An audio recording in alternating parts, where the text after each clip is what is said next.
Hello, Sob.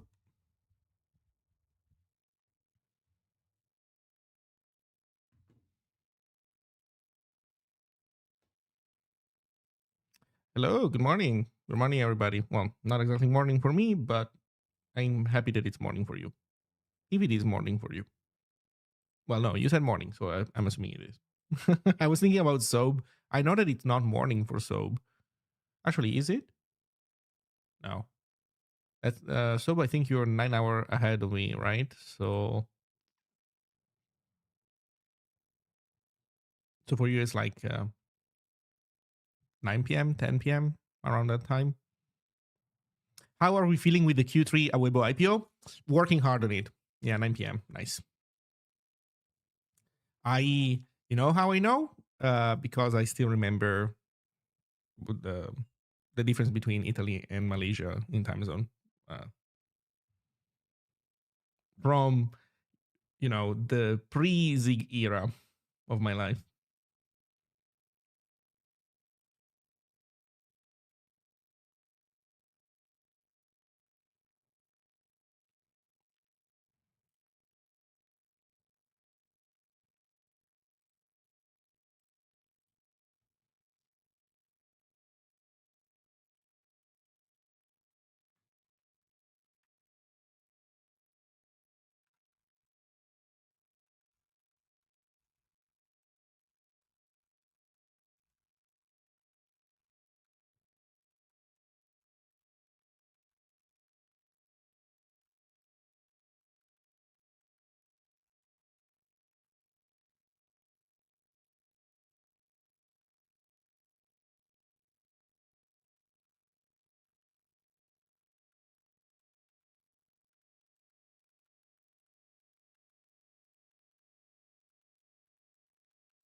Okay, let's see. Is it possible in the future DVI will support Android development? Well, about that,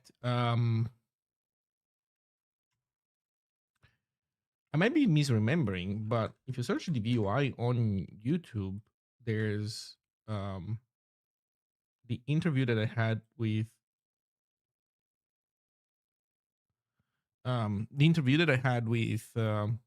David, the creator of the UI, and at some point he's gonna show this.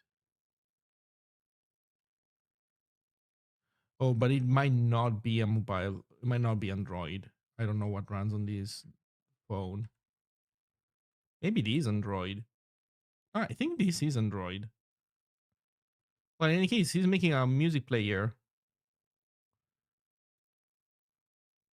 that runs on Android. So he has mobile support already for sure in terms at the very least of concepts like touch versus mouse click for sure.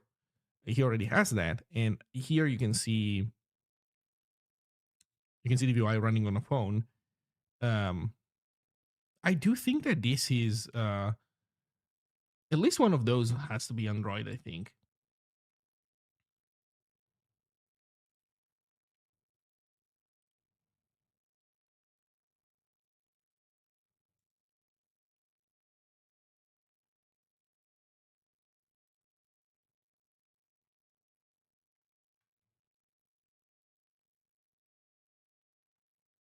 Yeah, although I wouldn't know exactly what you would be using here on a phone.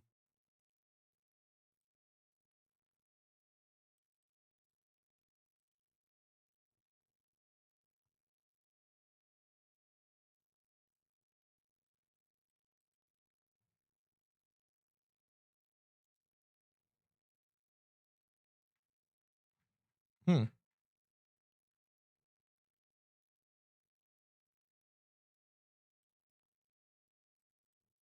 Okay. So what are we doing now? Yesterday I got webcam working, so I can demo that in a moment. But this whole stuff needs to be polished, better integrated with the system. Webcam is not yet even in a committable state, so we need to get webcam in a committable state. Then another thing that I wanted to maybe get started on was core audio integration, but at the same time, um, I'm starting to think that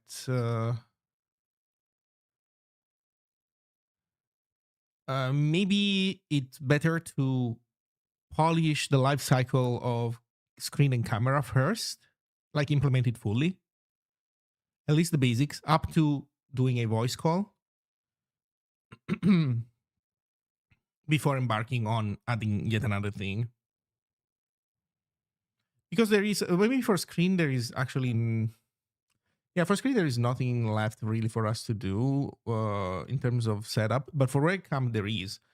You do want to see your webcam in a drop down menu in your settings. You want to say what is the webcam that you want to use. Um, Maybe you also want to preview it. Can you preview webcams? Discord, show me your power. If I go to audio and video,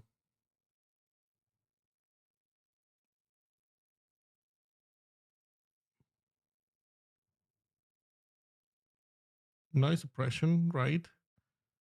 Camera. So there is test video. So there's a drop down menu. Always preview video. Pop up a preview model every time you turn on video. What does this do? So this,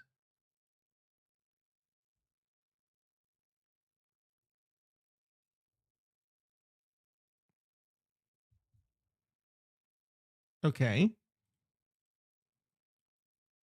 You can't turn it off. There's no option to turn it off. There's this setting which I don't even understand what it does. If you tab out and you tab in, preview goes away. What does this do? I have no idea. I mean, whenever you turn on video, so if you join a voice channel and you turn on video,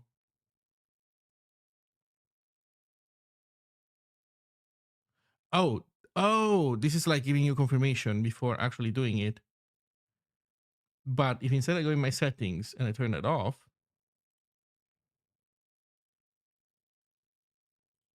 then it just does it. Okay. Thank you, Discord.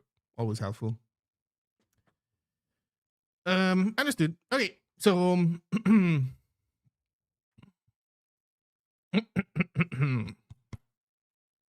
I think I'm gonna go get my tea and then we're gonna start on this work.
Hello, everybody.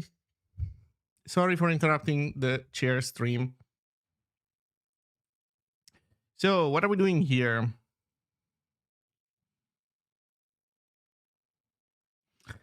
Commenting via the app, watching in the browser, waiting for the app to figure the video out.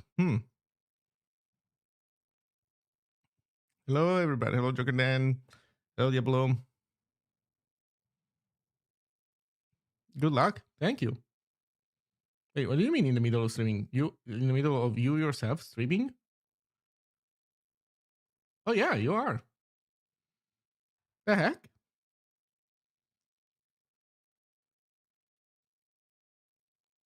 Diablo is playing Stardew Valley with metal music. What? Okay. Lamel, hello back.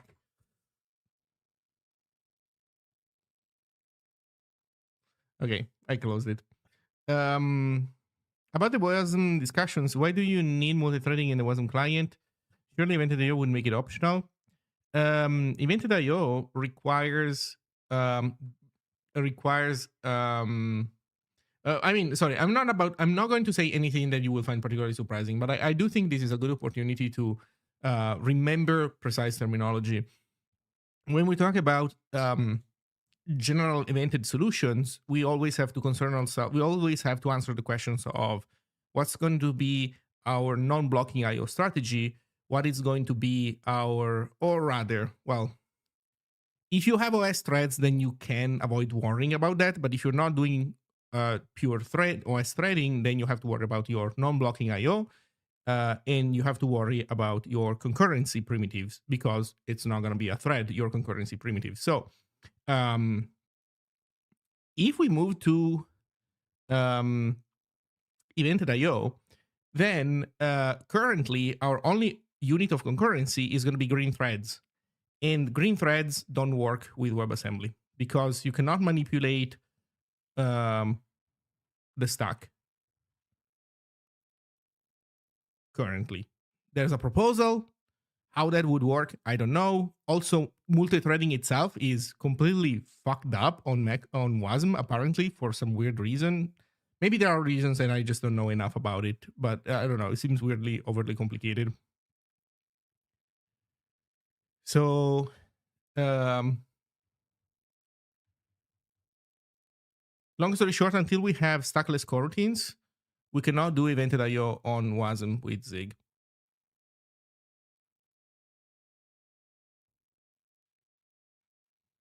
That being said,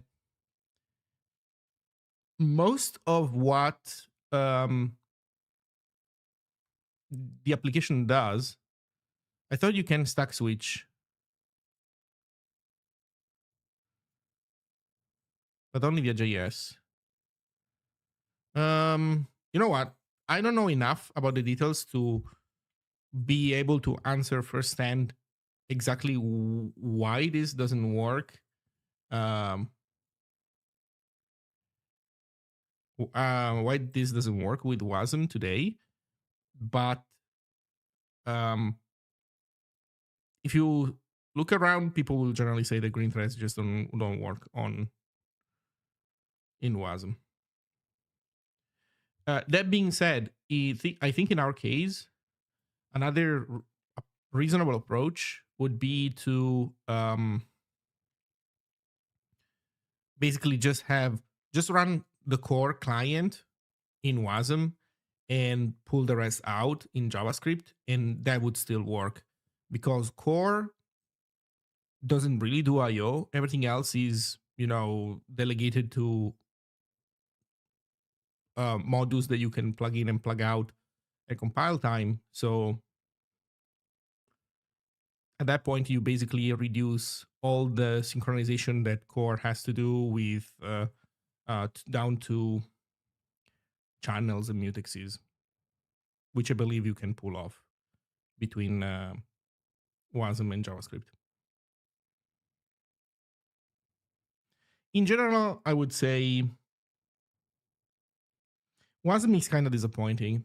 It seems it's not simple enough that you can say, well, it doesn't have this and that feature, but it is so simple that that's fine.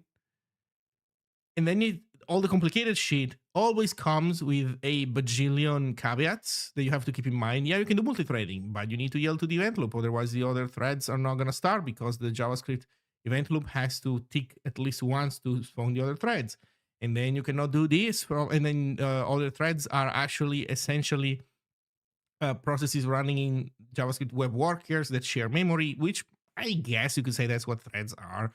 But again, with all the caveats, because now on the JavaScript side, you can communicate normally. Everything has to be done via message passing or some other fucked up shenanigan. And then from the web worker, you cannot interact with the DOM.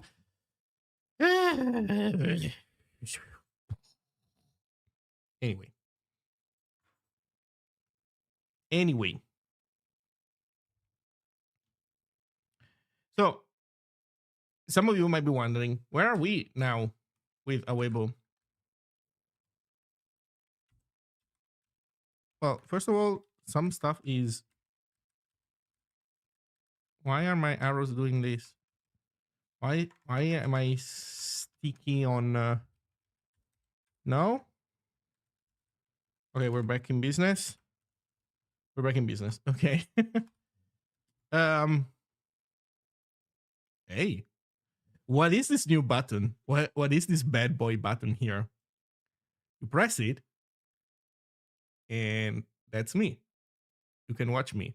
I'm a bit blue in there, but yeah, it works.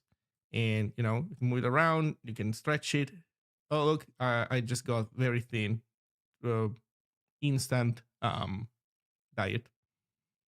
Yeah.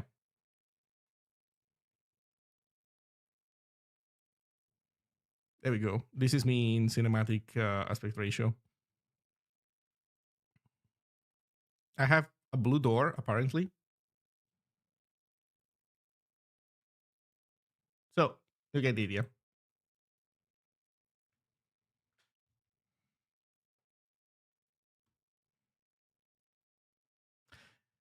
Why is it blue? For the same reason why the screen share was also color swapped. On macOS, everything is BGRA. So the same problems that we're having with screen share apply one-to-one also to the webcam frames. It's literally the same problem. So there's like a, from our perspective, not even that different way of pulling frames from the camera. But then the same problem applies. So I don't know. I'm basically here waiting for David to fix this. I'm not gonna bother trying to fix it in the meantime. So what are we gonna do today? Well, I want to polish the screen and webcam capture on macOS. I should actually remove screen because there's nothing to polish about screen really. We only have to polish webcam.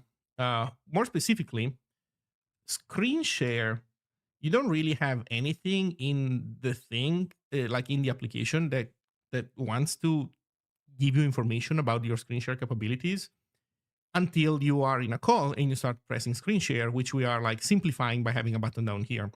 But with a webcam, it's different because a webcam, you want the webcam to show up in here. Just like you have audio input and audio output, which is currently these dummy thingies. So why does this sometimes not remain open? Sometimes it flickers closed.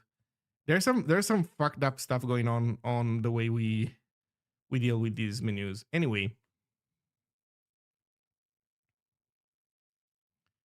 So yeah, we basically want to have also camera in here. And we want to be able to list camera devices.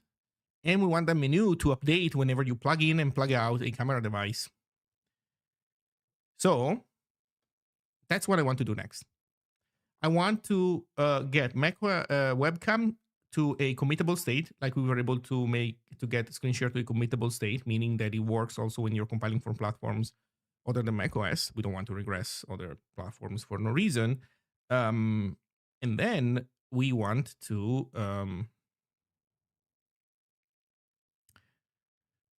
add a menu here where you can select the camera.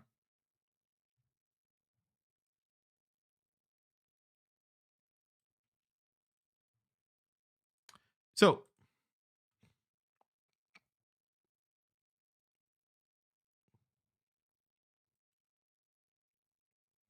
how do we make this work? Well,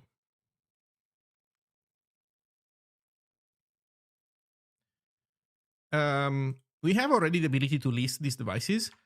The integration was, by the way, just so that we are on the same page about this, I asked Claude to give me Objective-C code for the webcam stuff, and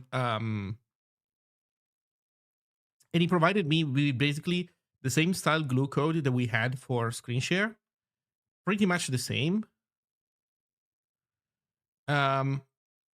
So we can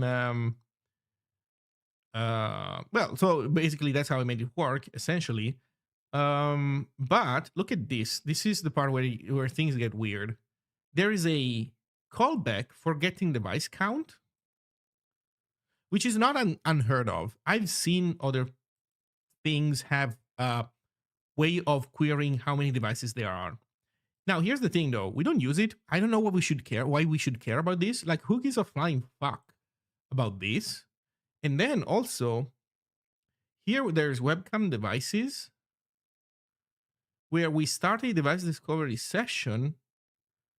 We get a pointer to the list of devices.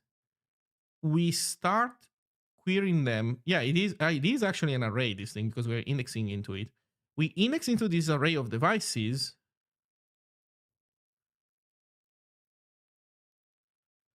We do this stuff. And then we return count. And the way I'm using this right now is in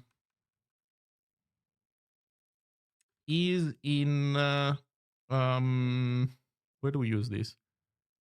It's not in webcam capture Zig, it's in core.zig, I think. In core.zig,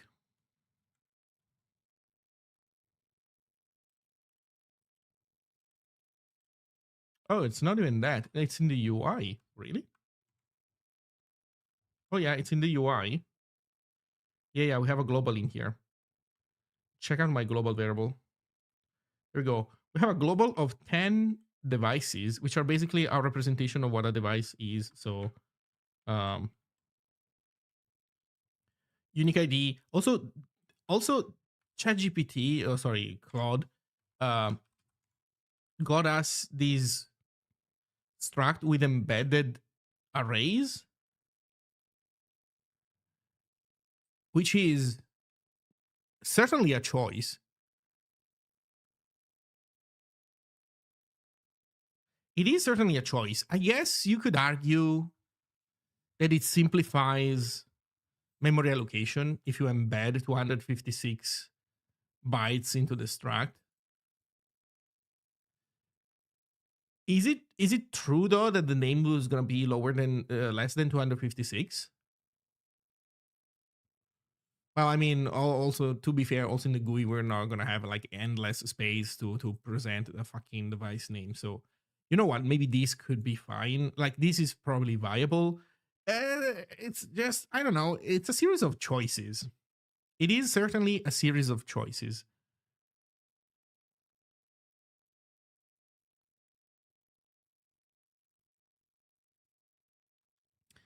So, what do we want to do then about all of this? Sorry. There's this video device thing, right? That we have also an array of in our channel list, and then when we call that function, we call get devices, passing a pointer to this buffer, and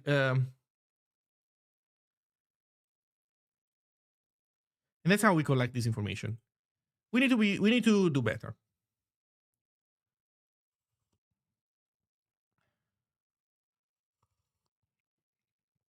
we definitely need to do better.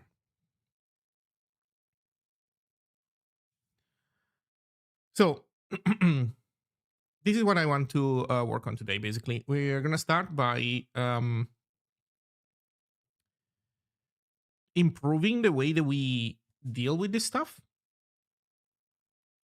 For sure, this webcam capture get devices stuff, that is bad. So we're not gonna do that. Webcam capture, I think when we initialize it, we should immediately keep track of webcam devices. So I think the webcam capture maybe shouldn't even be an opaque. It should be a struct.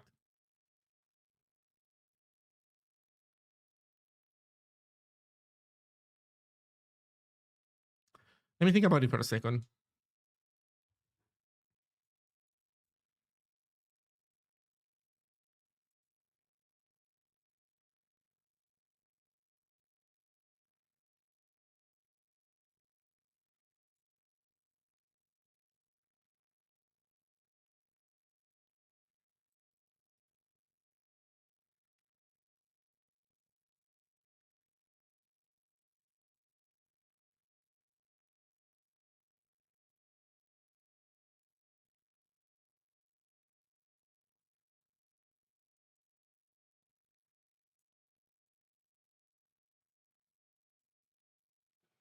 Yeah, I think I like this idea. Okay, let's do this. So, const webcam capture equals this. It's gonna be a struct, and it's gonna have a pointer to the manager, or we can even call it bridge. Maybe we call bridge every the thing that the Objective C thing, or just Objective C, obj C. We still, I think we still want the opaque thing here. Let me think about it for a second. Do we want the opaque thing? I don't think we want to get rid of the opaque.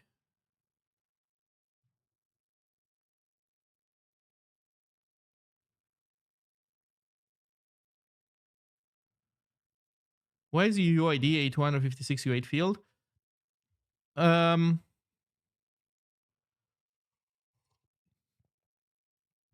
if your question is because UID version something, yeah, I think you're implying that that UID is a UID in that sense. Maybe I should have not have called it UID, but it's a unique identifier that Apple uses, and it is presented to us in a textual manner. So let me see if I can.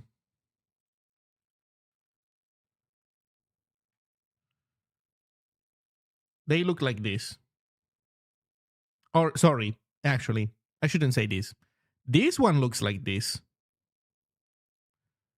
This one looks like this instead. So this one is a pointer, but it is presented to us as text. So long story short, we know that those are unique identifiers, but the format, they are basically opaque text blobs to us, roughly speaking. Let me just double check that the logging works the way that I'm assuming it does. Yeah, we print localized name.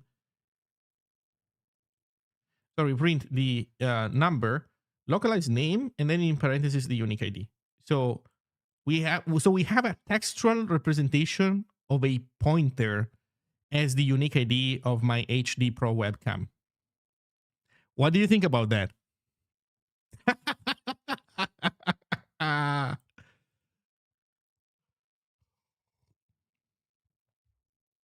Wanna bet that if we unplug and replug this thing, it's gonna be different? So I think I should be able to do this. Let me. Oh no, I should not have closed this.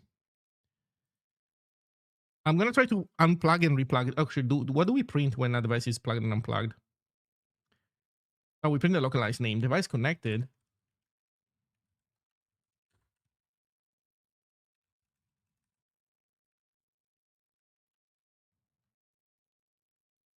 No, you must be fucking joking. It's an IV capture device. Okay, this one as well, so we can do unique ID. Okay.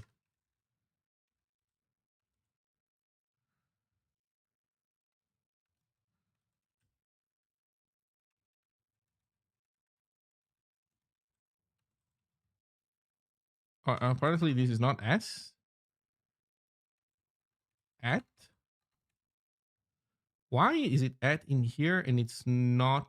Oh, because we use out device. We have already copied the thing out. Okay, these are like Objective-C objects.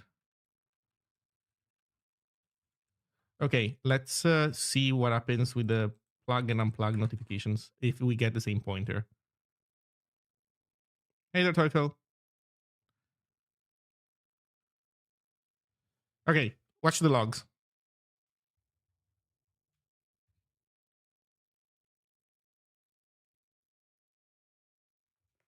Okay, just unplug the device. But we weren't told shit. I'm gonna try to replug it. I bet you that we're gonna get both notifications at once.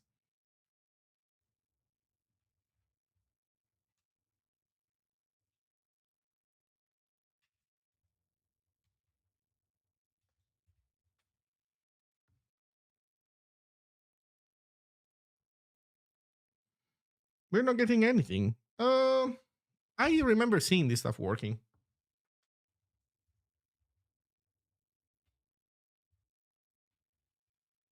Maybe I broke it?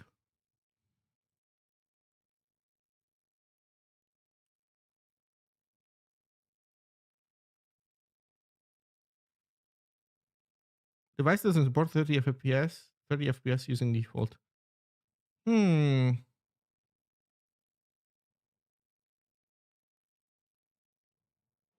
I think we broke our detection. Okay, let me double check that we do turn this on right away. So in here, yeah, so creating webcam capture manager.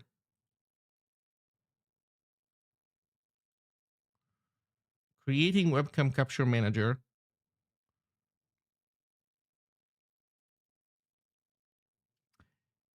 Creating webcam capture manager. Maybe that's what I'm delaying. It seems maybe too much, but that is weird because we don't say stupid shit.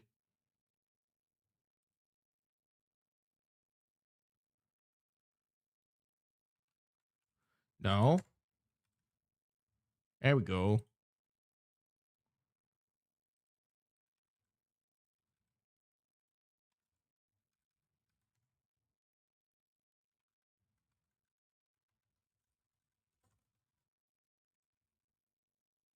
Oh, wait. I need to undo the changes that I was making here. Okay.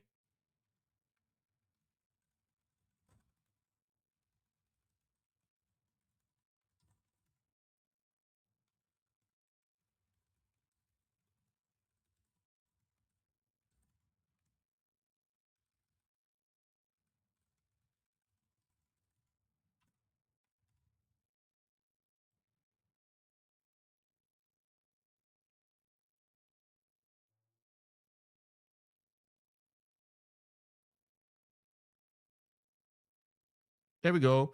Creating webcam capture manager. So we do have this.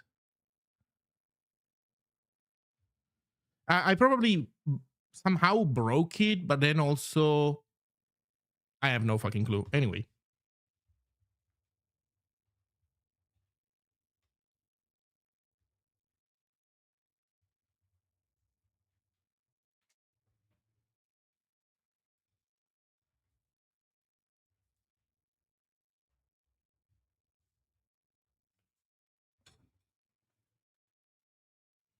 No, we're not getting any notification. Okay, no, this is not okay. This was working, and I think I got an AI moment. I think I got an AI moment where the AI fucked us hard. Or in any case, some other change that we made.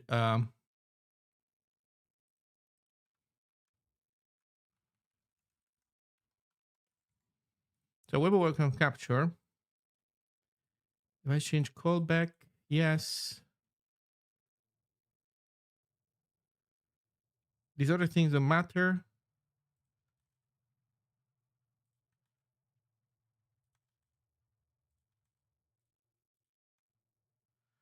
Yeah, so this device was connected, device was disconnected.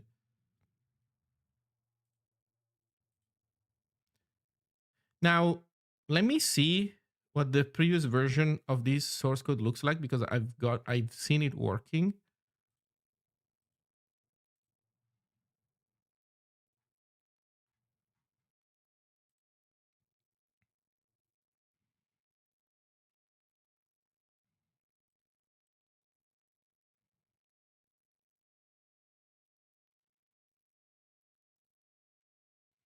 So let's see if we do anything different. I mean, this is a different function. I did move this logic. Default center. NS notification center, default center.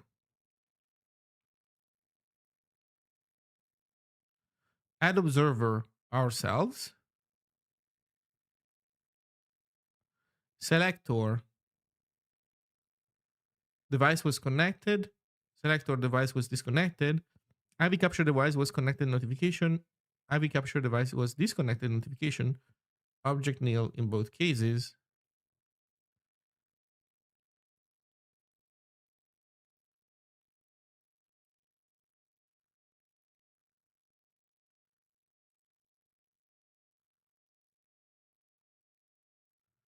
We just made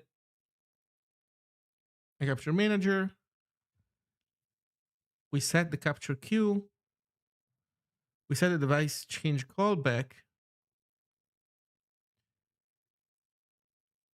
This seems to be fine, the same.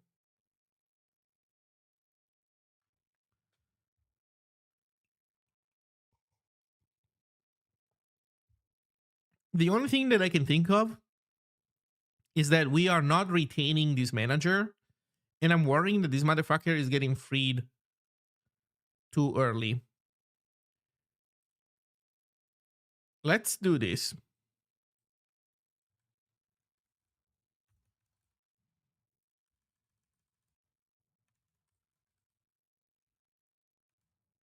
I forget what the right bridge thing is. We have it in capture macOS. Bridge transfer. Oh, here we're not doing anything. This seems to be fine, but we're not doing anything. What's the bridge thing to give it out? Fuck.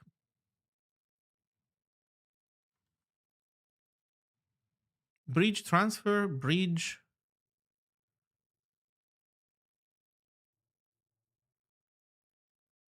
Damn, I forgot.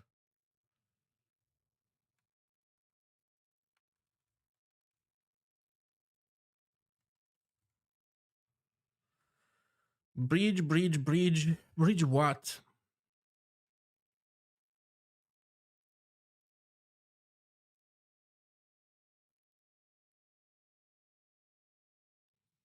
I forget what the right bridge primitive is. Because I think the bridge transfer is take.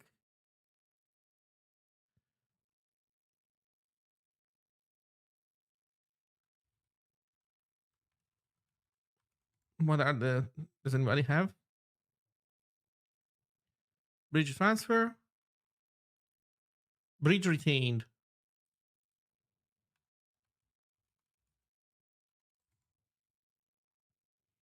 Okay, let's see if this does anything.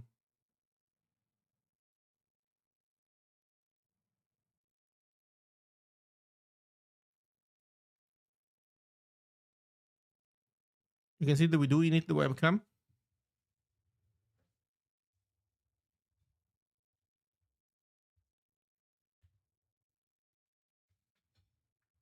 But there is no notification that the device has come or gone. I'm going to quit this guy because it was using the webcam. If I go to system settings and I look at webcams, assuming that there is a...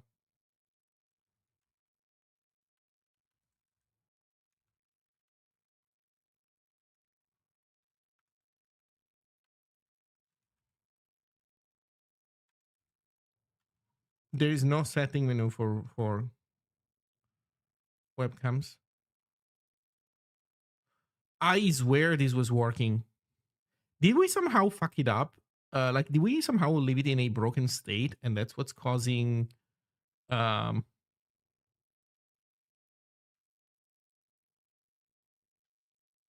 and that is what is causing us to have issues.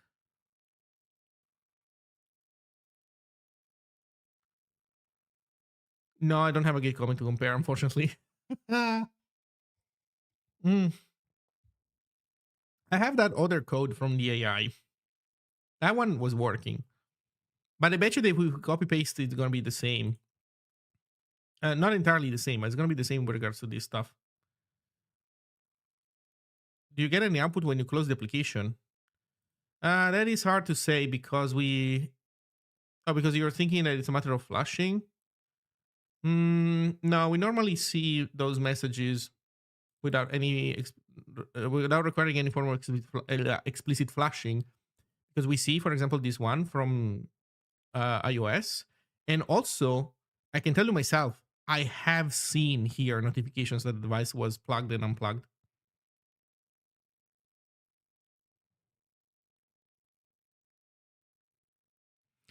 Although, here's how I did test it. Wait a second. Maybe there is one thing that doesn't seem should be relevant, but it might be. I'm going to change my function here, the webcam button, to stop starting the webcam share. Every time we press this button, all it does is print available devices.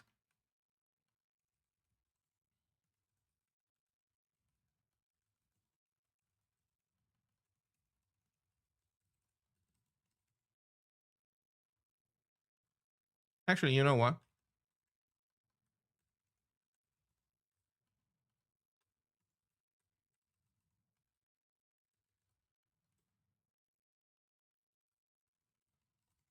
There we go.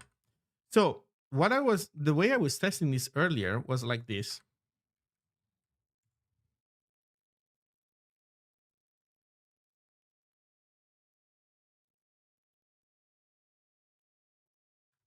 I would press the button, which would print the available devices,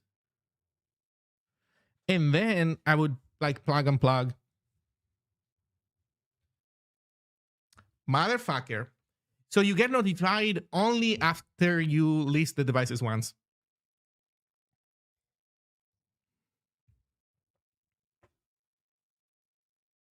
That's how it works.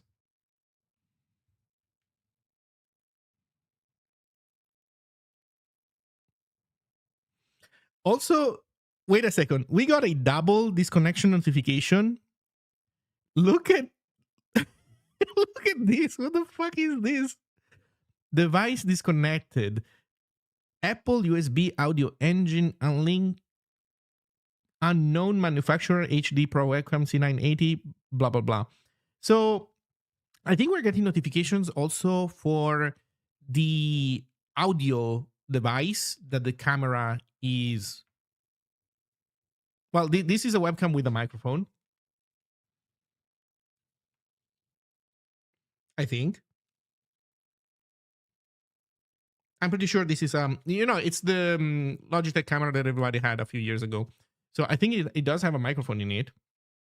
So I think that's why it shows. I'll reconnect it.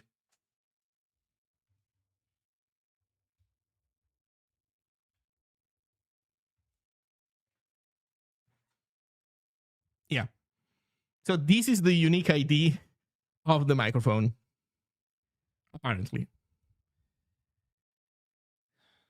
So it turns out that not even all these devices are cameras. I guess the device comes with its own. I mean, it makes sense that the camera and its own microphone are treated as a pair to some degree. But that's not how we use these things, right? Normally, you normally want to use a webcam, and then you don't always use the microphone that belongs to the webcam.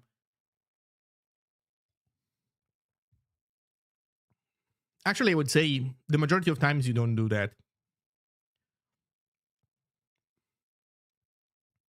Okay, so it turns out that you only get notified after you've received a list. That is funny. That is kind of funny.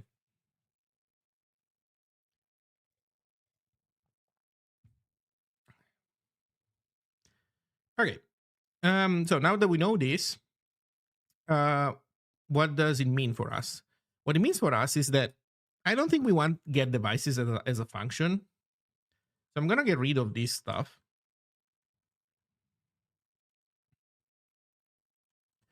So the way this should work necessarily for us, I think we can make this better. So we can go in webcam capture. And I think this is now time to turn things into what I was trying to do earlier. So I think we want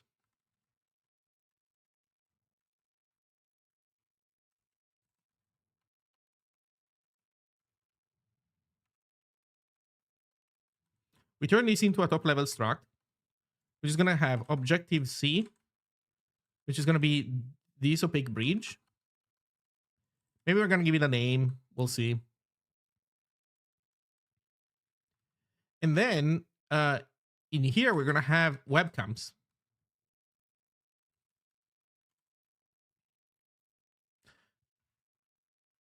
Although, you know what? I'm also even starting to think that maybe splitting up webcams from management of webcams from the management of other things might not be. For now, it's fine. We'll just do webcams. Okay, so webcams.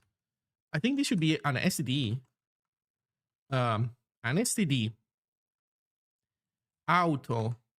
Well, no. String hashmap.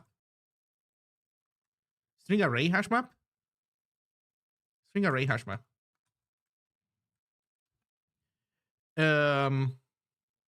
Unmanaged. You have to say unmanaged.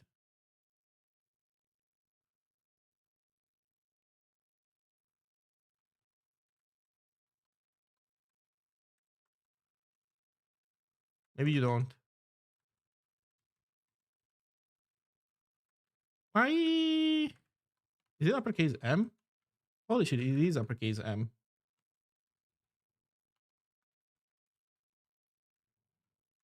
Yeah. Okay. So keys are going to be the unique IDs.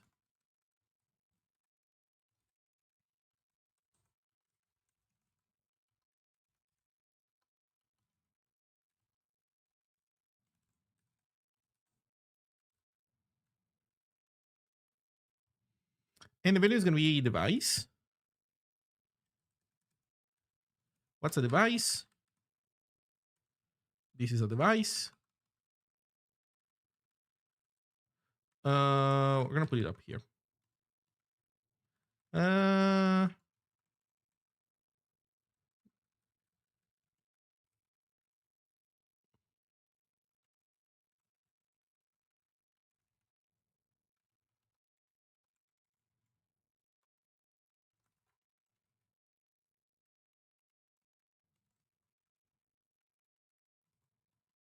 There we go.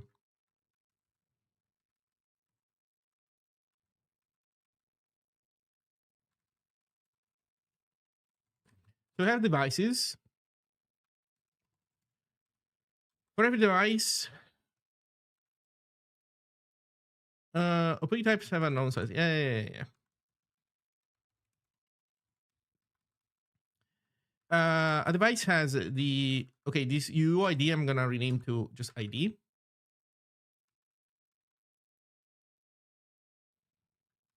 Localized name, whether it's connected. Then we need to have init functions. So now we need to have the init out here. There's no point in having init and the init inside of this opaque thing. I think. Well, it needs to have its own init and init. That is for sure. That is for sure. But we also need the outer init.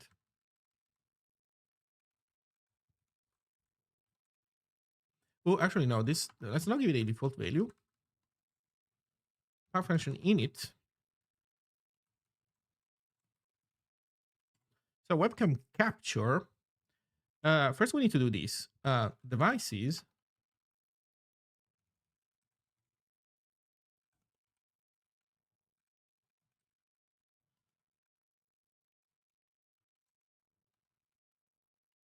I think we need to make it first.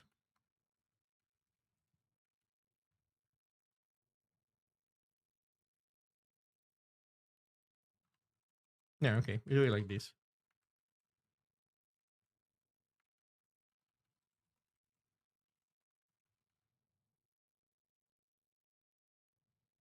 Mm,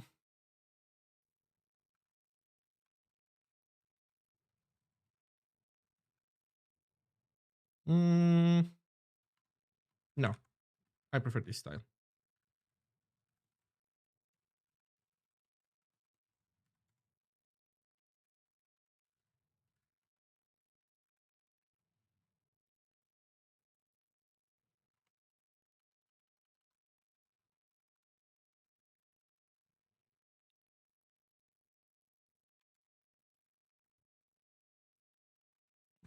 Key list.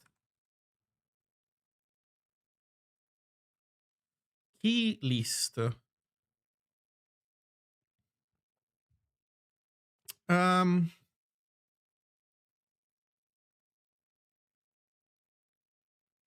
yeah, that is fine.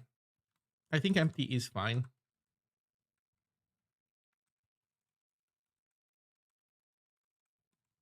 But here's also what else we need. We're gonna need a selected device. Selected device is an optional.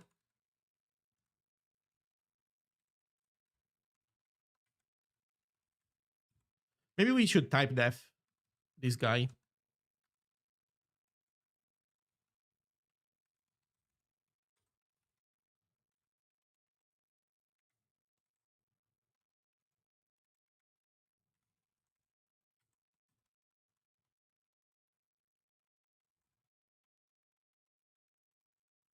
Now watch me type def pointers.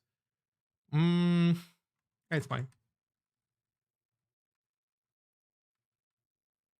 No, I hate this. Never mind.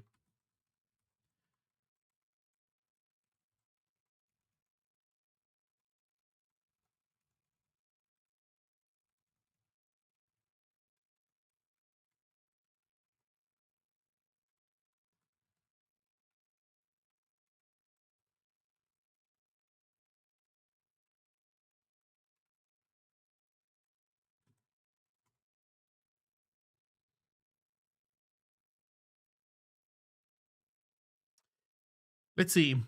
Will Awebo provide something like lib Awebo so that we can implement new clients on top of it if we want to?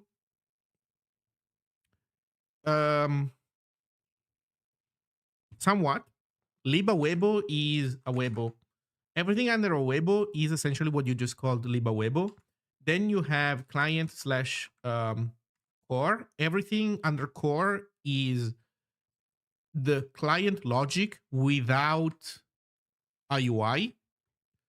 And this is shared between, for example, already today between the GUI client, which is the one that I'm working on, and the TUI client, which is what Neuroside said he wanted to work on. So you have libawebo, which is, protocol messages and type definitions that are shared between server and client. And then you have also more full-fledged core business logic of a client if you want. I'm not I don't think I'm ever gonna do a particularly good job at like separating them so that you can trivially make a client.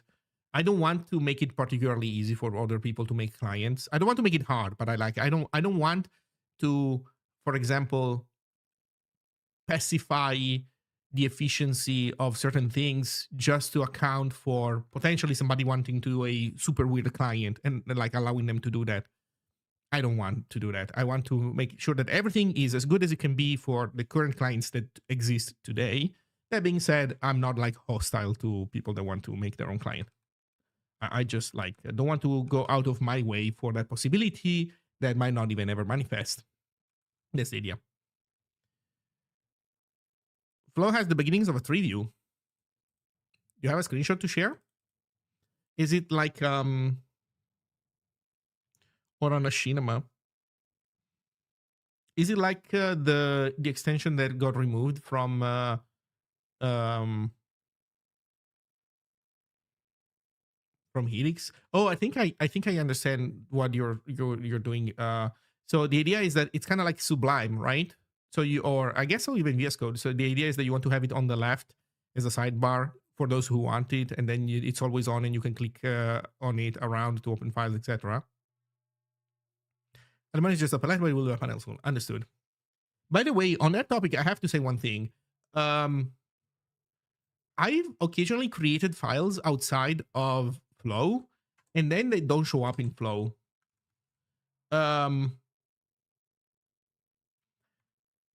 I think it would be nice if they did actually show up when I open a file picker, but I get that that could cause, I don't know, lag. So at least I would like to have a button to say, reload file list, that kind of stuff.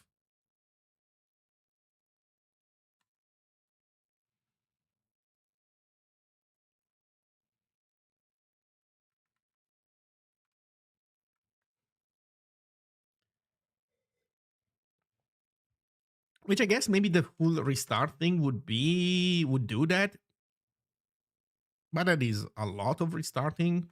I don't know. In any case, I've presented my perspective. Or I leave it to you to think about it.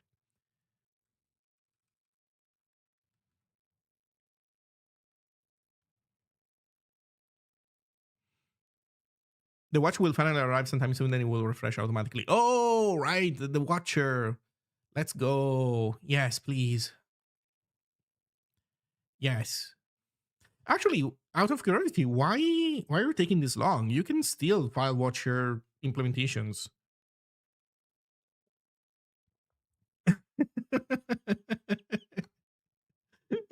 By the way, annoying questions that users ask you. Hey, why is this thing taking so long, man? It's trivial.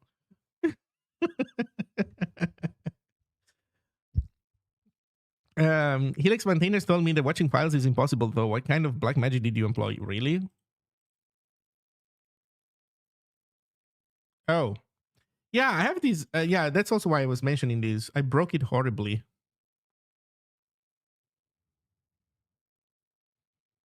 Hmm.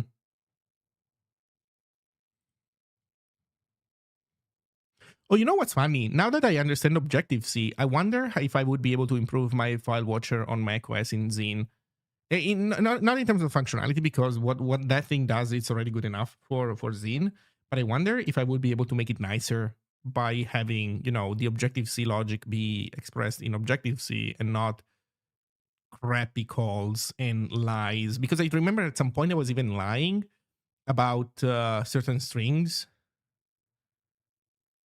Like, I think that something accepted, like, he wanted like objects that represented strings that were supposed to be heap allocated, and then I was just like YOLOing it. Huh. Anyway,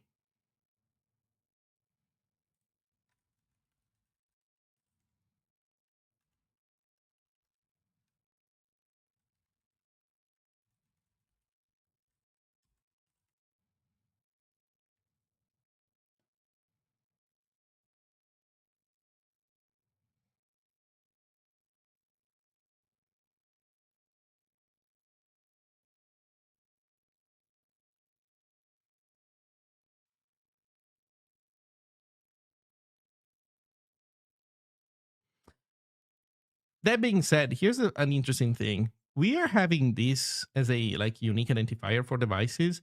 Once we're getting out of macOS territory, this whole thing might not exactly be the same. Hmm.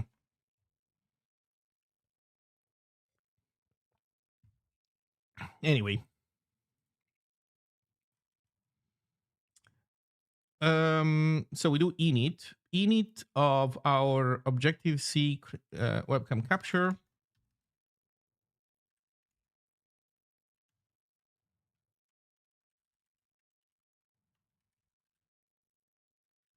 Can I control click? How do you get multiple cursors going on with mouse? Shift click, alt click. Oh yeah, we're alt clicking. Check this out. There are better ways of doing this, but I don't remember any of them right now, so that's how we're doing it. Insert. Oh, for some reason down here it ate also a star. That's fine.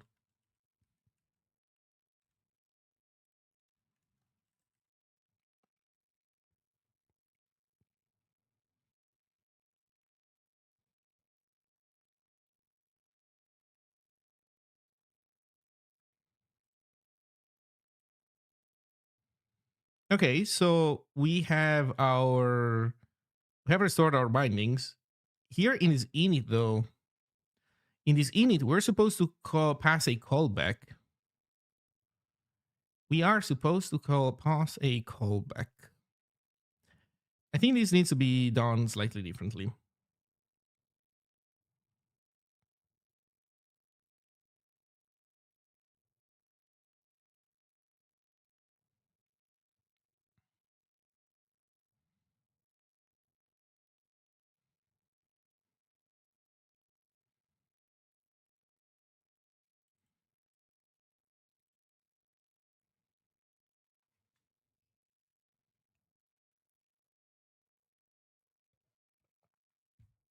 I'm just trying to learn Zig syntax. What is that selected type?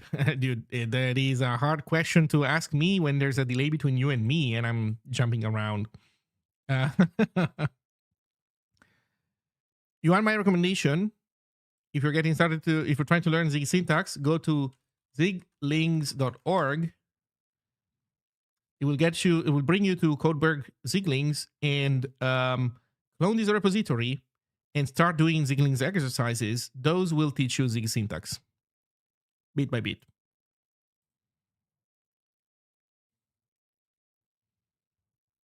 That's my recommendation. Also, of course, there's the language of reference. That one, this is an optional pointer to many bytes with a null terminator.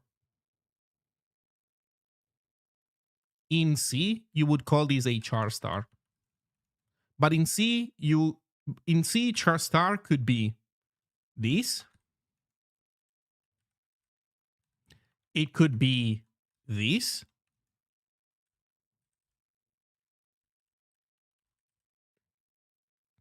It could be this. It could be a pointer to one U8. It could be an optional pointer to one U8. It could be a pointer to many U8s, but then there's no null terminator. You're supposed to know when to stop by other means. It could be an optional one of those. And then it could be a pointer to a null terminated list of bytes, U8s. Or it could be an optional one. And you know what? All of these, these three variants plus the non-optional version of each. So that's like 6 options, 6 different possible types that you cannot afford to mix, represented by just one type. That's C for you. So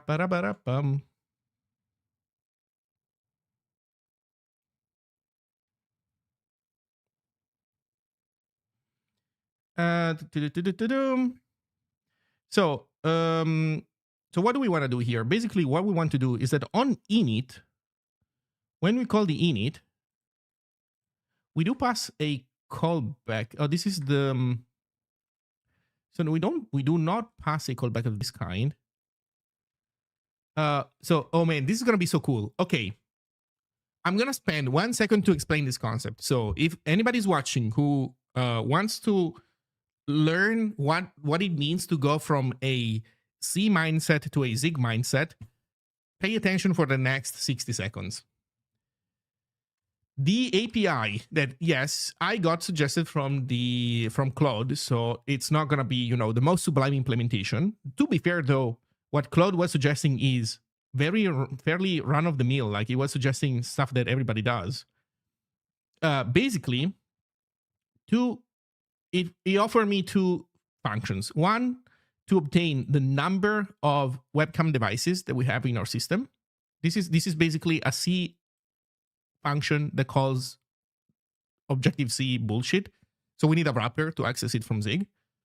And then there's another one to get the devices. Again, the reason why we have to do this with indirection is because from Zig, we cannot trivially interact with Objective-C. We can, like, actually, I could use some framework that allows me to interact with Objective-C.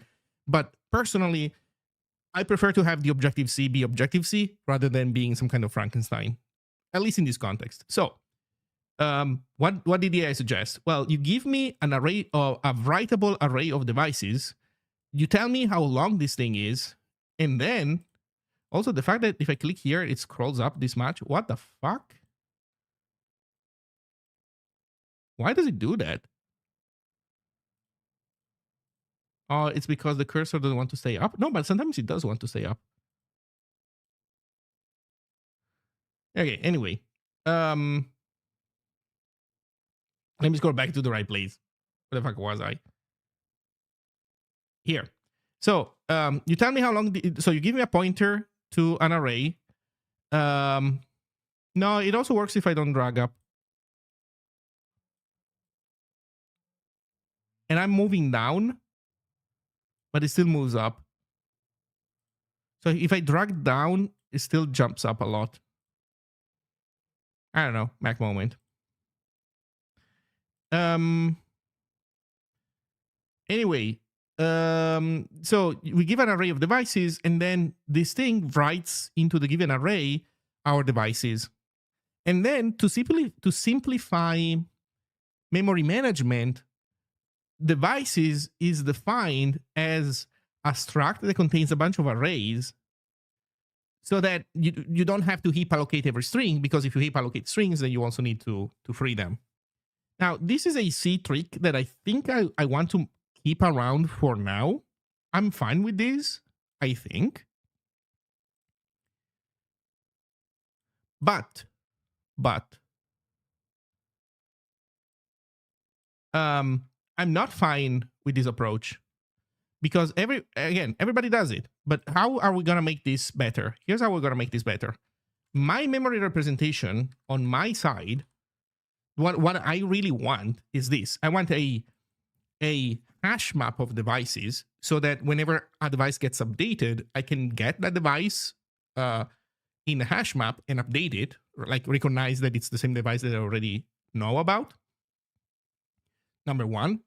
Number two, I want these devices to be permanent. So in the sense that when we see a device, even if it gets unplugged, we don't want to lose it. Think about your experience when using these applications. When you select a device that then disappears, you want it to still be in the drop-down list. You want it to show up red. You want it to be clear that it is not working, but you don't want it to just disappear. Also, because if we make it disappear, then it's unclear what state is the client in when the selected device has disappeared. So you want to keep it there in a broken state and selected if it was selected. So long story short, what we want here basically is a callback that puts stuff in here for us. So we want essentially what we want is a upsert callback. We want to give a upsert callback to Objective-C, and every single time Objective-C wants to notify us about a device, it calls this upsert function. And the upsert function does the upsert on our end using the string array hashmap unmanaged correctly, and that's it. So that's what we're gonna do. And the way we do it is that we need to have I'm gonna make it statically defined. I'm gonna define a static upsert function that takes in a pointer to devices, or takes in a pointer to all of device maybe. Yeah, you know what? We can make it as a method in here actually. Extern function upsert device, we don't know yet what we're going to accept. Well, one thing that we're going to accept is going to be ourselves. So one is going to be WC, a pointer to webcam capture. ID, which is going to be pointer 0 consuate. And then, what was it? Localized name, which is the same thing.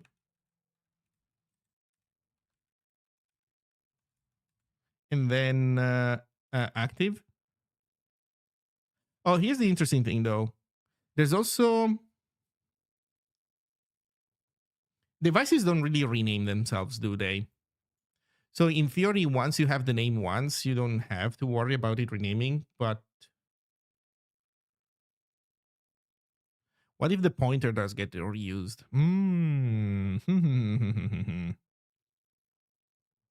Maybe we do two functions, two statically defined functions. One is, sorry, I said extern. This is export. Export upsert device. Maybe we should have insert and then toggle. Insert device and toggle. Okay, instead of upsert, we can do insert and toggle.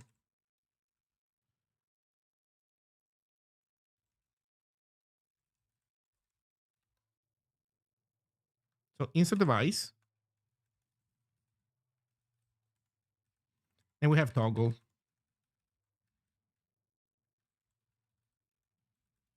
Toggle device.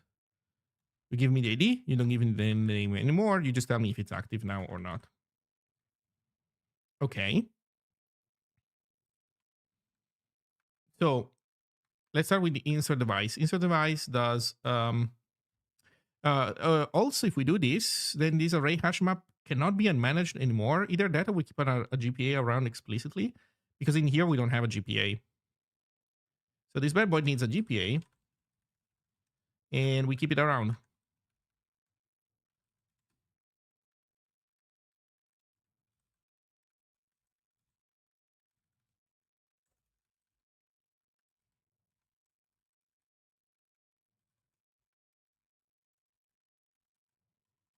Ooh, there's another thing. Locks. This cannot be updated whenever you want, because we might be reading this information. So how do we make it work? We need locks. Either we lock. So maybe instead of a pointer to GPA, we keep a pointer to core. Do we lock up all of core to update this? I think that this having its own lock would be fine, but it would complicate lock management, because up until now, we've only had one lock for the entirety of the state, just for simplicity of reasoning, just for simplicity also of bookkeeping. You know what? Maybe we do keep around core. Maybe we do keep around a pointer to core. Never mind.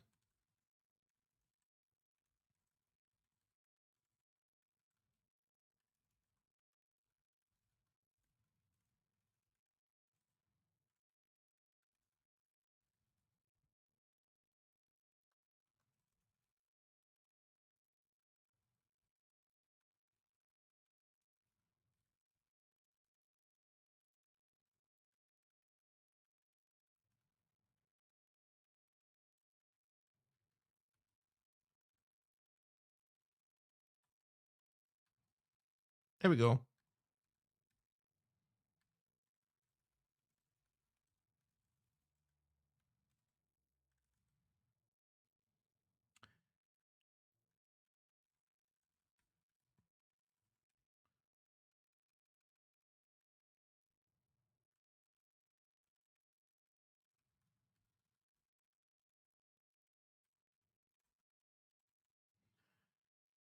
Okay, so it needs a device. We lock core.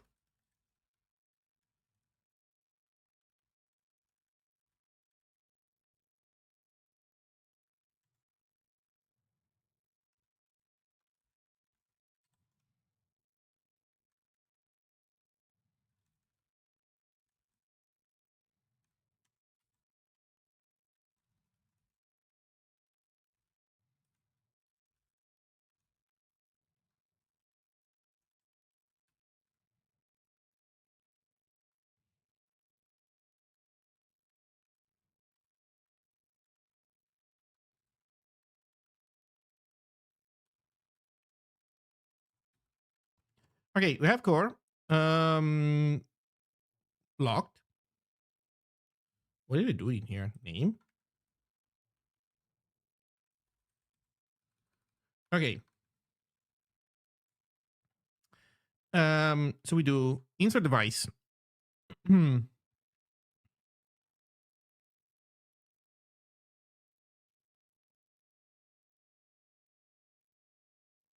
No, I think I'm dumb. I think it has to be upsert. I think it has to be upsert. Because we get a notification, this device is being connected. Maybe we have it, maybe we don't. We don't know. Maybe it's an old one, maybe it's a new one. So never mind. We need an upsert device. We do want upsert semantics. Perfect. We do const gop is try or can't try, right? So it's wc dot devices dot get or put core.gpa. Key is gonna be ID. Almost, because we cannot use this ID directly, I believe. I believe we need a slice. String array. Yeah, no. Let's call it row ID.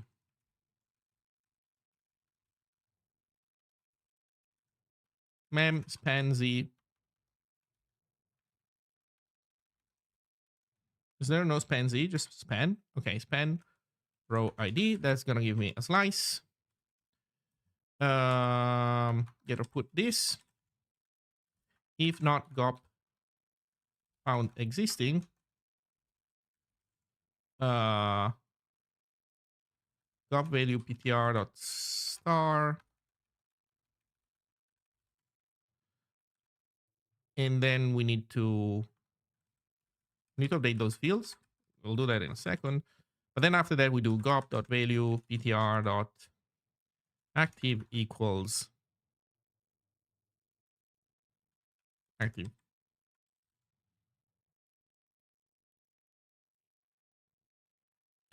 Try get or put. I think you're very behind X2. Or wait, are you pointing out that this should have a try? Yes. So it cannot have a try because we cannot return a Zig error. So we need to catch. You know what? We need a logger for this.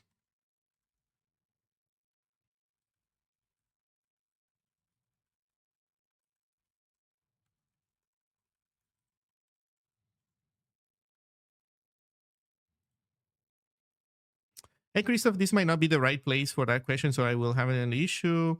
I've been progressing in experimentation, currently getting file SDR pipe to console. Aware SDR has a dep on SDD POSIX, which is void for freestanding, so can have another implementation for that. But again, file handle is void for freestanding. I see.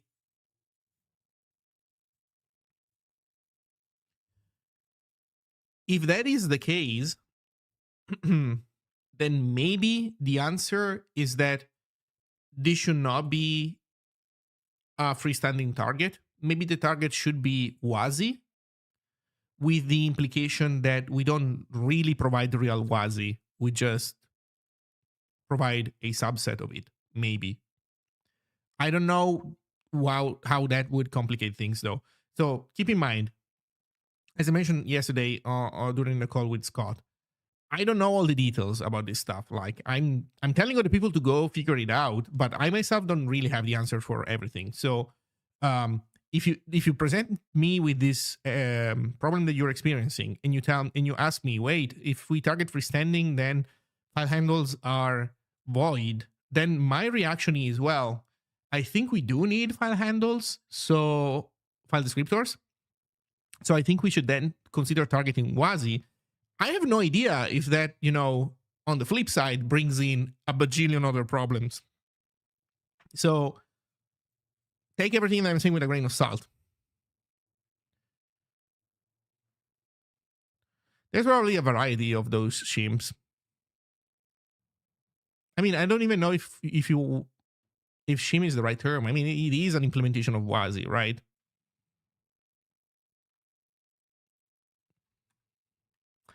So I don't know. That's the best I can do. Let's see.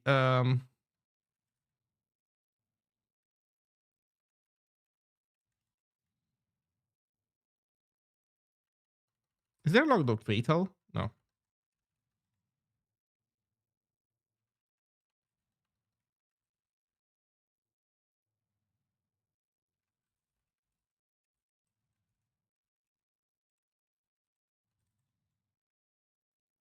Maybe instead of log, this should be just a fatal.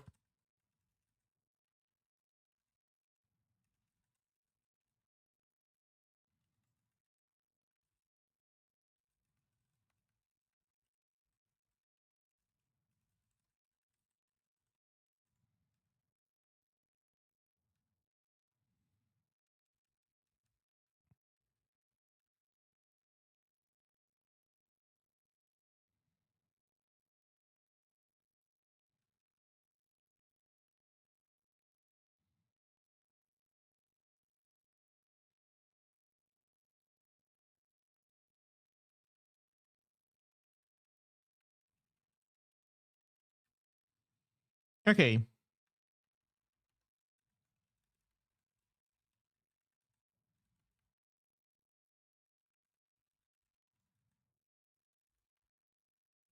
What I'm doing here is wrong. I'm gonna fix this in a moment. No, I cannot copy pointers over. I need to copy data. So we're gonna figure this out in a moment. Or actually, you know what? I'm just gonna leave it as is for now. We can do undefined so that we don't get confused. So this is all okay except this part here.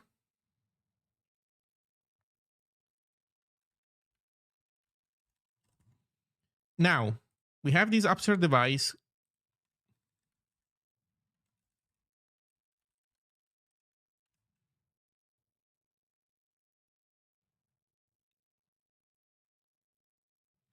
Called by the OS API when listing devices or obtaining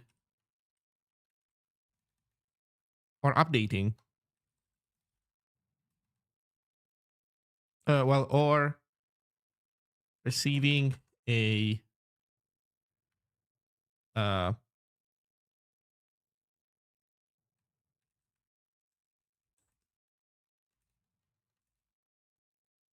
or when a device is plugged or unplugged. Okay. So the idea is that then with Objective-C, we solve this via linking. We don't even pass it down as a callback. So init doesn't even need a callback anymore.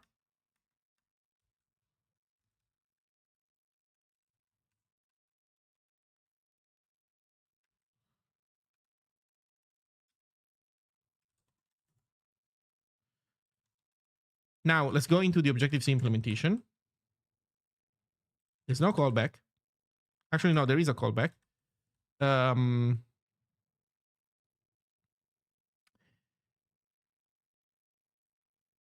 These fucking signatures, I hate them. Are these are the arguments, right? So instead of void, this becomes void star.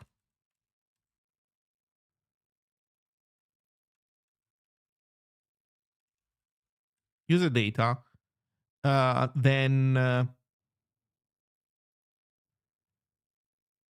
ID char star const char star name const char star active bool, like this. Oh, what the fuck am I doing?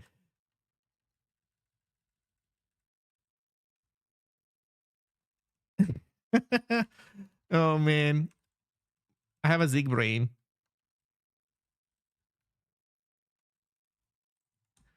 Okay.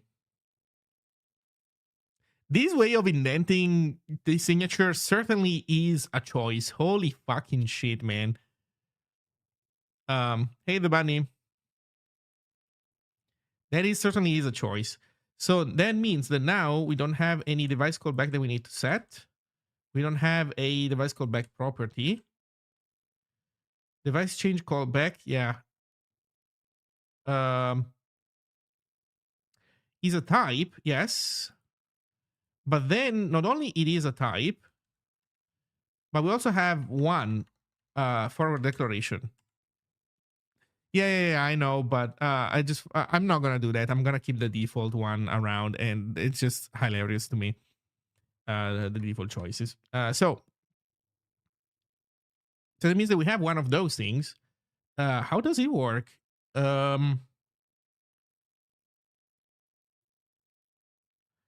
Does it work like this? Device change callback.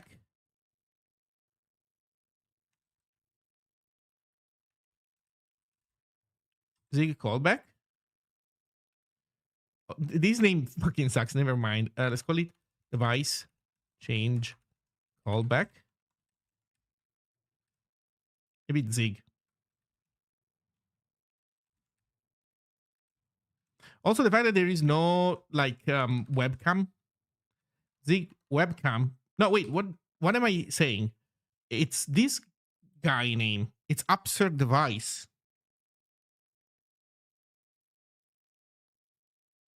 Okay, I'm starting to understand now. I'm gonna put this in here at this point. It has some business logic that we might end up replicating.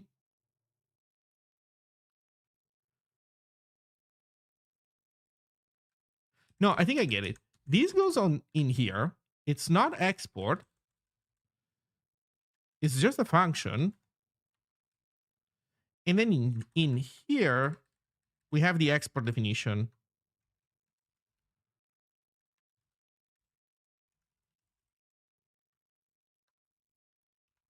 The upsert webcam callback.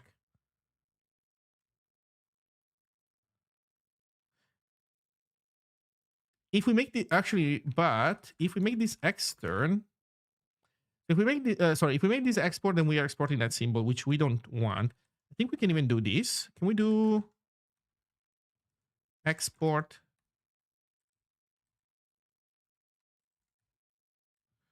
Maybe in a comp time block.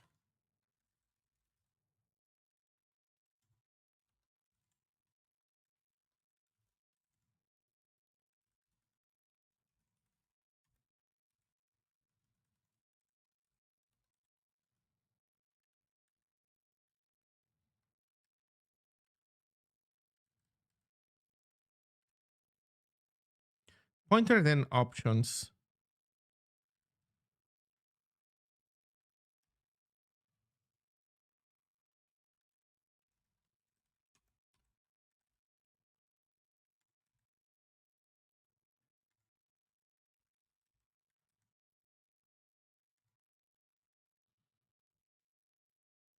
Yeah, there we go. This is a good way of doing it. This is like solid. We don't have to give it a weirdly specific name in our implementation. And here we can control, and this is not tied to macOS much. I mean, we might end up discovering that this needs to change depending on the OS. So this is not guaranteed to be the final form of this function. But at least then we can go in here. We can call this Zig callback, Zig webcam upsert callback. Section and visibility. I think defaults are fine. Okay, so we go in here. Zig webcam. Actually, Zig. Awebo.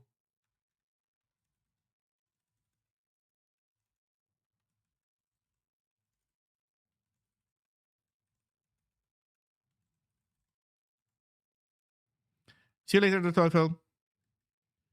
Okay, hopefully this works.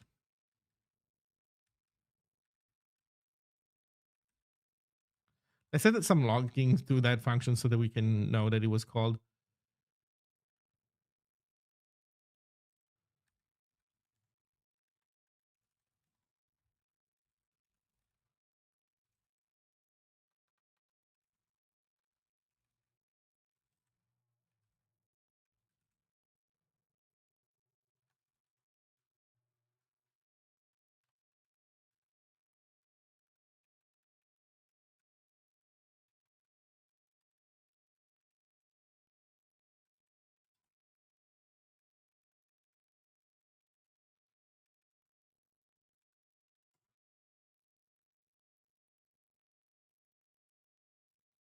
Okay,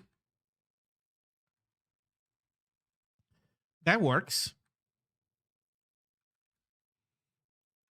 That works. So, um,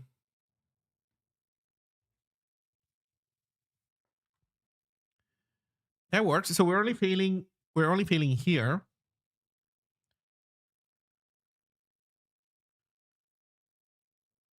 We are only failing here, but this is fine.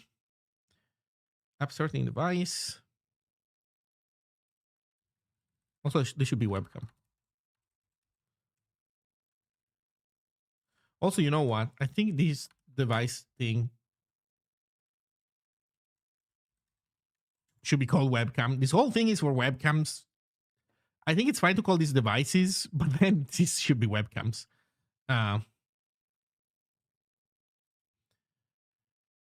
Okay.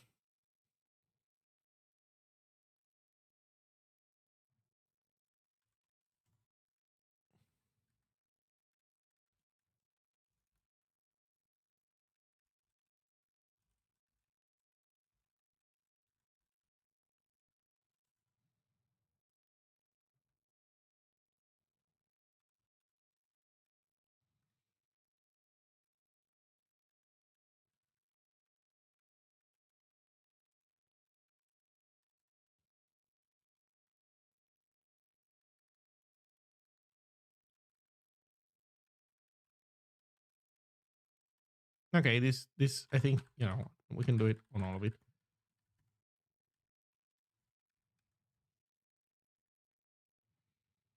Okay, this all seems pretty nice to me.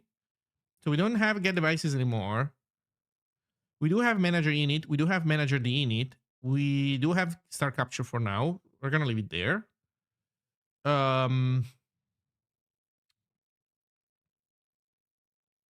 Yeah, let's just do the device upserting. So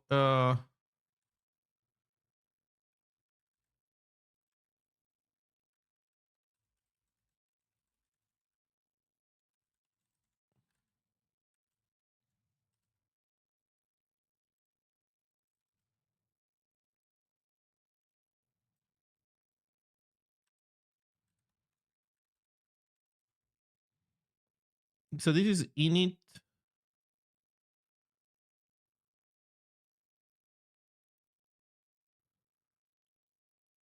Oh, this is bad because we're trying to do webcam capture on core. And here we are defining core. And this guy wants a pointer to core. That is bad.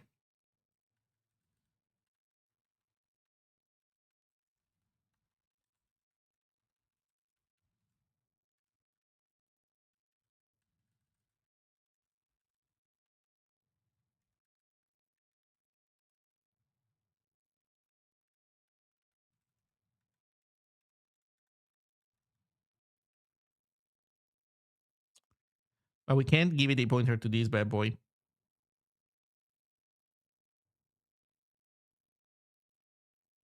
Damn.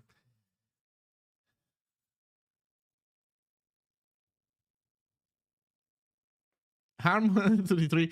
Please let no verified accounts also post. I don't want Amazon to have my phone number. I understand it, but I also don't want spammers in my chat, man. I really don't want spammers in my chat. I'm not saying that you are a spammer.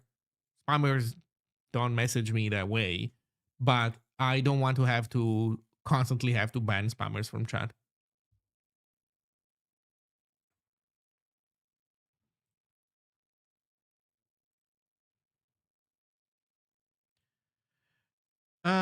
So we're having pointer trouble.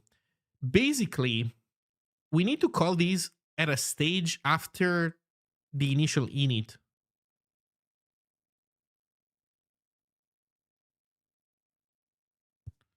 Or wait, no, we just need to change the style of this guy, right? This is now void core. You initialize core outside, and then we do core.star equals.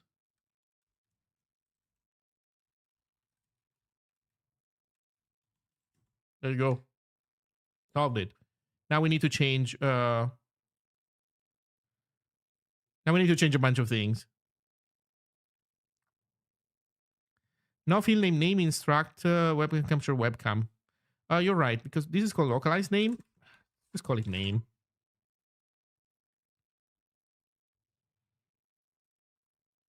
Oh, it's not enabled, it's connected, active. Okay. Connected. Connected.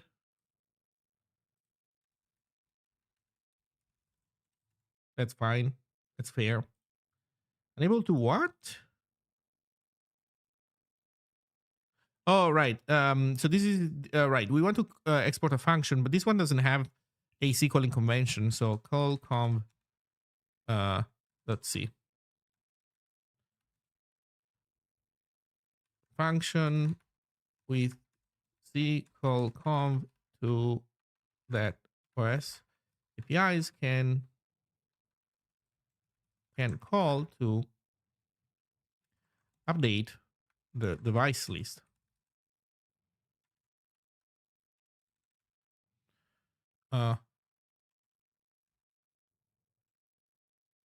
If possible.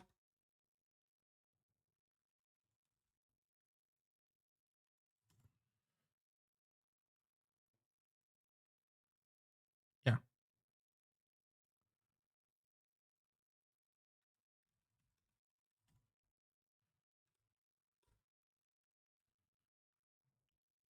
Expected 6 arguments.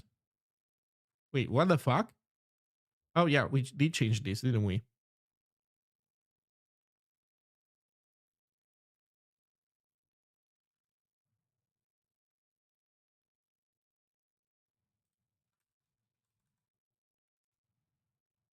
Like this?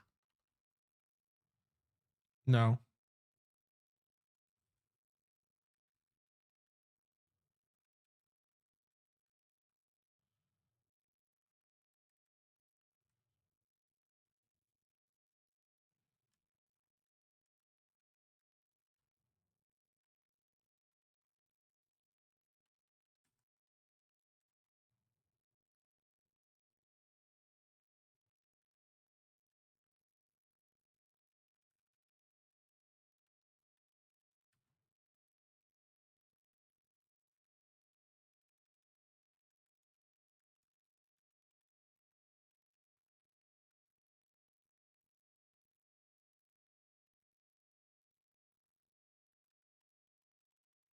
Okay.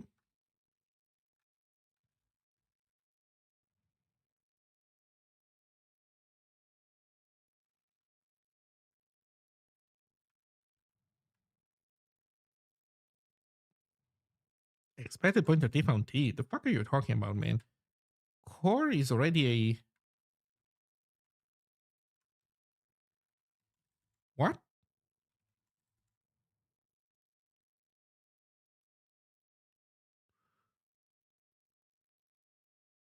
Oh, you know what? Actually, I'm now realizing that I'm not sure this works this way.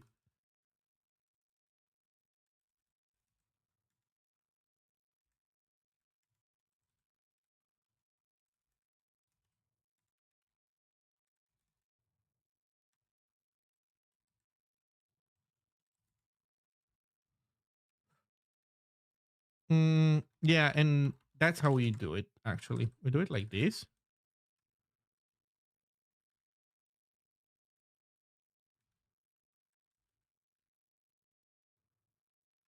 This is not a pointer to webcam capture. This is a full webcam capture. do we need a default value for this? I don't think we do. Then in webcam capture, we don't have core, but we have ourselves.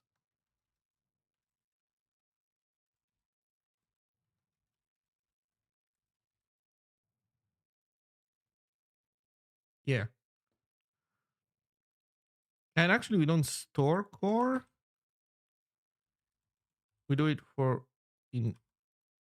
Okay, we're gonna change a bunch of things in here. So no more core. We just do it this way.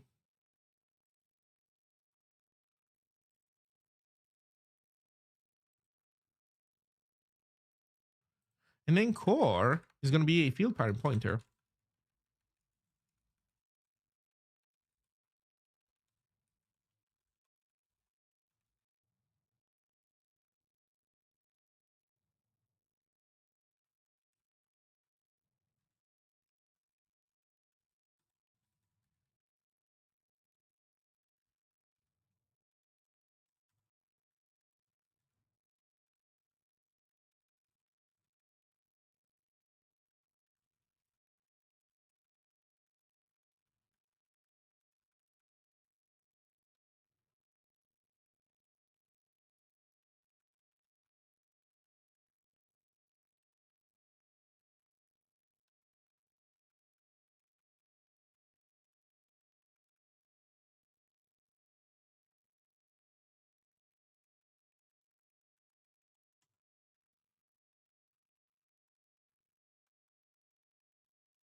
Is this application based off of the video called Raiko Mukana? Blah, blah, blah? Yeah, I think so. I mean, this application is based on the name that people give to the noise that ptarmigans make. Ptarmigans, the bird, makes awebo, awebo, awebo sounds. Yeah.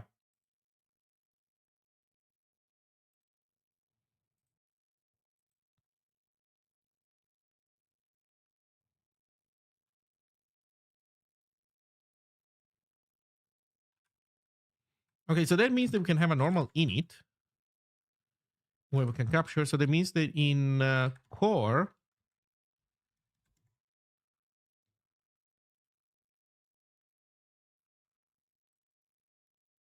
yeah, you know what? We can return to normality. Turns out this was not necessary.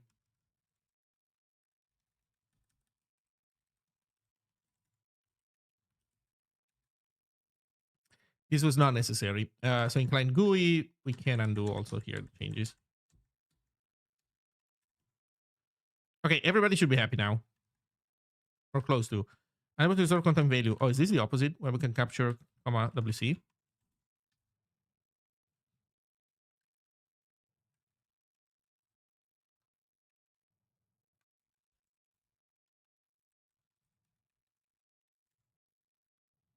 Ra-pa-ra-pam.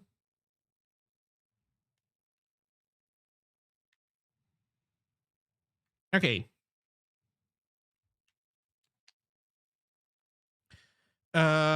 So I think we might even be at a point where we build. The thing that I want to do now is get rid of this. We're not going to use it. Let's double check. Device change callback, Awebo webcam upsert callback. Find in the C implementation of webcam capture. But I think we need to give this guy also a weak implementation. I actually don't remember the stupid ass syntax.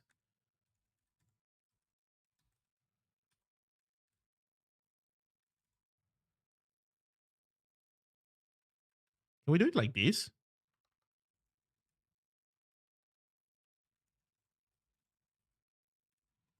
Please tell me that C supports this shit. There's just no way, right? This is just a dream.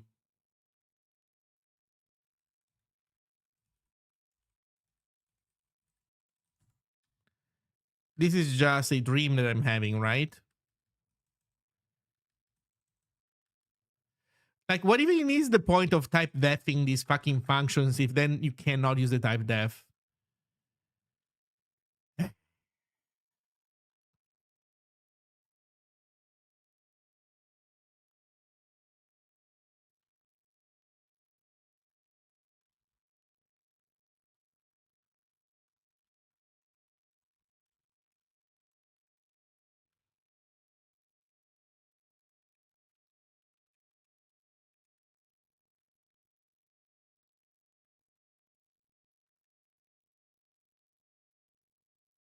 Omitting a parameter name in a function is what? Is a C23 extension?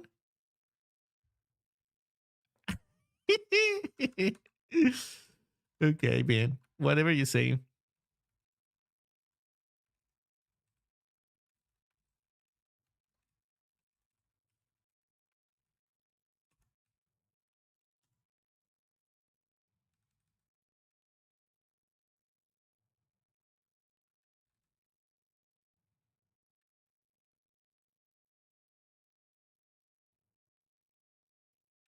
Oh, this cannot be a definition, because if this is a definition, then it's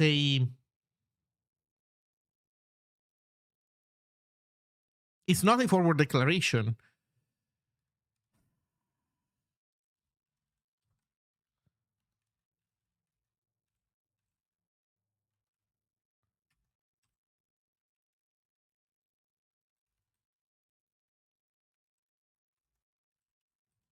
I love this language.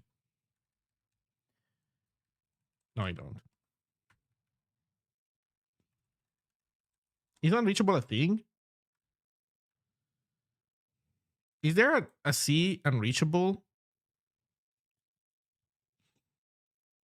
Actually, do we want it to be unreachable like this? Let me think. Abort.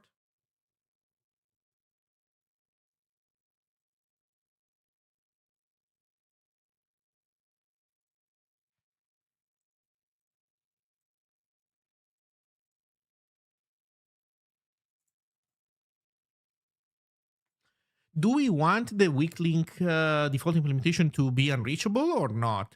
I really don't know if this is a bad idea. Yeah, Sidenka, no LLMs. That's the best suggestion there is. No, you know what? I would even argue, fuck what's ethical or not. The point is, do you want to get good at things? Don't use LLMs much. That is the whole question. Like, do you want to get good at programming? If you don't want to get good at programming, then why bother learning Zig? Just use an LLM with other languages that are already mainstream, etc. Don't even bother. You want to use Zig? Do that to get better at programming. Do that to make good software where you, not the LLM, not the thing that works for Sam Altman, but you are in charge of the decision making. You design every aspect, every interaction of your application. You don't let that to chance or to what is mainstream, because that's ultimately what the LLM is going to do, right? Like even in the best of cases, everything that you don't define yourself, the AI will do, roughly speaking, what is average, what is commonly done. Do you want to make average software? No, you don't aim to make average software. You aim to make above average software. Then maybe you fall short. Maybe you try hard and then you don't reach above average software. You know, that's life. But if your aim is at average, what even is the point? What even is the point? So, serious recommendation: drop the LLM, go to zig.day, find an in-person event with other Zig people, see what it means to be in a group of people that want to make good software. Like, join an in-person event. We're going to have one in Milan. There's going to be a Zig Day in Milan end of this week. There's going to be a Zig Day in Germany, in Nuremberg, April 11th.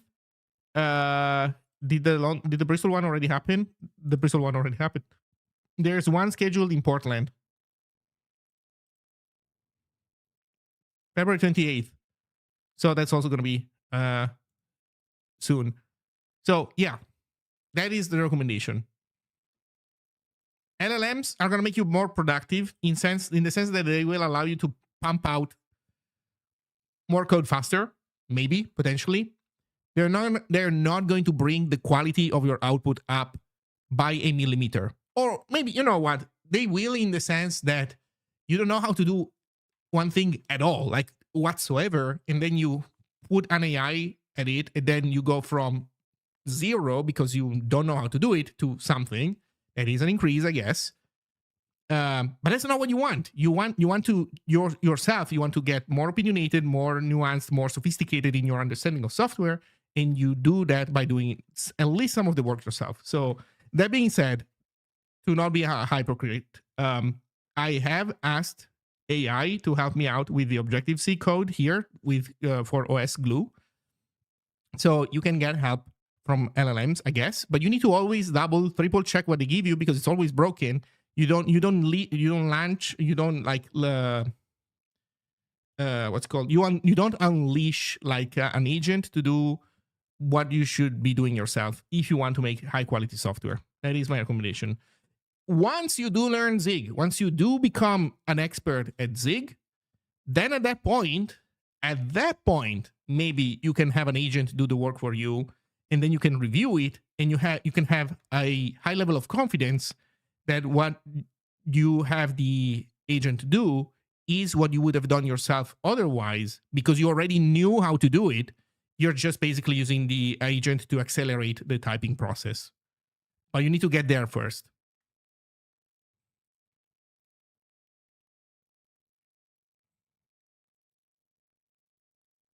I don't understand what even is the point of a type def if you can't use it for forward declarations. Wait, is there a way? Can you use a type def for forward declarations?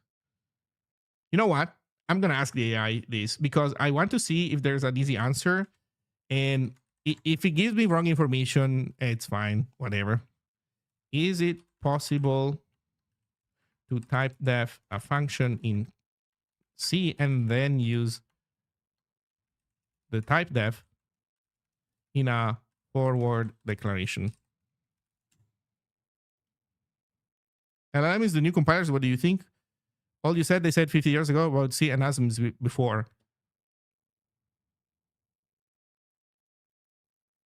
No, I'm not arguing for doing things the old way. I'm arguing for doing things high quality. How?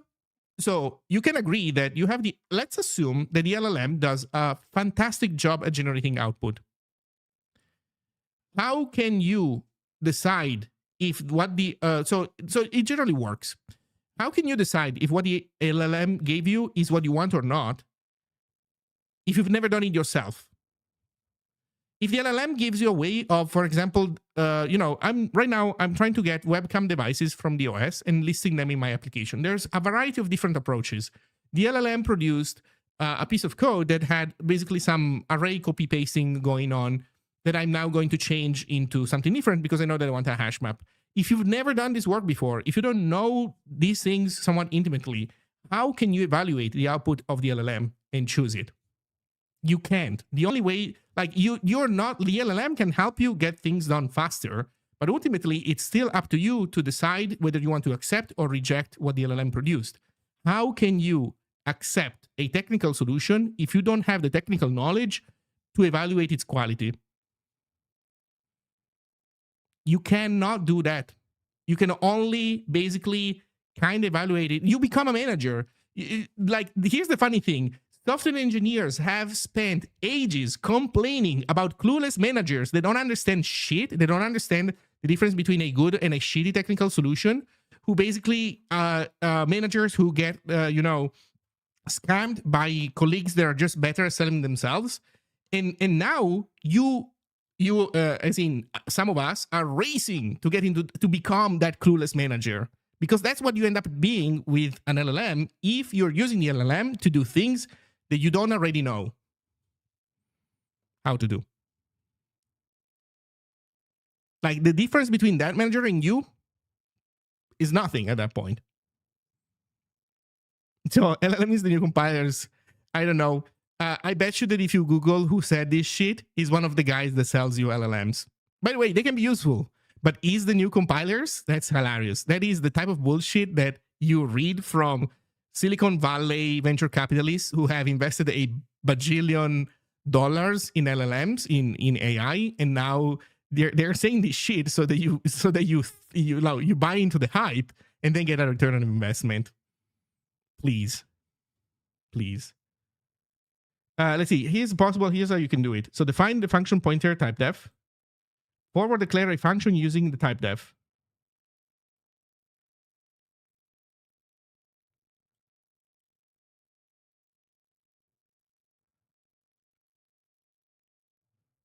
Later define the function. What the fuck is this guy talking about?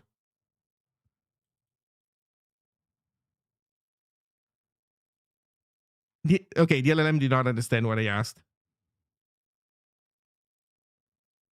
No, I don't want to retry actually. Fuck. Can I edit this? Oh, it doesn't allow me to edit this. Okay.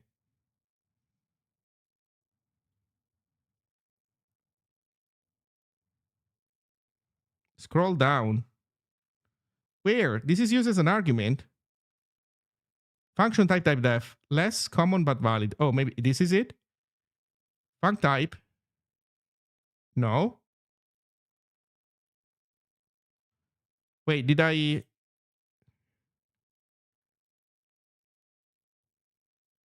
Oh, so this is a formal declaration. So this is what I was doing, and then define it. Okay, so this is a forward declaration. According to the AI, we'll see if this is actually true. But so according to the AI, so this would be a forward declaration? No, but we know that this is not right because look at this. We already got a compile error here. Let's ignore the unreachable. Let's turn it into a, we were saying abort. If I do device change callback,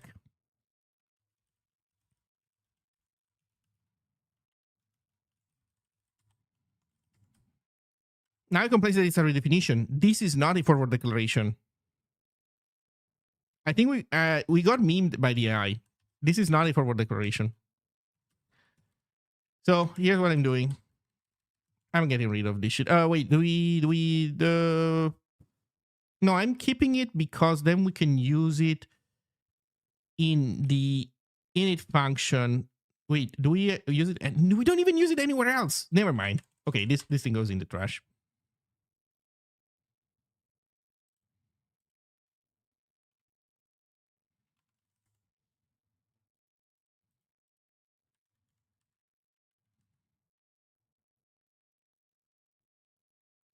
That was a pointer declaration. Yeah. So there was no way of using a type def function in a forward declaration for the same function.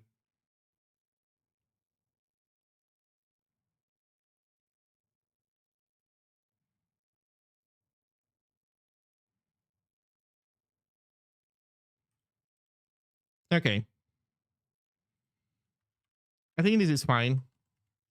Webcam manager init doesn't accept any pointer anymore. Does capture manager bullshit stuff. The init removes the observer, stops the capture. Device enumeration. Get video device discovery session. This is used internally because we call it here. To be honest, now that we don't have the other one, we might as well inline this.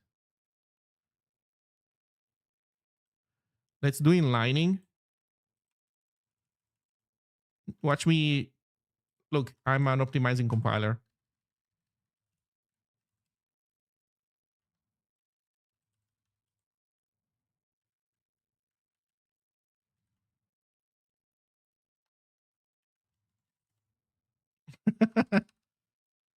Look, Ma, I'm an optimizing compiler.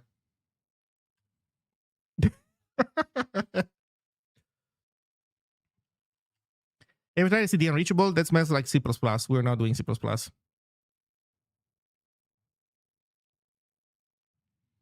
I think that C has an unreachable keyword. Unreachable C. Yeah, fuck that. No, where's the C one? Not the C++ one. C has one. I think abort might be fine for this. Built-in, there we go. Built-in unreachable. I bet you that we also have this one in our case. I might be wrong, but I think we do. Let's see, built-in unreachable.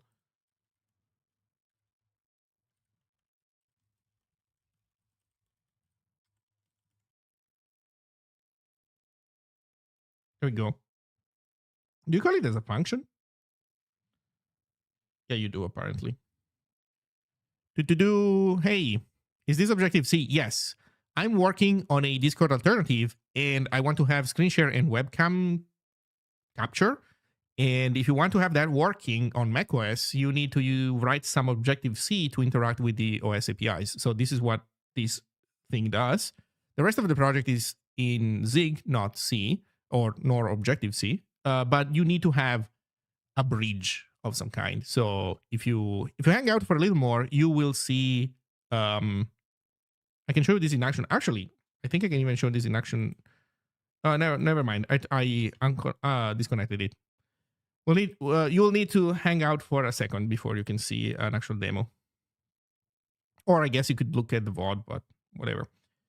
So capture manager the init. This is fine. We were saying this function doesn't exist anymore. So we have webcam get devices.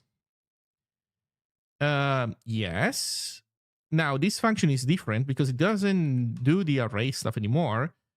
Doesn't take any parameter. Instead, it uses the forward declaration that we declared above to do stuff. So there is no minimum or maximum number of devices anymore. We iterate over devices.count.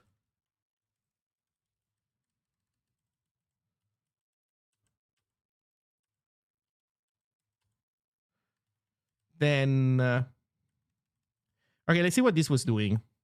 String copy in here. Also, I hate this language. We are referring to an array value and we are implicitly grabbing a pointer to it, but you don't see any sigil that tells you that you're taking a pointer. I hate this language.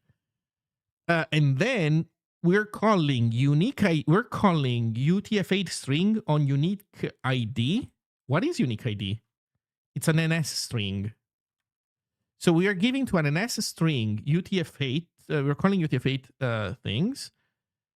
And then, so I guess this is the destination. This is the source. So this is basically memcopy.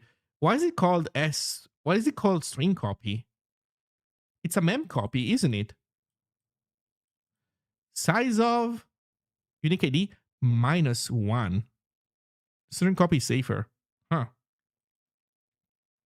Oh, look. And then he puts a null terminator at the end. Okay, so this guarantees the null terminator at the end. Here's the problem, though, with this approach. So this works as long as that thing is that big for real. I think we should malloc. I think we should malloc this string. No, I don't think it's necessary for in that sense, but I think it's done for security, right? By the way, to be fair, this code might be dumb, but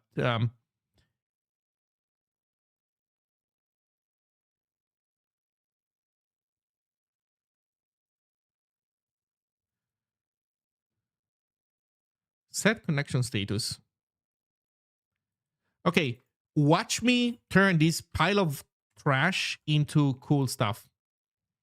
I'm assuming that a UTF-8 string is null terminated.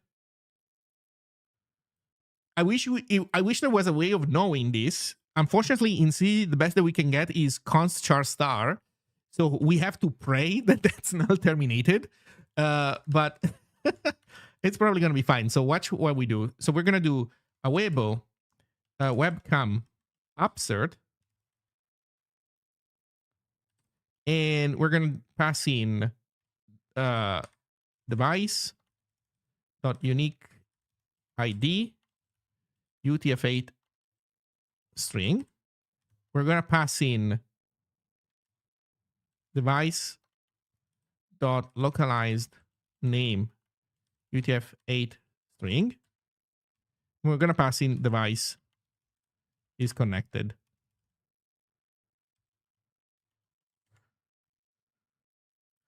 And we say goodbye to all this stuff. Actually, I'm going to comment it out temporarily, just in case that we need to double check something from the previous logic.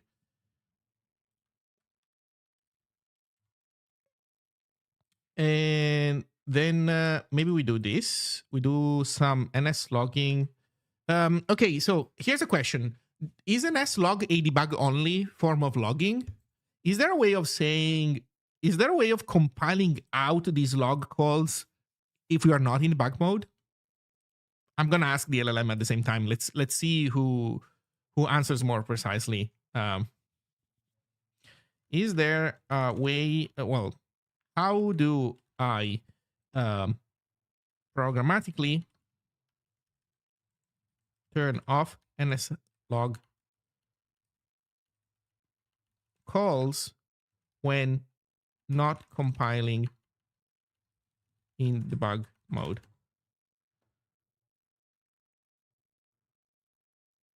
Fuck.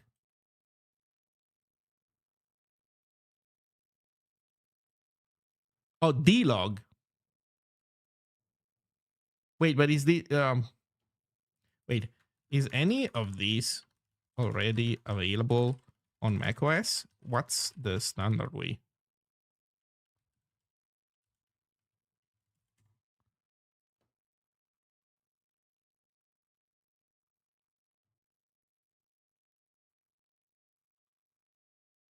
OS log info, OS log default.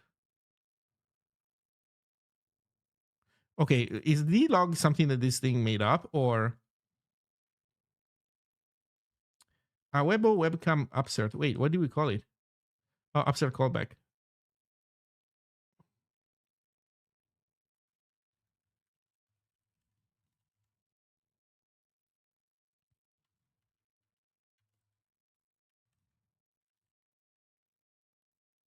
There's no dlog. There's only an S log. Okay, you know what? Goodbye, an S log. You know what? Again, I'm gonna comment it out because maybe we're gonna need it. But for now, I'm gonna just do this. We don't return shit. This function is now void. Webcam get devices. We go in camera capture. Where's the excellent definition? Webcam capture unit. Oh, wait a second. This shouldn't even be a function. What am I doing? This.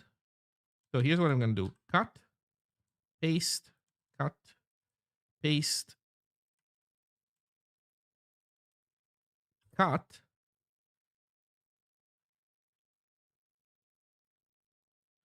Okay, there. You know what? No, I'll keep it as a separate function, only for one reason.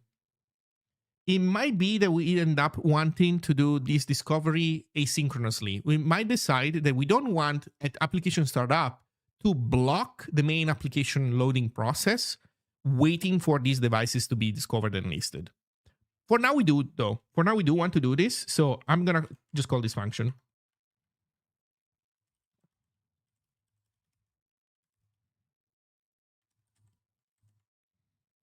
There we go. Webcam get devices.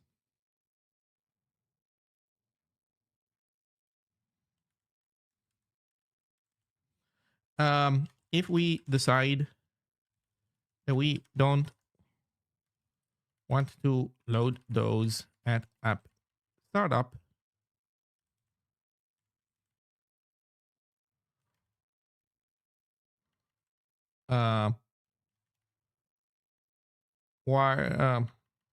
call this function from Zig instead of here. Okay. So now this is not okay anymore. This is not okay anymore because now you want to do this. Disconnected, disconnected.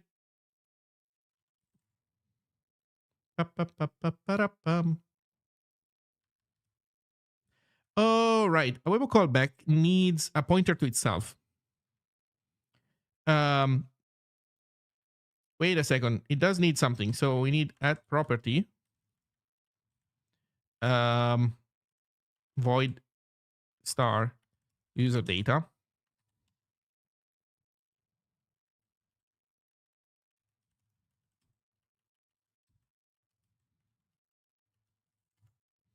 On init, we do want user data.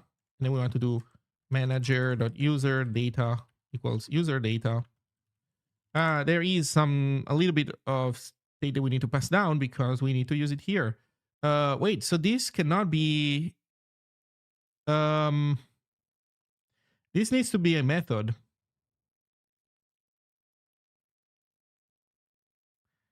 This needs to be a method. Shit. Okay, time to do methods. What is it? Minus void. Are you planning to make this? Oh wait, sorry. Let me catch up with chat a little bit. What are they doing with Zig 016, particular introduction of IO? I haven't wrote Zig code in a bit, but you're moving things around. Yes, we are breaking everything. We introduced async IO in Zig. It's a big change. All of the IO stuff has changed dramatically.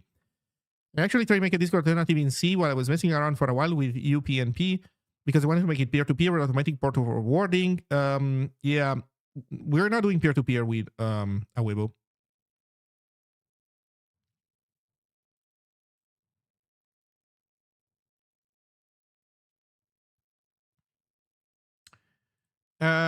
So what do method signatures look like? Name, colon, and then arguments. So I guess we can call this get devices.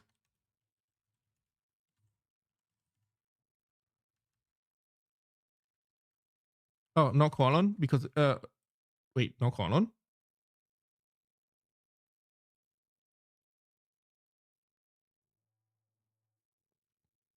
Yeah, colon is only if you have arguments, I think.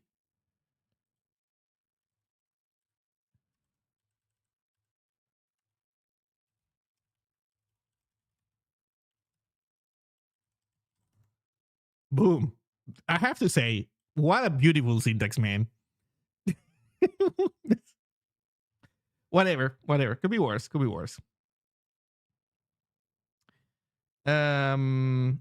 Okay, so now this is a method because we call it from Objective C. Yeah, we have a server plus client. The idea is that you take the server, deploy it somewhere. You can use it ideally a very tiny server. You don't have to buy a giant server. To give you an idea, with Discord, if you want to enable 1080p streaming for all your users in a Discord server, you need to have 7 boosts in the server. 7 boosts, well, a boost comes at around €5. 7 boosts are more or less €35 per month that you have to pay if you want your users to be able to do 1080p 60 frames streaming. My goal, don't know yet if we will achieve that, but my goal is to have a 10x cost reduction. So the idea is that you put your server on one of these bad boys. You go to Etzner, Cloud, Prices. You have these super shitty 2 vCPU shared, not private, but like 2 shared vCPUs, 4 gigs of RAM, 40 gigabytes of hard drive, 20 terabytes of traffic included every month for €3.49, 10x cost reduction. And this should work for a Discord, well, for an Awebo server for you and your friends. Say a dozen, 20 people in it, where you stream every day for like 6 hours. This ideally should be enough. Again, I am right now implementing the basics of screen share, so we'll see exactly what it takes, but that is the goal for now. That's what I'm aiming for. Okay, so do methods have a magic self in Objective-C? Of course, right? Why wouldn't you? You always have magic self in these languages, right? Yeah, they do have magic self. So if you have magic self, then here we can do self comma. There we go. And in here, we also have magic self, do we not?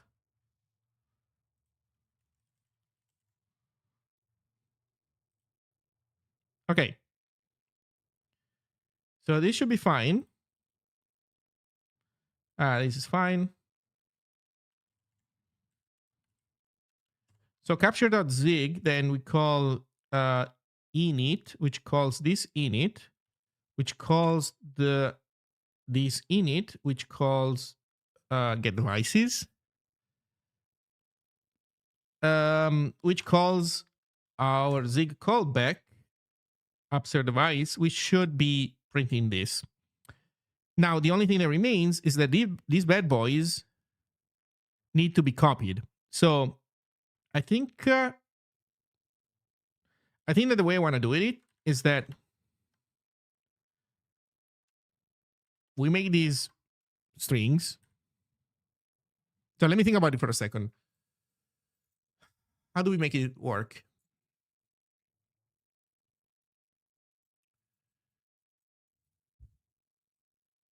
Yeah, I think we just heap allocate this stuff. So upon insertion, we do GPA core.gpa.dupe. Actually, is it dupe z? Is there a dupe z? Deprecated in favor of dupe sentinel. Sounds good.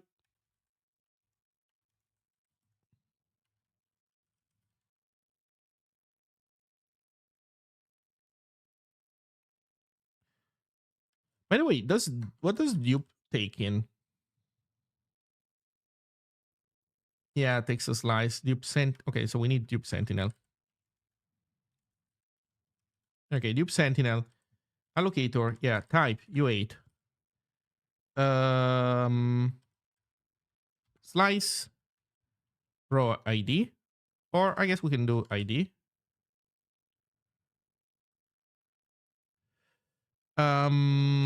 Sentinel 0. Yeah.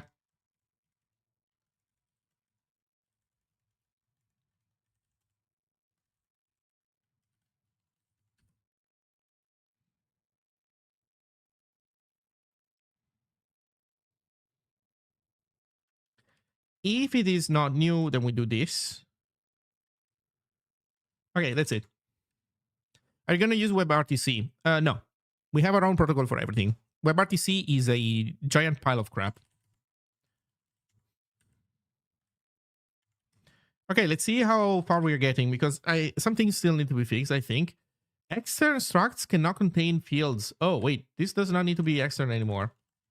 There you go. Oh, there's more problems. Right. We need to... Okay, so here's what we're going to do. Function Actually, this is no return.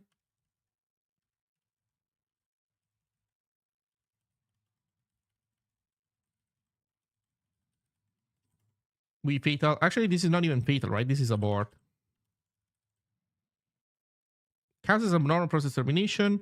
If link against C, this called C abort. Otherwise, it raises sig abort, followed by sig kill. Invokes the current signal handler for sig abort, if any. I actually don't know if out of memory it's on abort or a fatal condition. I don't know. I'm gonna go with fatal. Let's not get weird.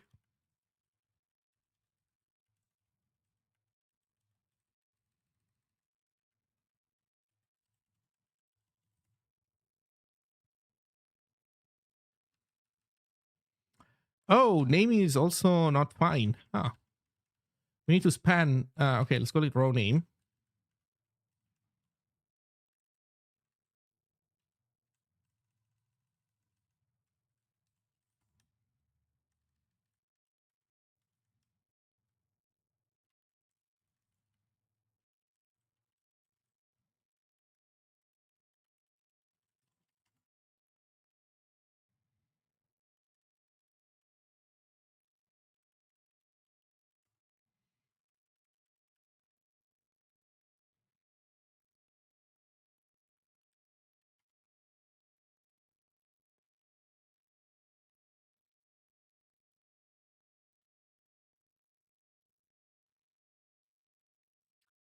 Be easily hacked by feds.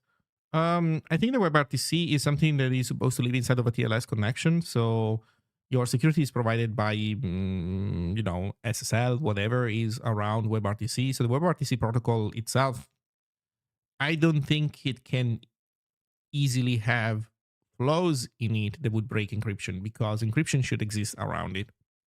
Then I don't know all the ins and outs of WebRTC, so who knows? Let's see. Panicking correct alignment. Fuck! Really? Man, we messed up right away. Like instantly.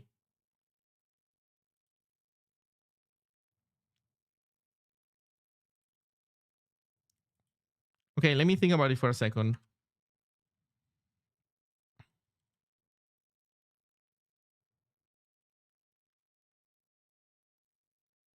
Oh, yeah. Wait. Um, the problem is that there is a user pointer that we need to pass down that we are not passing down. The signature is wrong. We forgot to update it.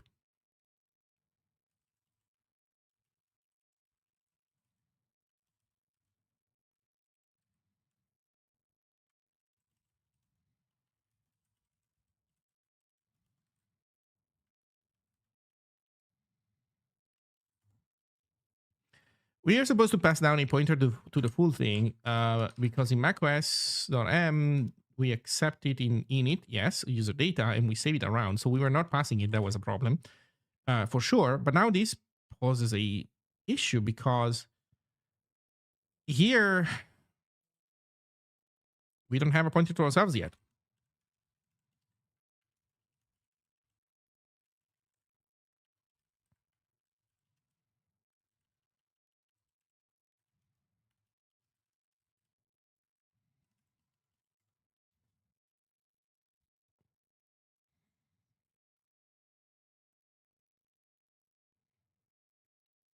Yeah.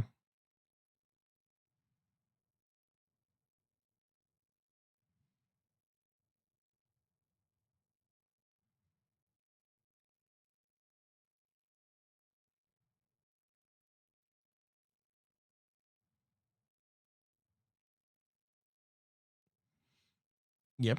Okay. So that means that in here,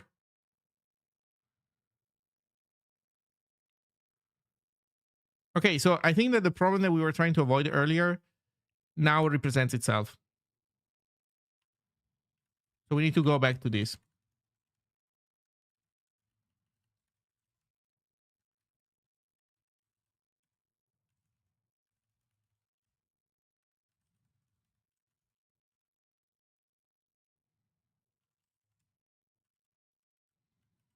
Either like this or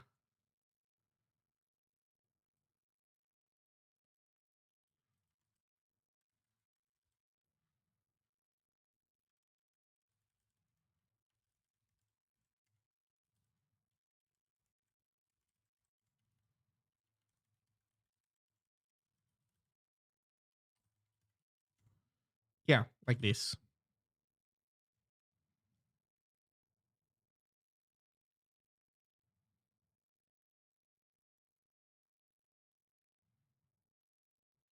Okay, let's see how this is going. Oh yeah, right. We need in GUI to change the code.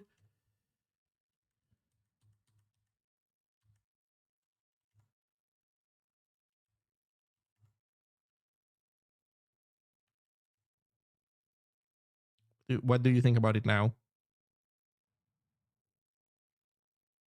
Okay, we're oof.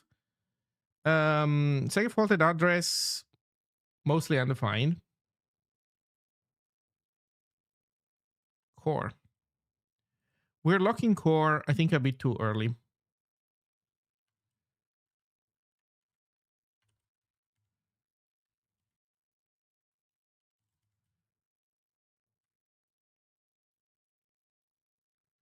Yeah, okay, you know what?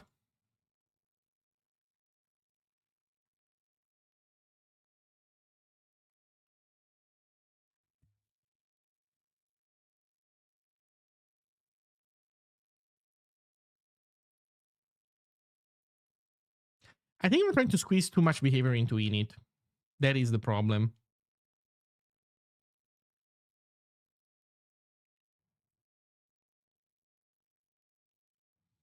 Really.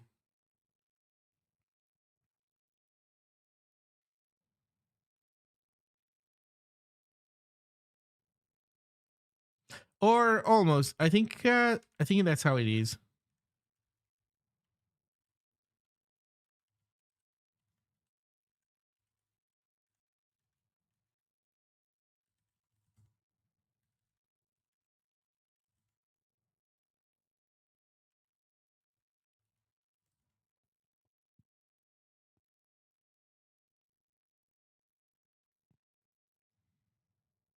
Okay. I think this might be it. I don't like how brittle this initialization order is. Oh, never mind. Still borked. Um, Creating webcam capture manager. And then because we enter lock state.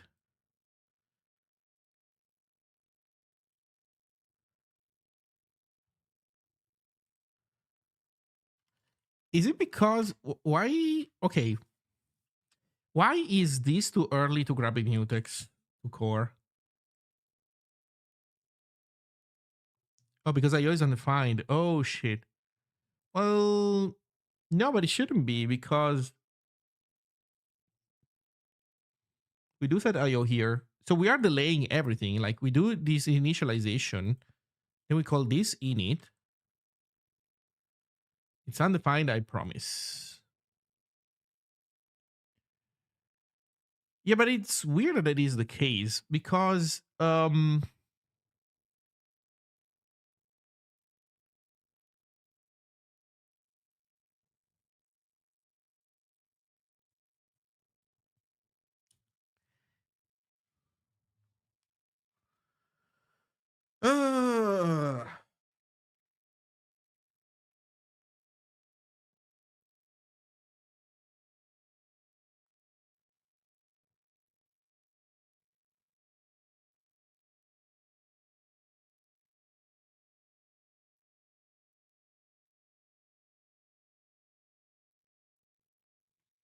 okay, so here's what we're gonna do. We're gonna split this into two separate operations because having init do this much work makes everything too weird. So let me go in core. Let me undo some of those changes. It's just too much stuff happening all at once.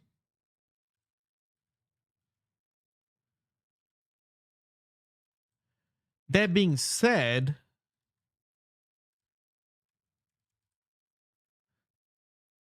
it would be nice if we didn't have to remember all those initialization things that need to happen, but it's just brittle. Like either way you do it, it's annoying. So let's look at where init is called. Init is called from GUI, right? Oh, there's run. Right. Where's run? There we go. Okay, in here, yeah, there we go. Yeah, you know what? This is already good. Starting audio support, then log.debug.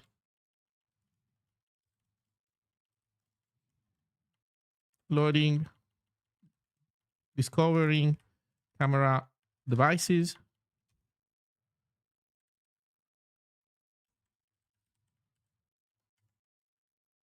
And here we can do.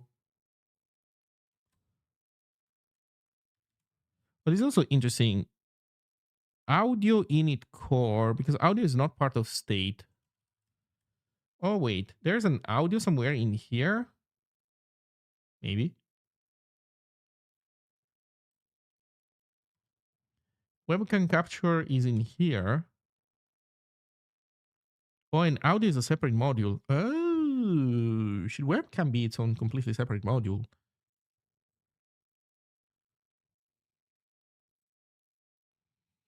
No, I don't like this. I think I think calling webcam capture on this guy is fine.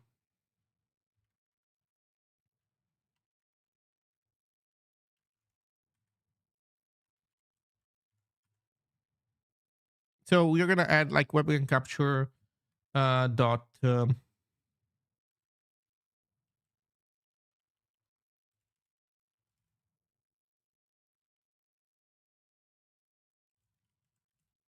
discover webcams.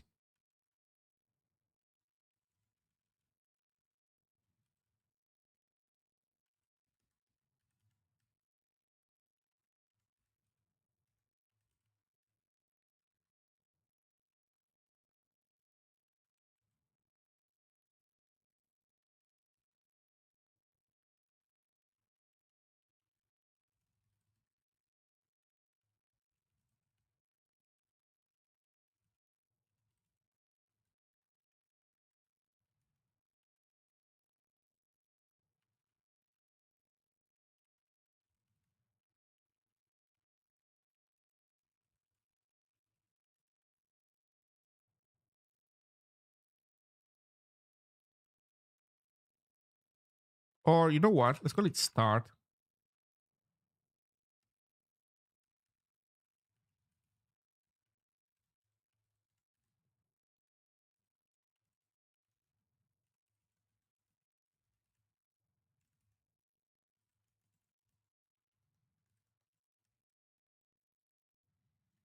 Yeah.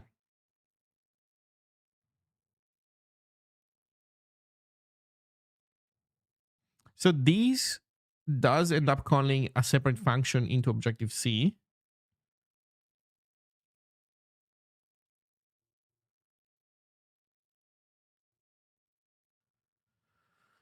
Uh,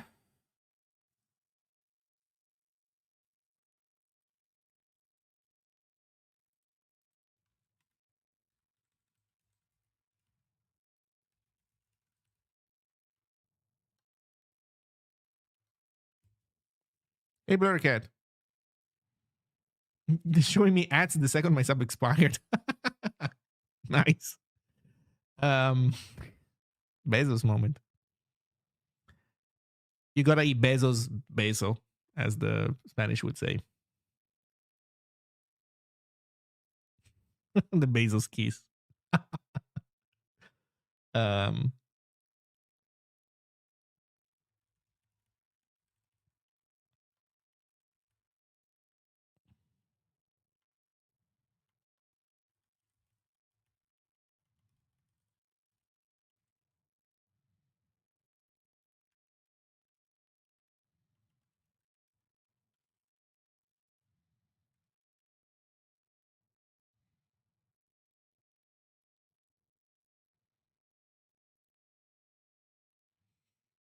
okay, so start. Then we would want basically this to be. So Objective C, we do. Do we do the init there? Let me think about it for a second. Yes, we do the init. Okay, I'm re-architecting this to be less cringe, basically.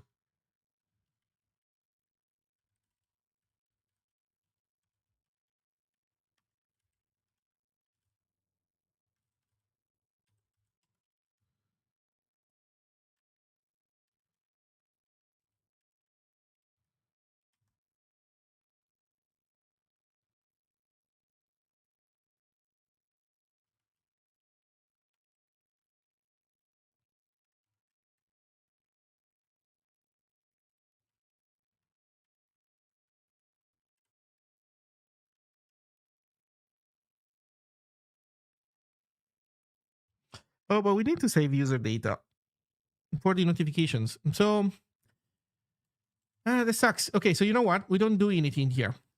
So undo. We do pass this information down, but here, yeah, undefined. We leave it undefined, and then here we do the init.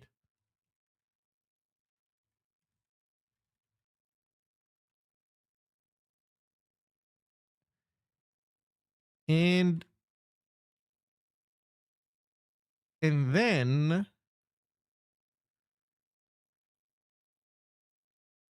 we need this.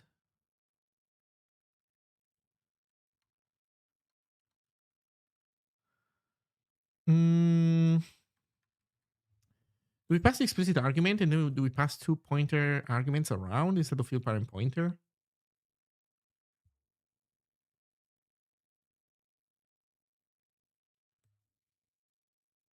Yeah, it doesn't matter.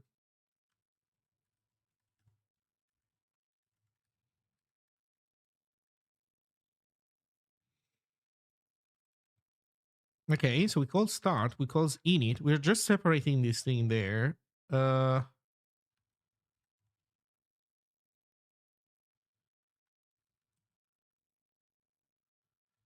so we save user data in there, and we call this.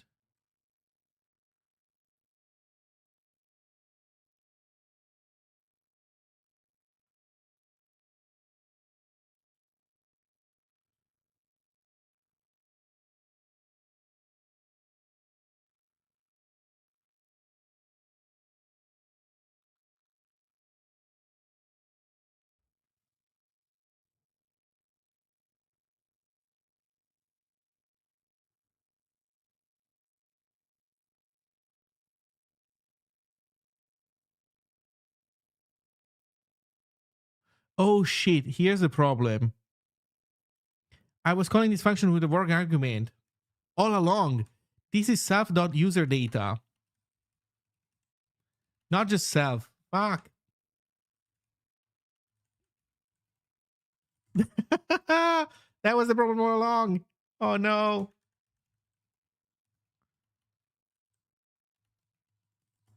That was the problem all along.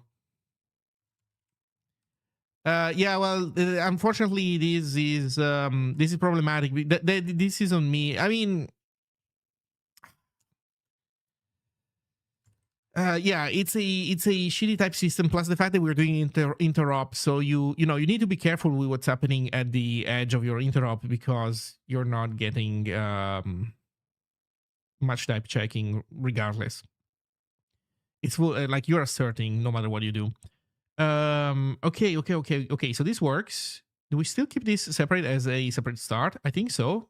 I like this way of doing it. So we call it start.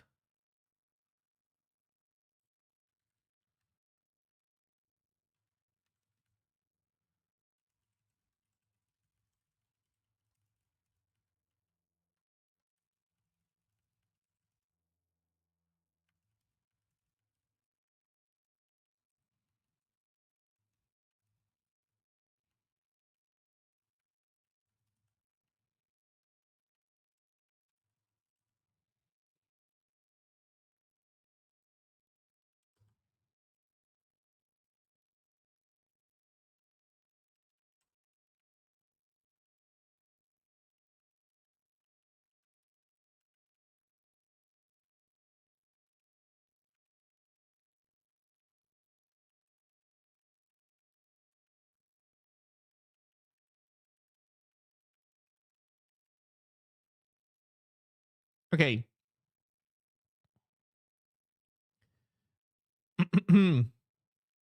So I think we're good.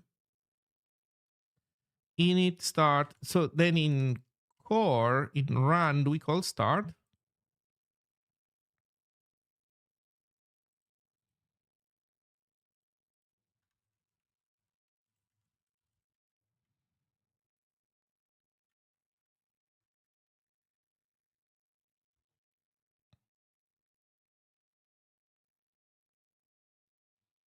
Also, wait, why is it allowing me to do dot init? This should be equal init.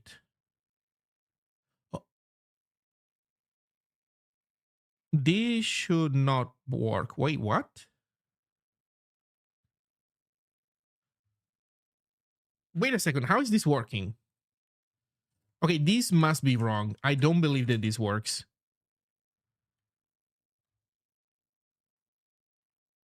Yeah, okay.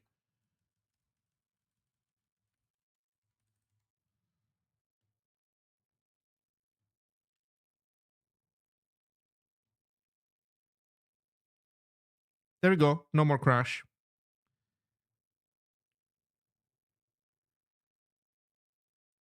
Creating webcam manager. There we go. Upserting webcam ID, blah, blah, blah. Name HD Pro webcam active through. Upserting webcam, blah, blah, blah. IPX camera. Now watch me unplug.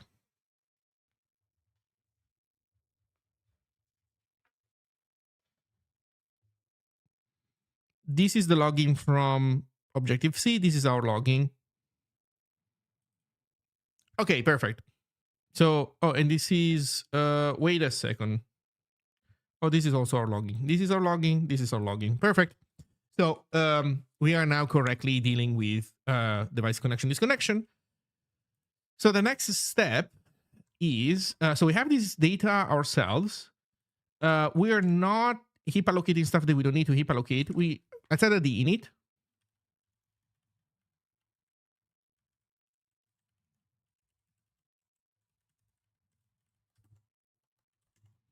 So in a the init, what are we gonna do? Selected. Selected doesn't matter. Devices matters. Objective C matters. So we want to do wc.obj.c.deinit. We want to deinit this guy first so that it stops trying to fuck around with this memory that we're about to free, obviously. So then second is, do we need to free webcams one by one? Technically, yes. Now here's the thing though. Here is the thing. What the init is nice if you want to make sure that you don't have that you don't have like memory leaks. But in a like when running this application for real, this is all memory that is fair game to leak at the end of the application. Like we're not accumulating garbage in this process. We're dealing with a bunch of strings coming in. We accumulate them because we never want to free them, remove them from the list, at least currently with this current implementation. We're not copying them mindlessly. We only copy them once when inserting the first time a given device. Then we don't copy anymore. So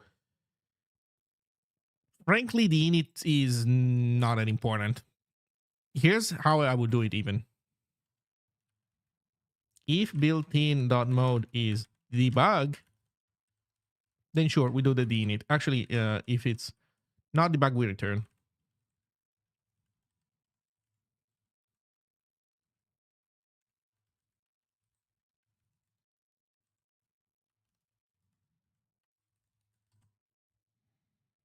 What if I connect a million webcams? Well, then we need to have a million item long list of webcams. Otherwise, you're not going to be able to use your million webcams. Can't escape from that. Okay, so otherwise it's Objective-C init, and then we do for wc.devices.values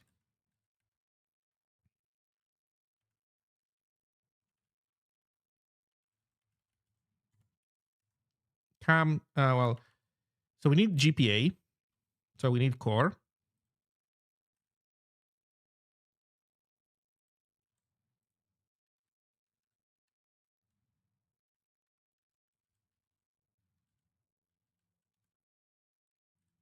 New line. Okay. Core.gpa.free cam.id. Core.gpa.free cam.name. And also these guys, wait a second. These guys needs to be defined like this. They need to be non-terminated. Then we free them and then we destroy the hash map.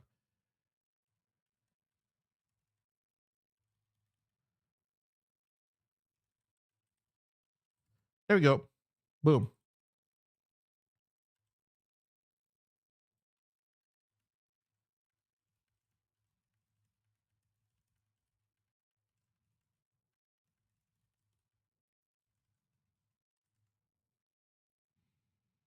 Okay. So the init is implemented. Again, I don't think it's super important, but we have it. So we can even have defer.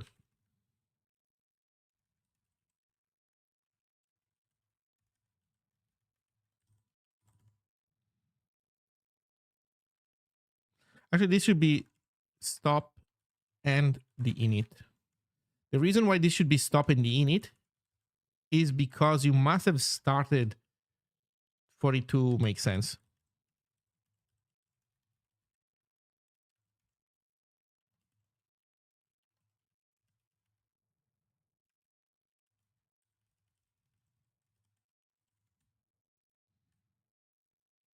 Because we cannot define object. I mean, okay, you know what? We could make this whole life cycle a little bit better than it is. There's a bit of cringe in here, but not too much. I think it's fine.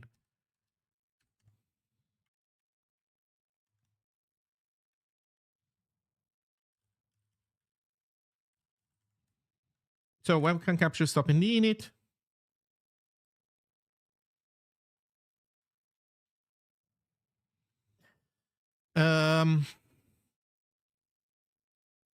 So this works. The next step is to display camera devices. Do we actually run at all?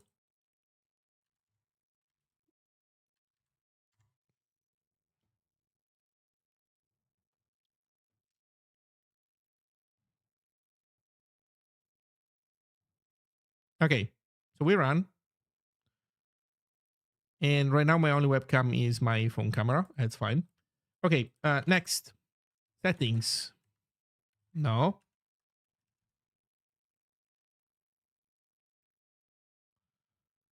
User slash AV. AV. So this is where we list all the audio devices. We need to make a drop down also for video. So there's a spacer, there's a separator. Okay, how does it work? Vertical box. Tab name. Spacer. Then here we have a horizontal box with, I guess this is the two audio things. And then below it, we need, I think we can do with just this. I think we want to copy this logic.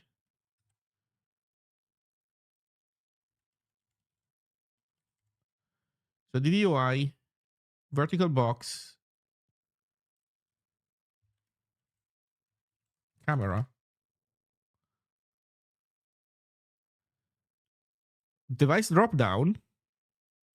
This is something that we're gonna need to personalize, and then there's no volume slider for webcams. Okay, so this cannot be device drop down, so this needs to become audio device drop down, and we need to have a camera device drop down. So I'm going to copy this nevertheless.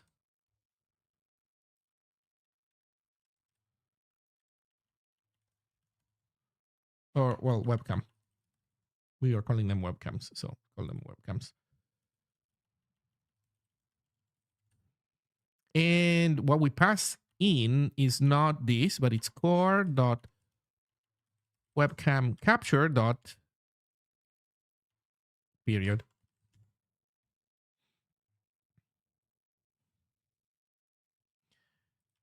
So this guy takes in source location. This takes in a pointer to webcam capture.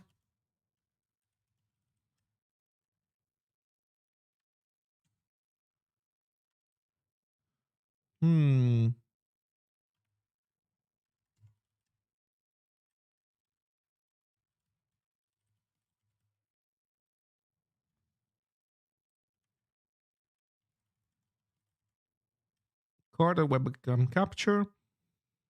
Now, drop down widget init source audio label if audio state device else system default.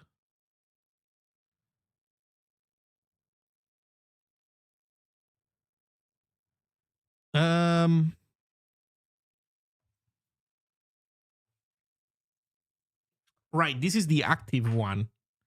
So this is how it works. In our case, it's going to be if, also audio state, this is going to be WC. So this is going to be if WC dot selected ID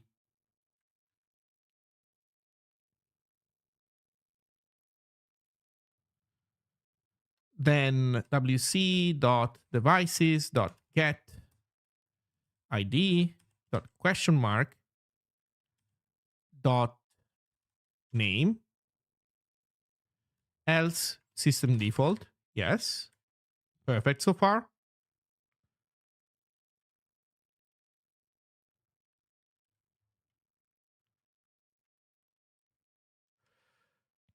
Then new selection core.device selection equals null.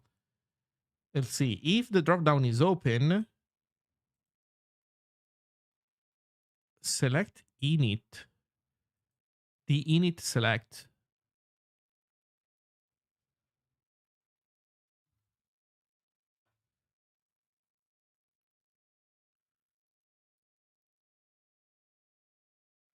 Why is this implemented like this? I don't think we need this. If selected device for devices, token slice pointer equals pointer, init options, selected index equals I.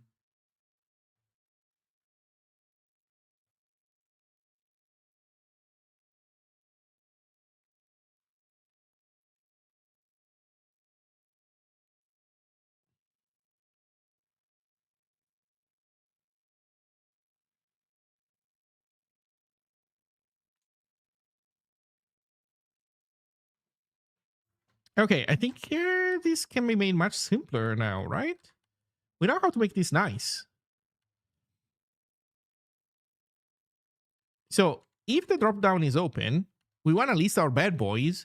And this is a setting that I believe we can set on the fly when the time comes. So we can say, so if it is open, then first we want to add the system default entry. That one needs to be present in there always. So we do this. Add choice label system default.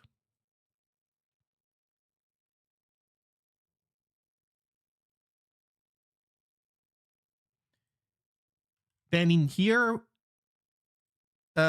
we do this if it is clicked. So one sec. So here's how it works. If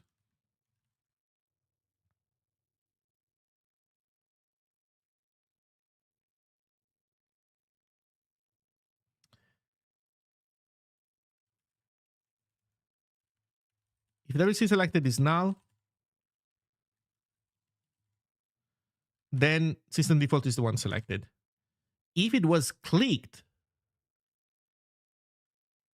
then we also still want to do the same, I think, in terms of zeroness. And we want to modify, let me think again. Do we want this to happen right away or do we want this to happen in the next frame? I think it's fine to delay this one frame. I think that this is going to be usually more appealing to people. So here we do just wc.selected equals null. Then for wc.devices.values,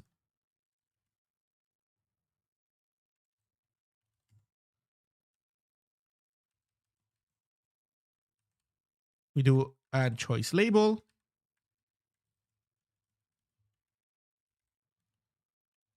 cam.name.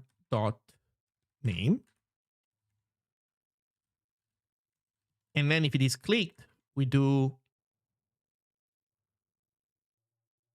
if it is clicked, we do wc.selected equals cam.id. And before doing that, we do if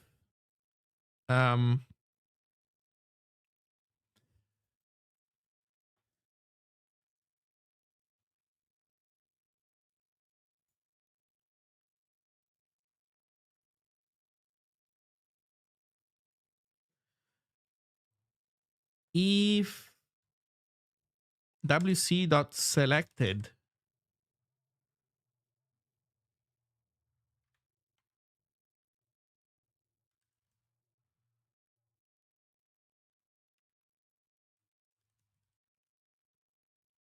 if selected id dot pointer is the same as, actually this guy doesn't have a pointer, is already a pointer, is the same as cam.id.ptr.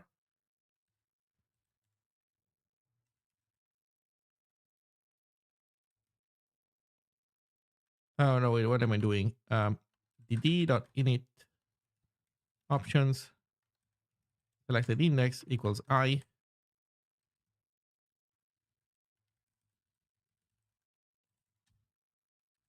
I think that's how you implement this in the most straightforward way.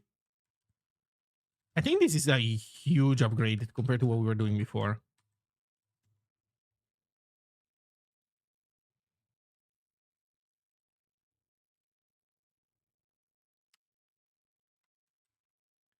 If new selection return true or false. Oh, this is something like if it was modified. Um, if we modified something. Um, well, why did we? Oh, because we want to potentially call something else. If that is the case, const var changed equals false.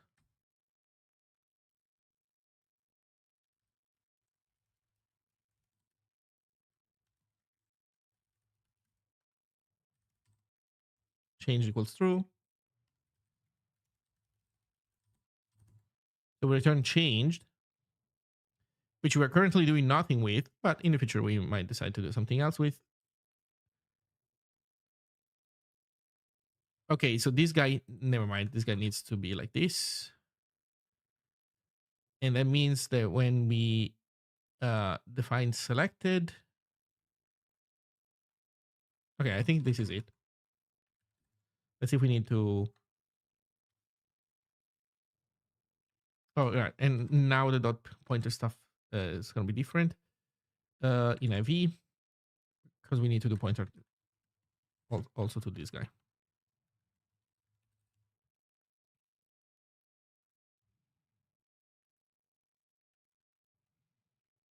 And use function parameter core.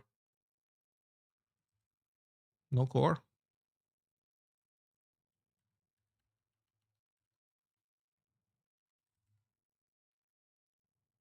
Wait, in the other one we were passing down core and core. Okay.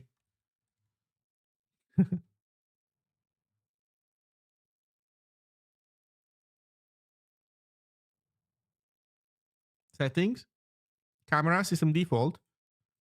Uh-oh, doesn't show anything else.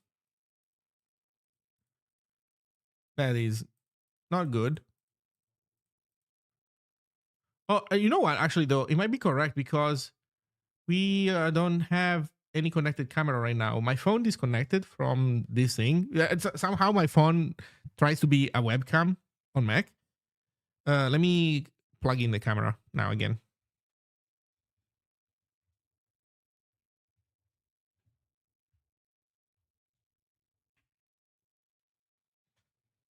So I plugged the camera in. We got a notification. And now it shows up twice. It shows up twice because one is an actual camera, the other one is a microphone. The next problem is, dude, I need cameras, not microphones. God damn it. But we have it.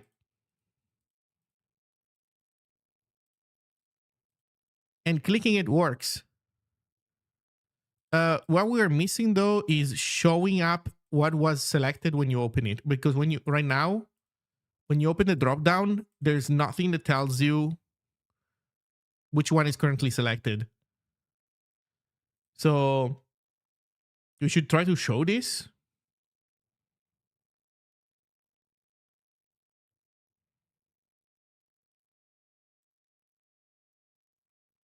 Oh, but we are doing it.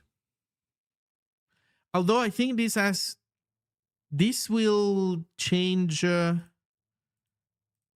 This has an impact here. It doesn't have an impact on how we display this thing.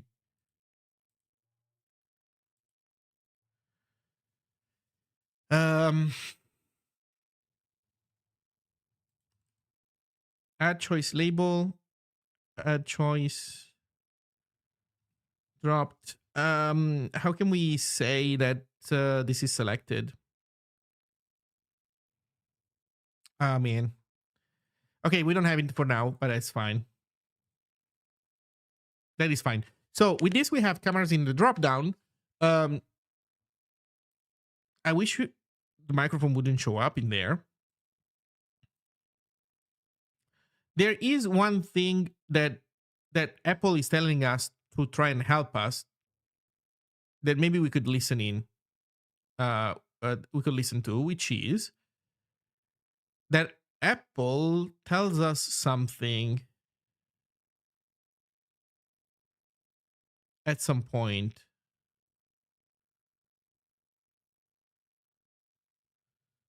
Right now, it's not complaining about it,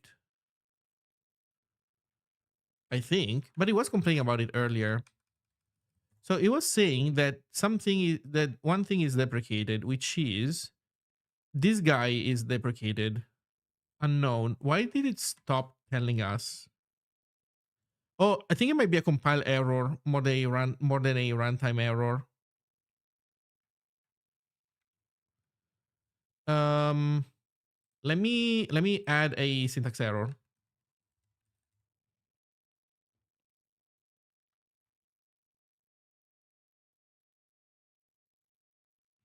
Heavy capture type external has been deprecated. Where's the message?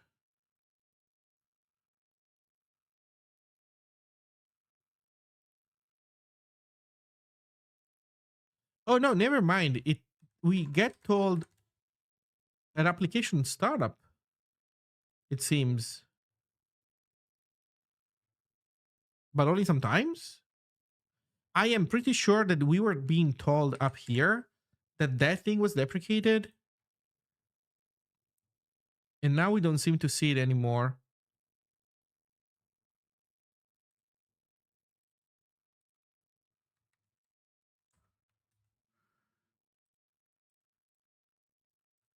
What's the new equivalent of the new thing? Use type external instead. Okay.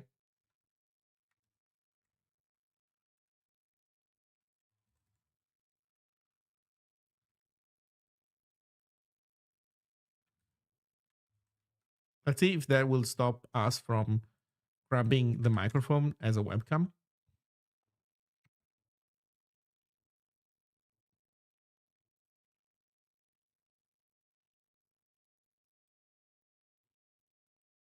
It does.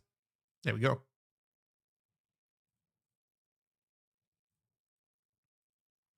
Now, can I get my phone to connect and try to be a webcam?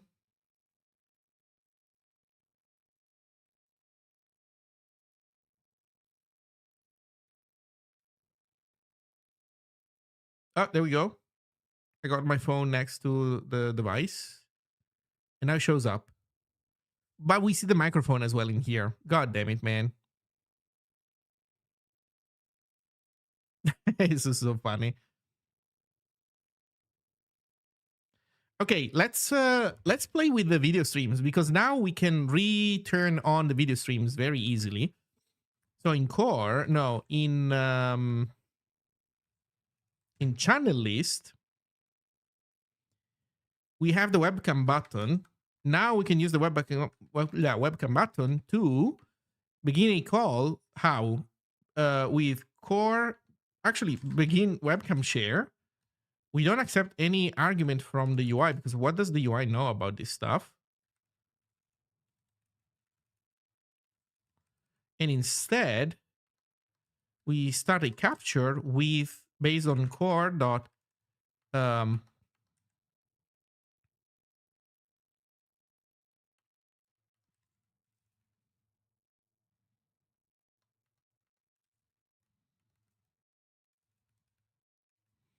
is core dot webcam capture.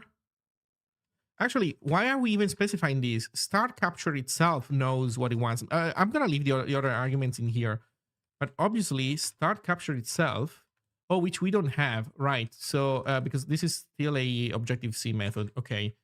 Webcam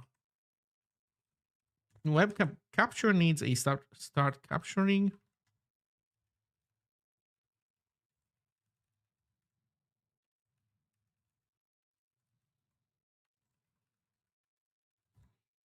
Start capture calls these start capture.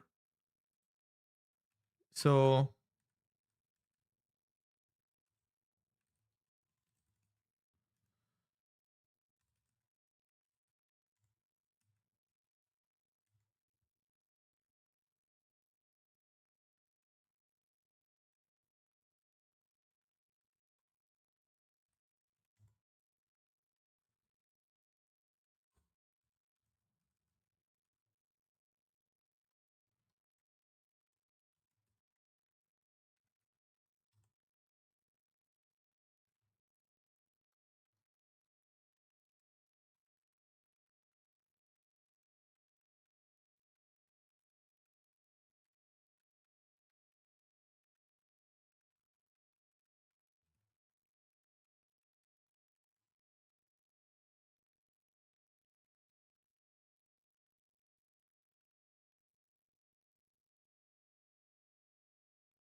okay, wait a second. Expected type, this found optional. How can that be optional? Oh, I mean, that is fine. Right, that makes sense. It's the signature that is wrong. um,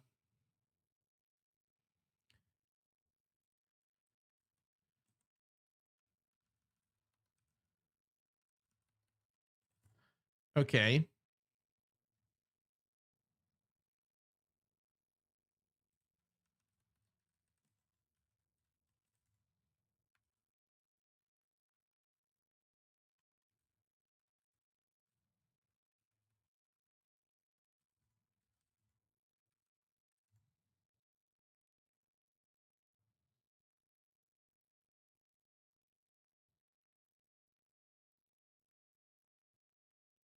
Okay, so in my settings, I'm going to select this camera.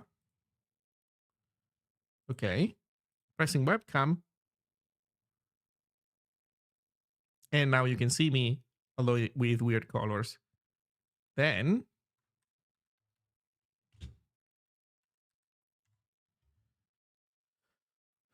let's see how this works with my phone.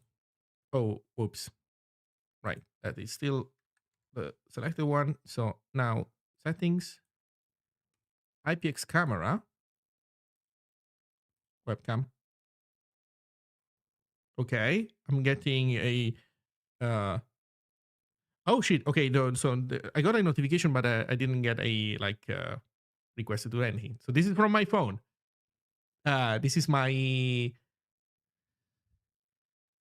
my phone. There we go. Inception. Phoneception. Ooh. uh, magic. I can pause it. So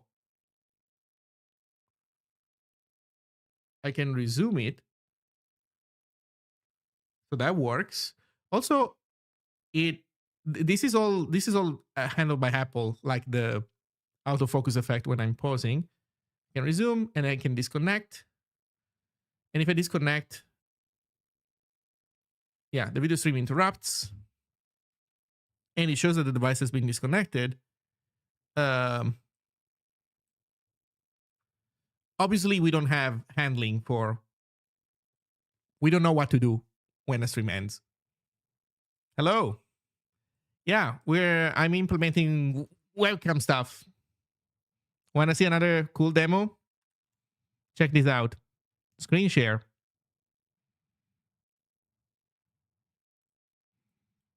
And we have screen share.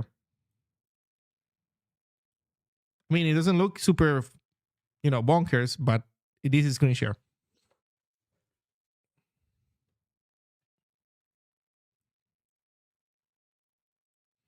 Okay. So, webcam is now, in my opinion, pretty decent.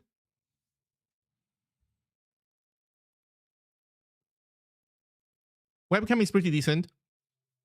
That drop down menu was improved so much with our changes.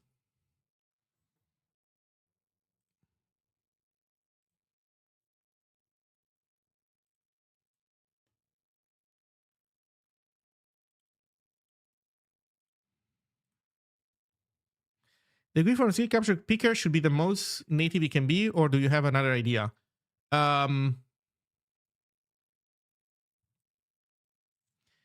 If Windows has a OS provided picker, I would be curious to see it.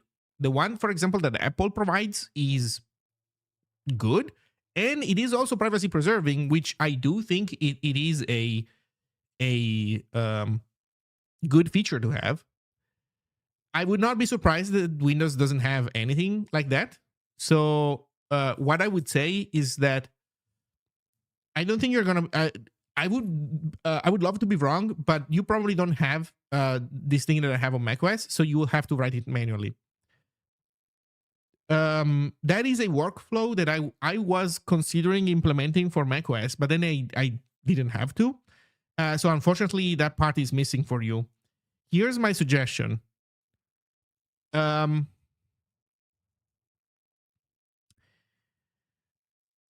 here's how it should work, okay? Let me tell you how it has to work.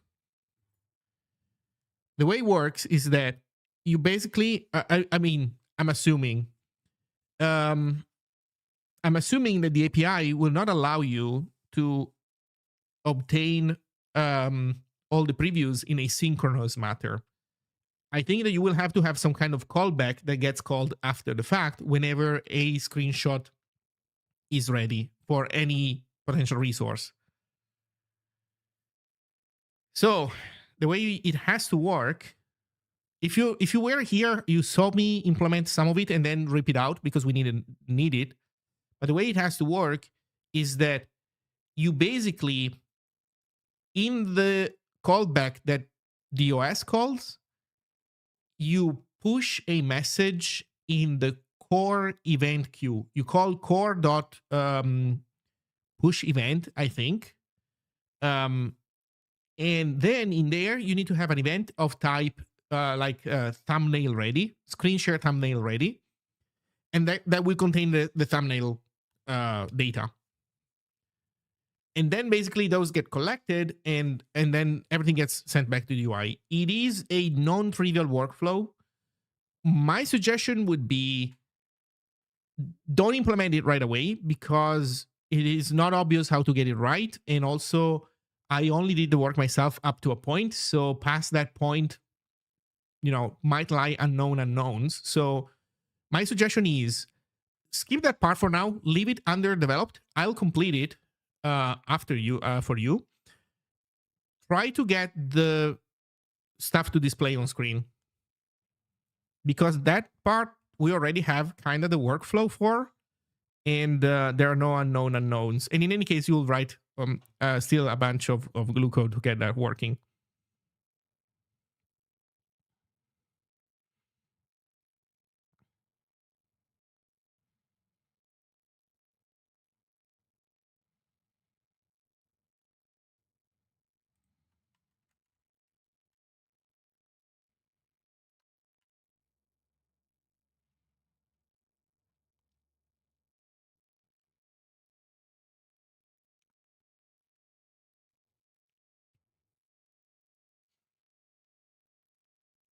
Okay, I think that we need to make this multi-platform though now. So maybe instead of Objective-C, I'm gonna call this like maybe OS bridge. Or we could have multiple fields and we set it to void when it's not macOS.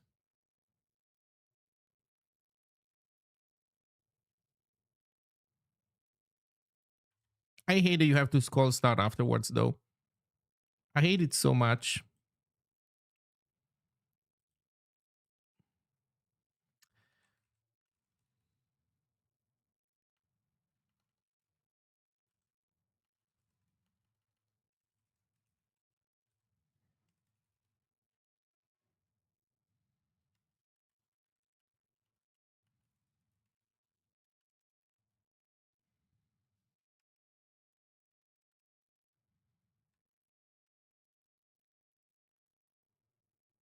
I hate what I'm doing here. I hate what I'm doing here. I'm changing it to be more straightforward. Okay, sorry guys. You saw me make some progress. You got the demo. Now I need I need a little bit of time to do refactoring. I hate what I ended up with. I want refactoring. I want some refactoring time. So like the init should be just a normal the init, not this weird shit.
At least.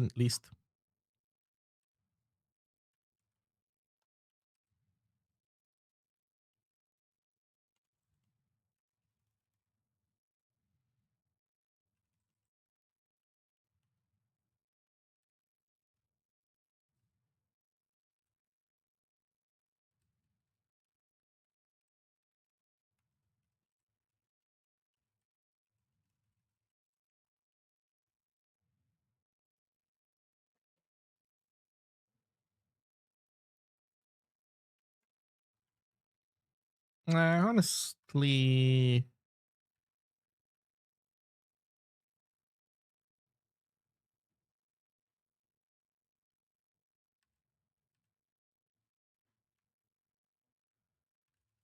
yeah, no, we need to accept the second argument, unfortunately.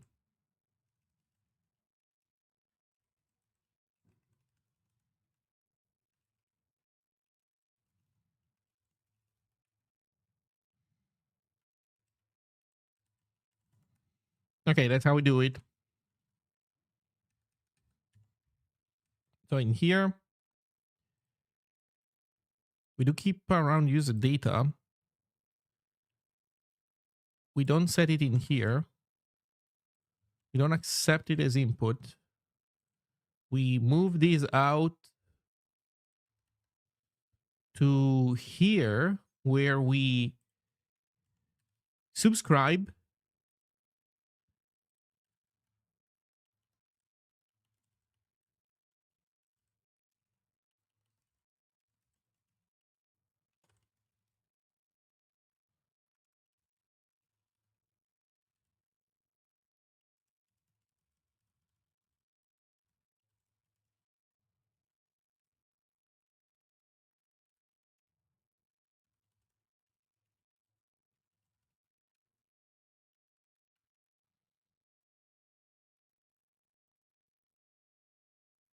Windows has graphics capture picker. Huh.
Okay.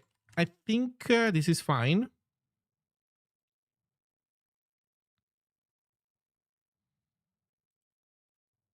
This is not a bridge transfer. This is just a bridge.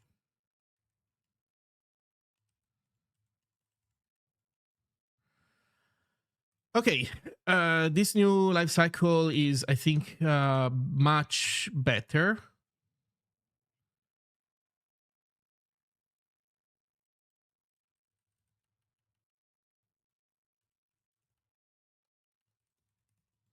This device isn't listen.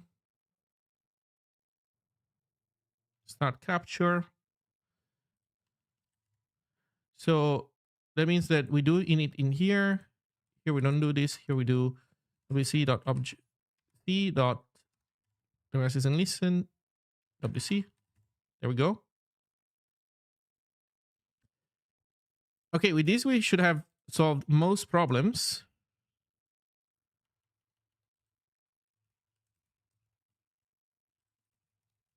More than list, this should be collect or discover. Discover.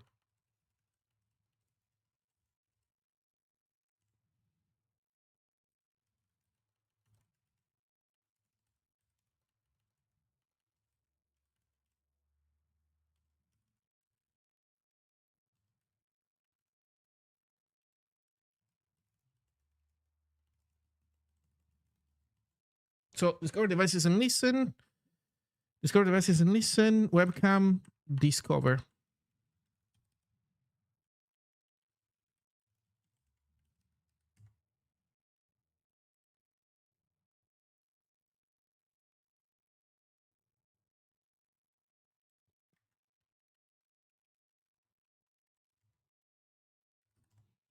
Okay, do we build? Not quite.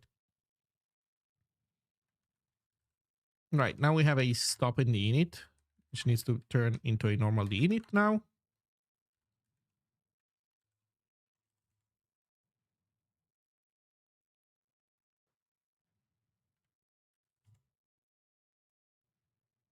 Okay, I think that we should be at a good point. WRT refactoring. So yeah, this is good.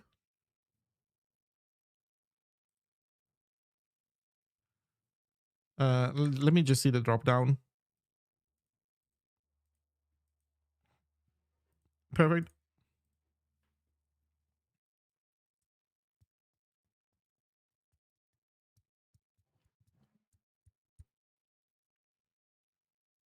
Okay, so far so good.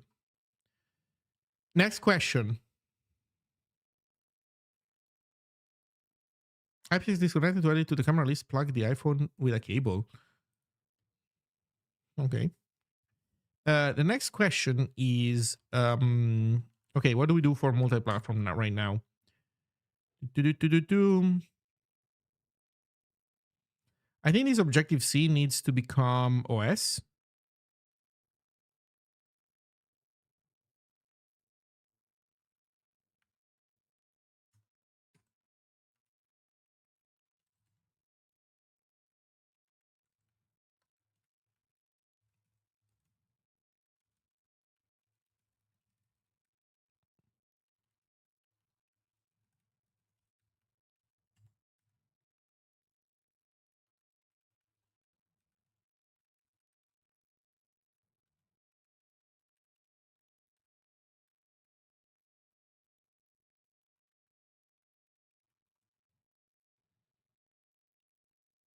Else, we can have a dummy interface, and we can have the dummy interface behave kinda like our OS interface. I thought Awebo will be CLI based. What do you mean CLI based? You mean a TUI? There is a TUI client that the Neurosite is working on, but no, it also has a GUI.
Oh shit, it also changes the ones above.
Hmm.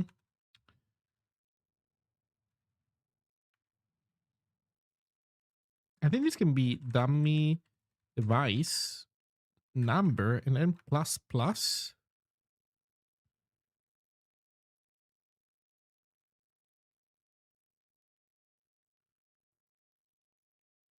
That is the ID though, not the name. But can we? Let me think about it for a second. Can we do plus plus with the number with some math? No, it's okay. We can do buff print, I guess.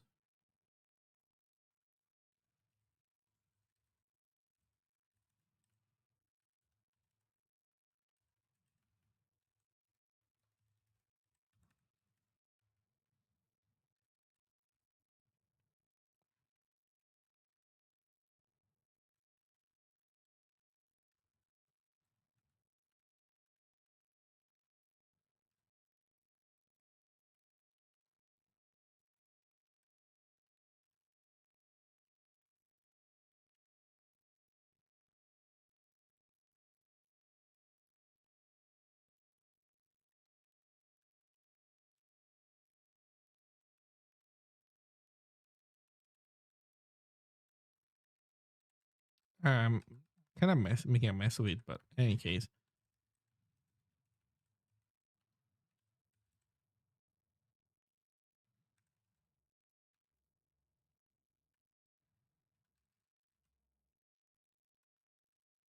We can really use the same thing for both.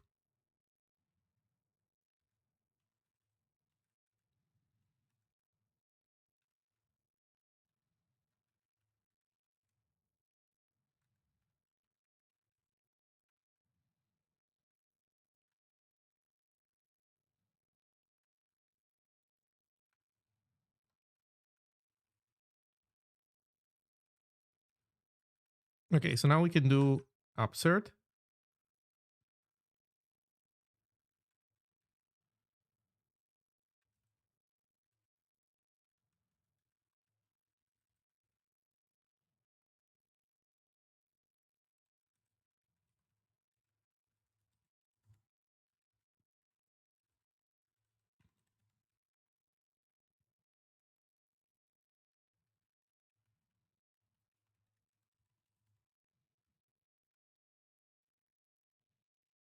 Okay.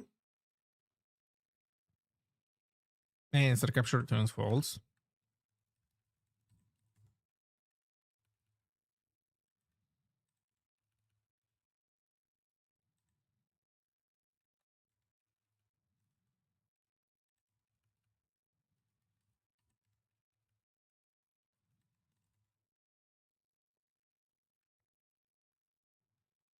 Okay. Hmm. So there's a dummy interface. There's a macOS interface. There's a dummy interface.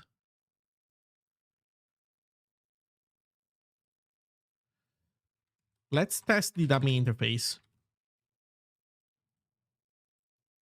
So let's use the dummy interface also on Mac. Excited type 0 found that. Right. There is buffprint Z, right? Yeah.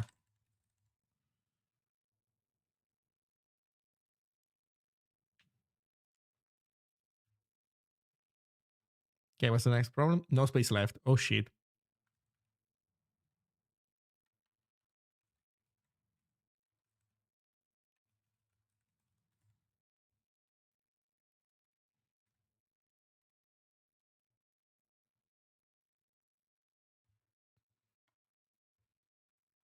Holy shit, we had some crap in there, didn't we? Huh?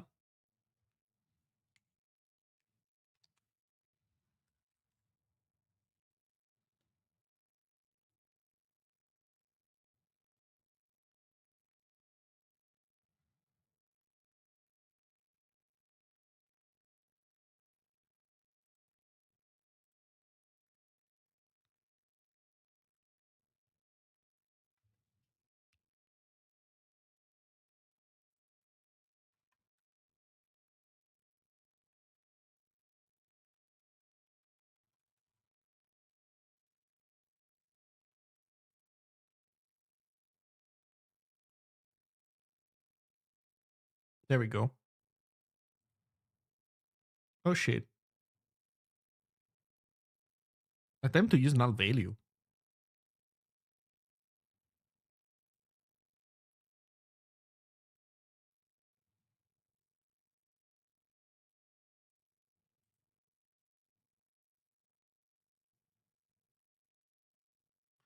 Attempt to use null value?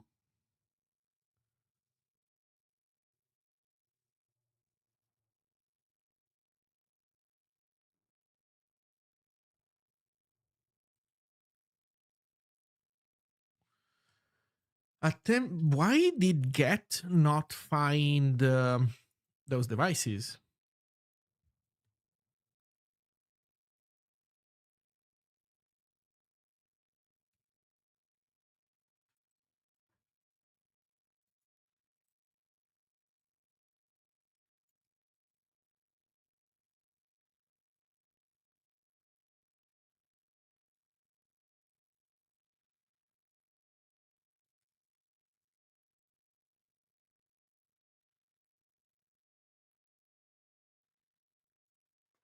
That is real weird. Because so yes, we are printing this stuff in a local buffer, but it is fine because the contract here.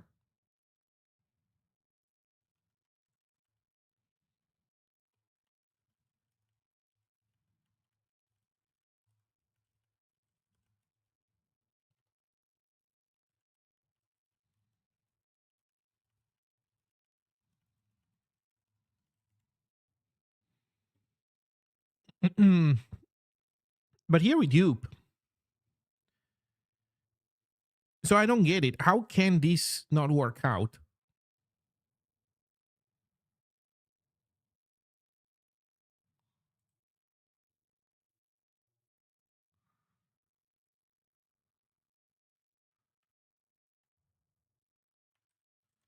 That is so weird. How is this possible, man?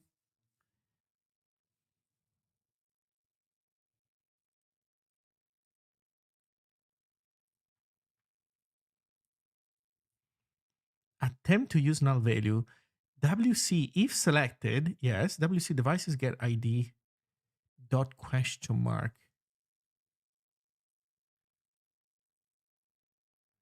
Selected is null. I don't understand what's going on here. Okay, I'm like obviously the one suspicious thing that I'm doing is in here, but I don't see how this could cause any trouble. It's the one suspicious thing that I'm doing, but it should be totally fine. Because upsert device,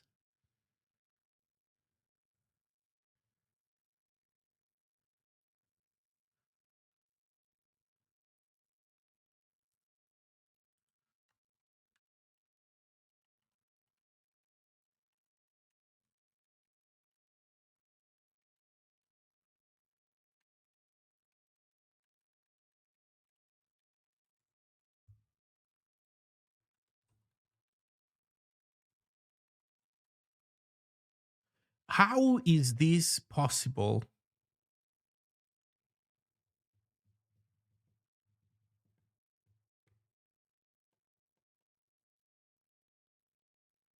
Okay, we have the logs for upserting stuff. Let's look at the logs in the UI in here. So this is blowing up. Where is it? This is blowing up.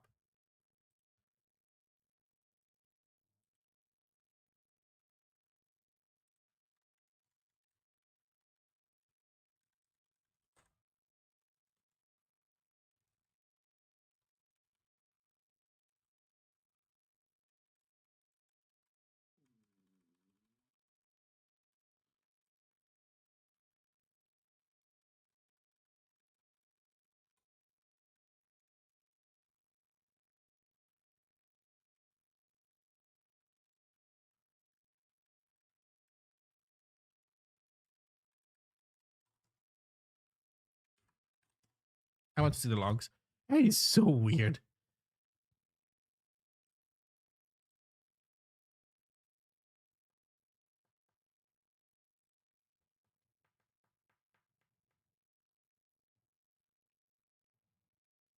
Okay, so upserting these guys.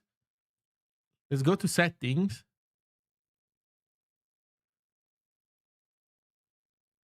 Selected null. Selected equals ID dummy device 2, which should be in our hash map. How is it not in our hash map?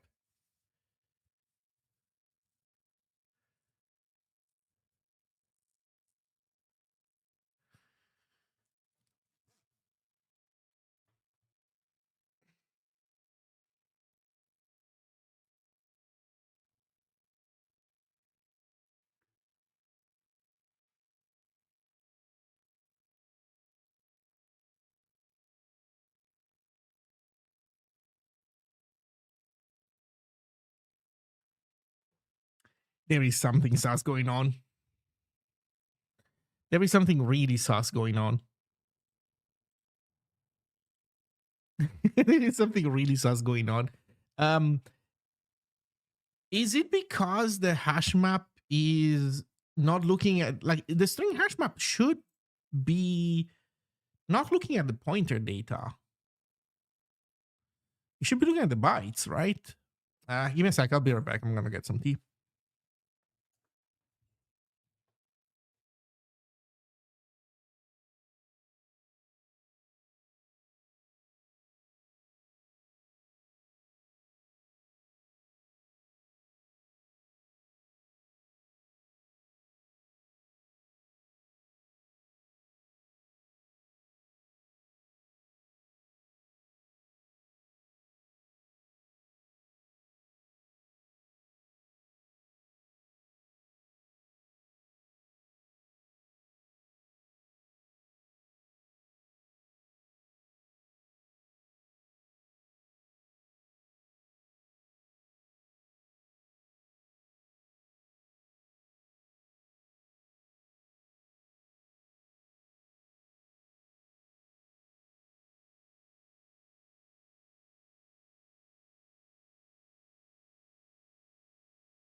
Okay, I'm back.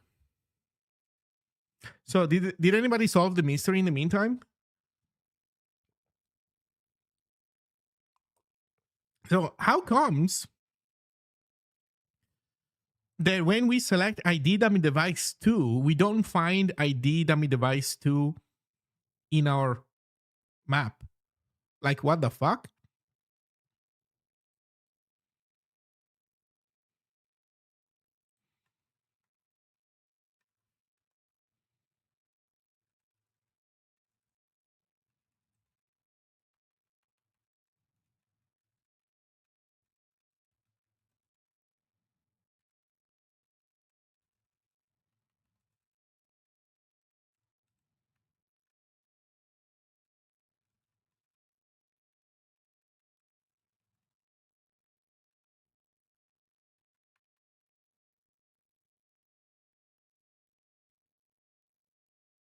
Actually, we don't care about what's in values. Essentially, we only care about what's in keys.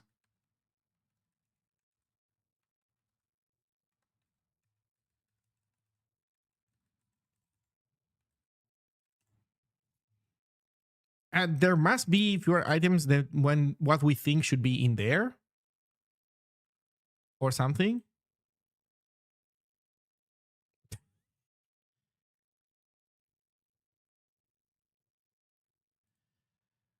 Um, so that means that my assumption is wrong.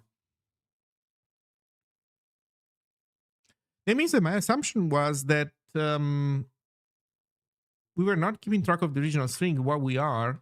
By the way, this test is amazing because it discovered a bug that otherwise would have been in here forever.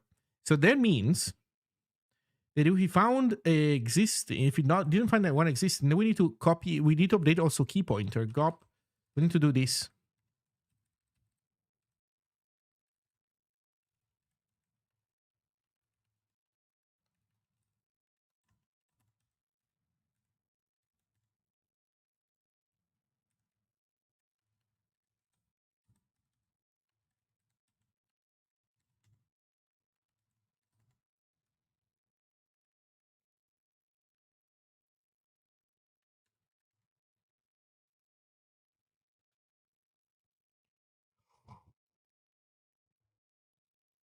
I was misusing the hash map.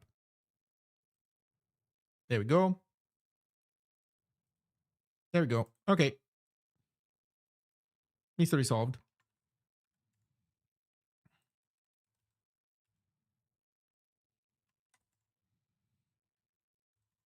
Okay. So we have a dummy that works.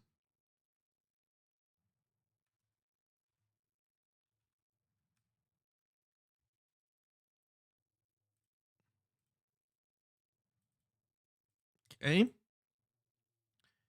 So now turn this back on. I like this approach. This system where you have a common set of state that you kind of know more or less has to be like this, plus a OS specific interface, which in the case of uh, macOS is a interface to this Objective C code. Perfect. Dummy interface for everybody else, or when necessary. And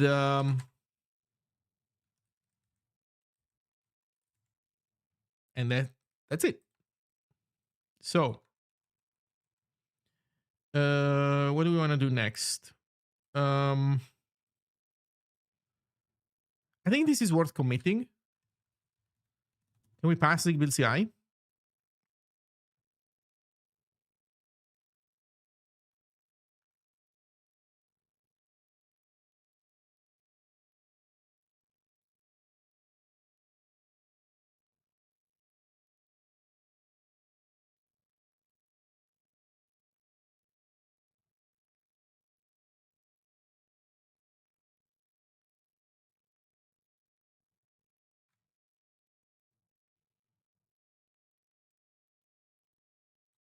You know what? I want to change. the music that we're listening to. What do we have? Enough electro swing. Let's go back to piano. Okay, relax. So we do pass CI, so this can be committed. And I think it's good that we do.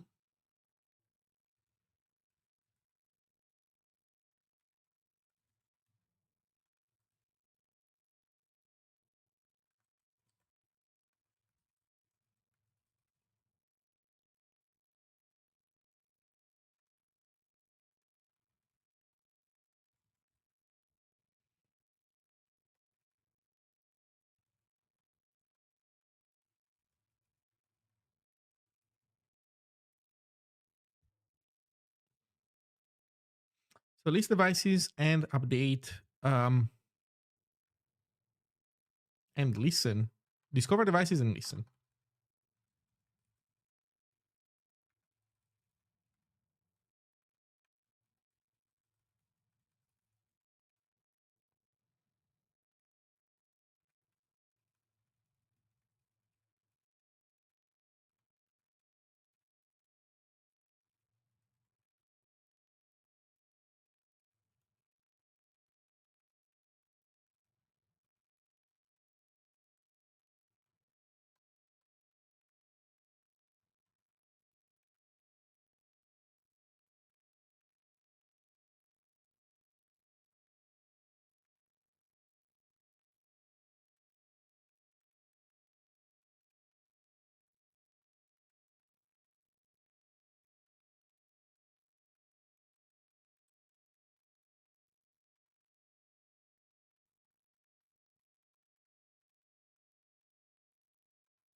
I like this.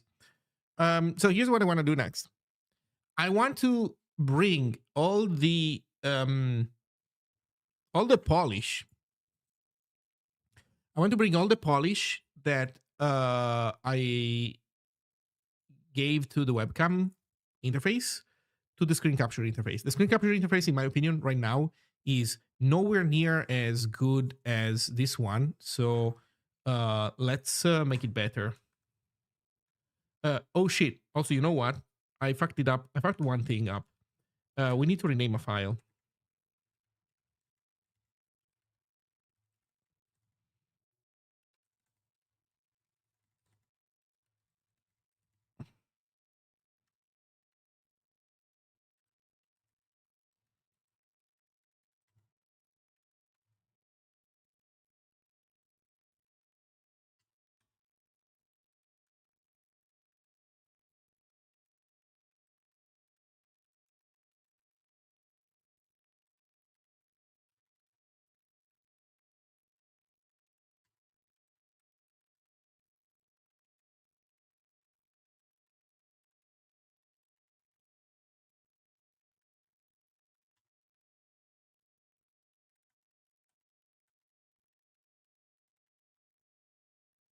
I'm gonna quickly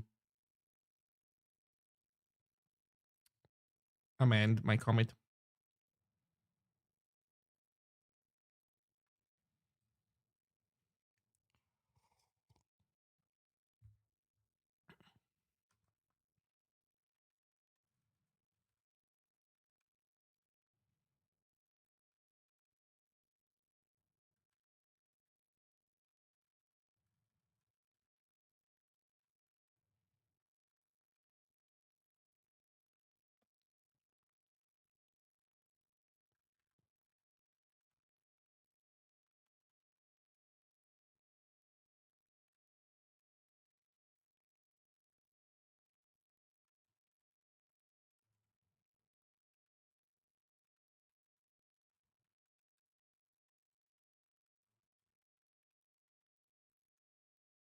Okay.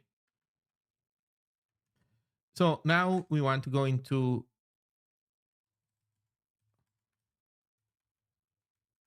screen capture. We kind of want to do the same.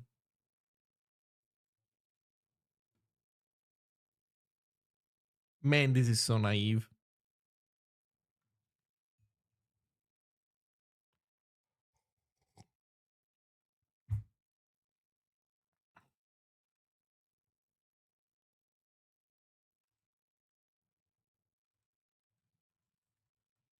Okay, how do we do this? First of all,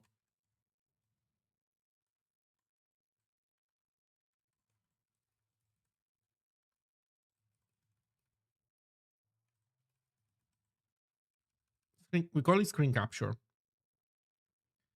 We make it a top level struct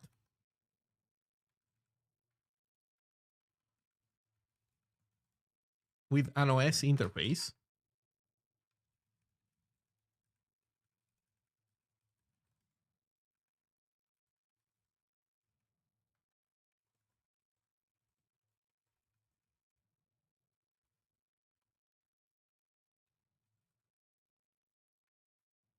Oh, what did I call the other one? Oh, I kept the uppercase S. Lowercase s, lowercase s.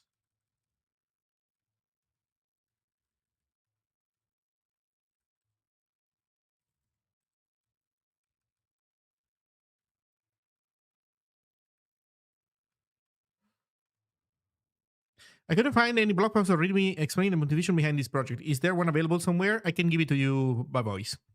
What is the reason for not using an existing solution like Mumble? Was it because Mumble is written in C++?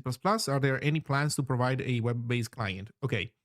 Why am I doing this project? I'm doing this project because I am VP of Community at the Zig Software Foundation, and I care about what happens in the Zig community. My job is to help Zig grow a vibrant community. One thing that I have observed is that people like to congregate and create groups partially based on, personality traits, who they like to hang out with and who they like to hang out with less, but partially also based on the media that they like to use or don't like to use. So some people like forums and they like to go in forum communities. Now, the point is not tribalism. The point is, it's normal. It's human stuff. You like to hang out with some people more than some other people. Everybody does that. But on top of that, you don't only do that, you also like to hang out in certain places more than you like to hang out in other places. This is true also for digital media. So, as I was saying, some people like to hang out in forums. Some other people like to hang out in immediate messaging chat rooms. Some people find the immediate messaging chat room too hectic. Some people like it instead. Just to give an example, some people like to join voice channels and talk to people. Some people don't like to do that and they prefer written word. Some people, like to make YouTube videos explaining what they discovered. Some people like to write blog posts. Most people don't do either. Some people post on Hacker News. Some people post on Lobsters. Okay, you get the idea. So this is all well and good. The problem comes when you have your communities that start changing, not because of changing as in people move out of a given group of people, not because they don't like to hang out anymore with those same people, but because the platform has become too annoying for them. We have a lot of people that like Discord, including me, in general as a model, not necessarily Discord specifically. But we like this. Like before Discord, I was using TeamSpeak. So I like voice channels. I like instant messaging. But some people have already left Zig Discord communities because they got annoyed at the nitro pushing, at the quests, at the at the endless amount of nagging that Discord keeps doing. So this is bad. And in fact, in my opinion, there is no good alternative to Discord because all the other alternatives that I know of are either worse to use in terms of usability as a user or are bad to run as a server administrator. So the goal of this project is to make a viable solution for me and people in the community as a starting point. Obviously, this is not limited to us, but this is the main reason why I'm doing this. so that we can have an experience that is somewhat similar to Discord, but self-hosted and without the enshittification. That means that the thing has to be written from scratch because available solutions, for example, Mumble, TeamSpeak, they're not good at chat. I'm talking about TeamSpeak 3. New TeamSpeaks I've never used. I also heard that new TeamSpeak has uses the matrix protocol. So in any case, those things are a mess to run. So I want something that is not a mess to run. I want something that is Awebo aims to be a executable, one config file, one SQLite database file. That's it. No containers, no services, no system dependencies past that.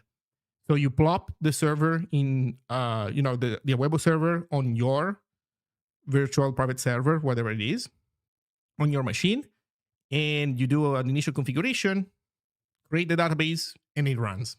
That's the idea. That's the dream. And that's kind of the point. So why not using an existing solution? Because existing solutions are either things that I don't get to fully design myself, or they are a pile of garbage in the sense that like there are some existing solutions, but they require you to spin up like a bajillion containers. I think that people can agree. I think we can all agree that the most mature Discord alternative out there is Stoat. I think that Stoat is probably the best Discord alternative today. Happy to discuss more alternatives, but this one I think is the most serious. But then you look at what it takes to run Stoat, the server, and you look at their YAML Compose, Redis, MongoDB, MiniIO, another service for MiniIO, RabbitMQ, SMTP server, LiveKit. There were more services. This guy used to have more things in it. They started reducing this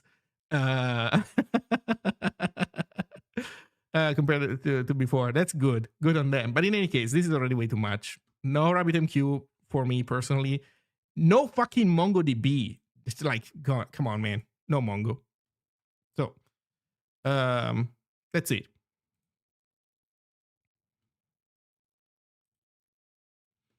As for the web client, yes, there are plans for a web client.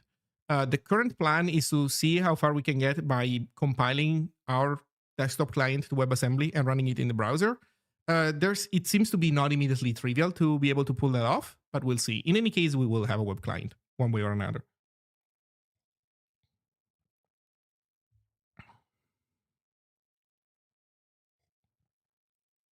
There is one.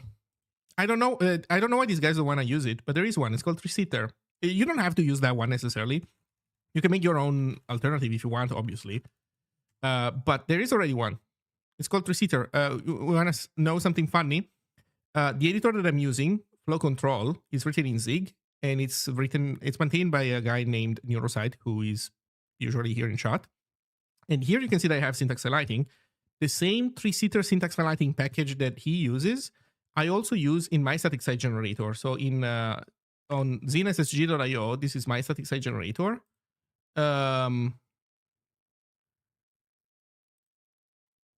if you look at code samples, fuck, not these ones, but this one, for example, this one is syntax highlighted. There's a reason why this one is not syntax highlighted. It's a long story, but in any case, yeah.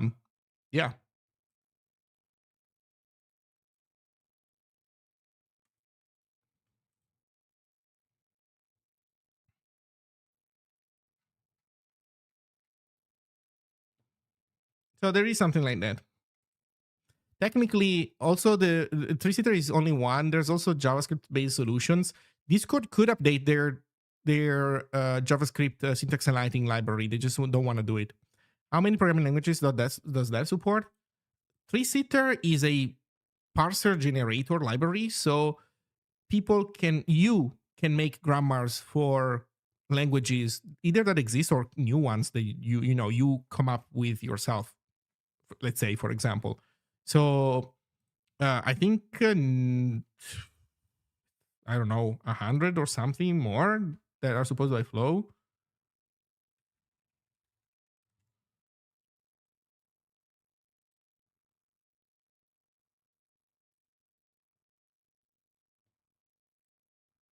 This is the data that defines these things in Flow.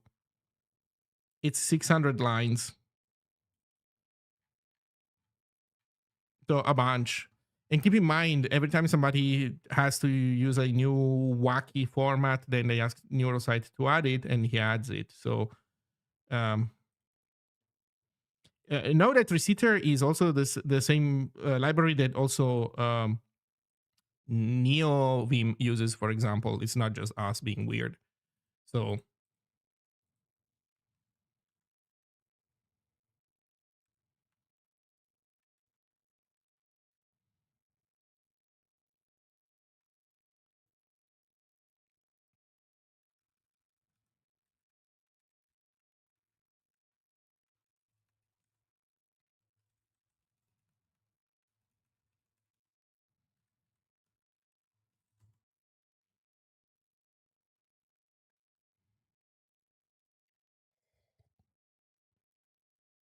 yeah, precisely. Well, the exact situation of their mobile application, I don't have full context to precisely know what happened there. But assuming that it is a React Native application, maybe that is the problem. The fact is that it's a React Native application, and they're not using they're using native elements. Yeah, you know what? I don't know. I really don't know the details about how their mobile application works. I'm assuming it's React Native.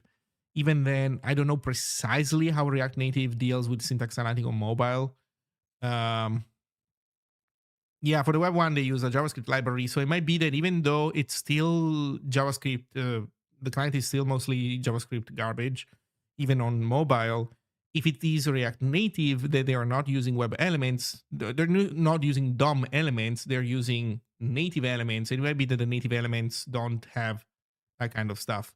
In any case, they could totally pull it off. Like I can tell you that at worst case, they could pull it off with three-seater, but they won't. In their defense, three-seater is a pretty beefy dependency. I don't know why, but like if you want to support a lot of languages, it adds up. Like it adds a bunch of megabytes to your application. So maybe they want to reduce the bundle size, or like conversely, they don't want to increase bundle size for a seemingly secondary feature. Because at the end of the day, syntax aligning matters to developers, doesn't matter to non-developers. Receiver is embeddable. It's a C library. So yeah. It's a C library. You can embed it in whatever you're doing.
Yeah, that's kind of the point, right? One thing that I want to do with Awebo is one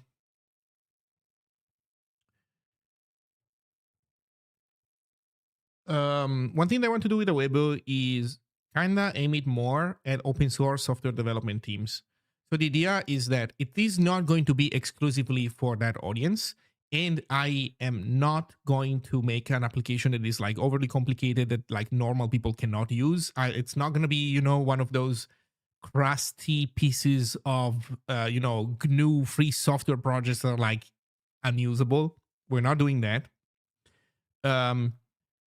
But I want it to be more geared towards productivity rather than gamers. That being said, I do want game capture to work well.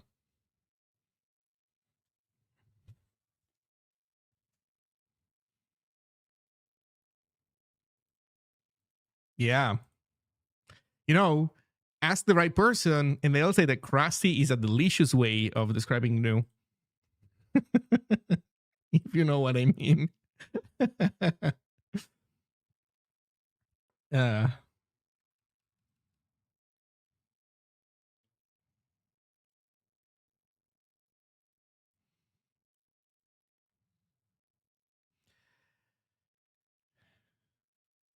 okay, so are we making progress here?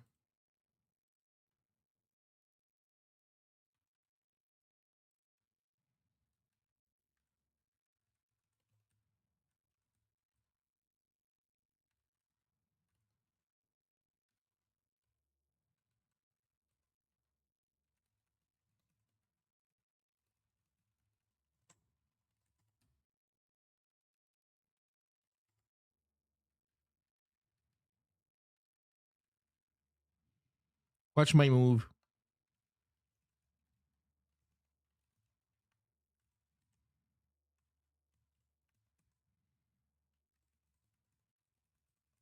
I just created that definition so that I could rename everything at once.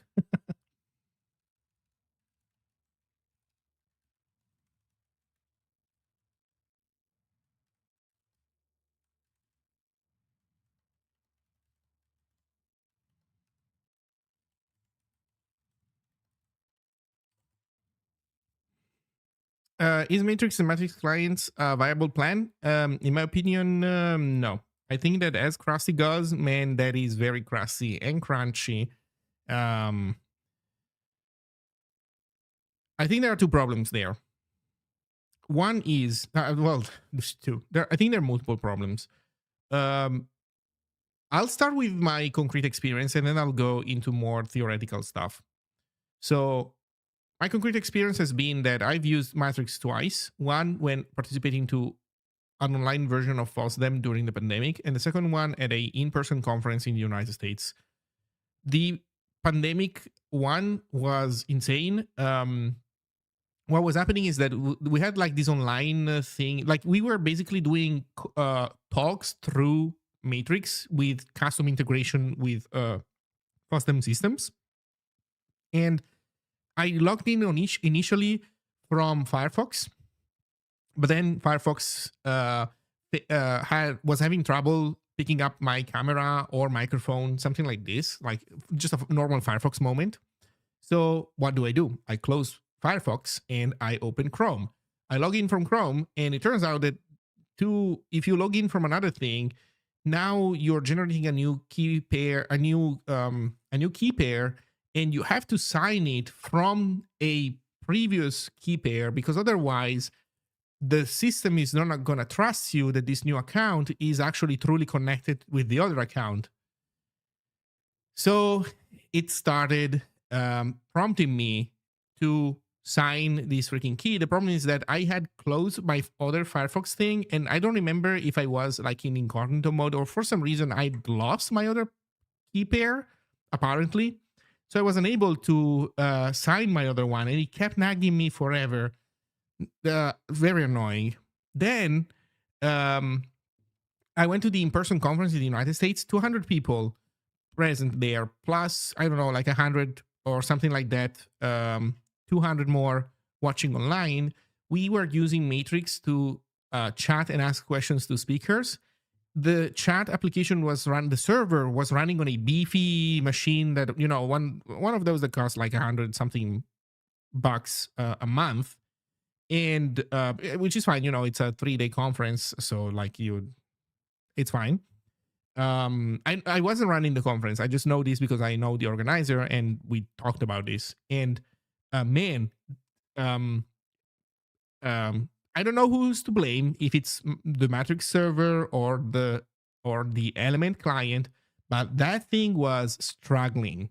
400 people at most using it, and this thing could not even keep up with Q&A at the end of a talk. So, which is not spammy. It's actually just a very chill and well-organized way of sending messages. And oh wait, it lagged like crazy. Johnny, were you also at Handmade Seattle, or are you talking about FOSDEM?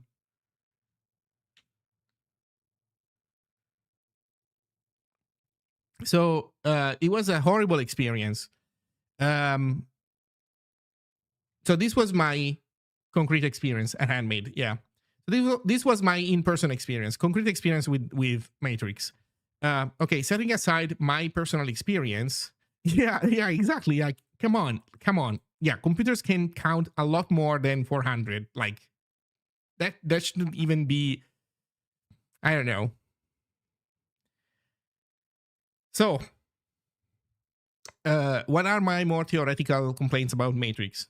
I have two main ones. One is that Matrix, again, makes the mistake of not really being community-oriented, but it is more like channel-oriented, because I had a third experience with Matrix where I was using, for my conference, I was using Discord, but some people hated Discord, so I prepared for them a bridge with Matrix, and so everybody was able to chat, but some people were on Matrix, some people were on Discord.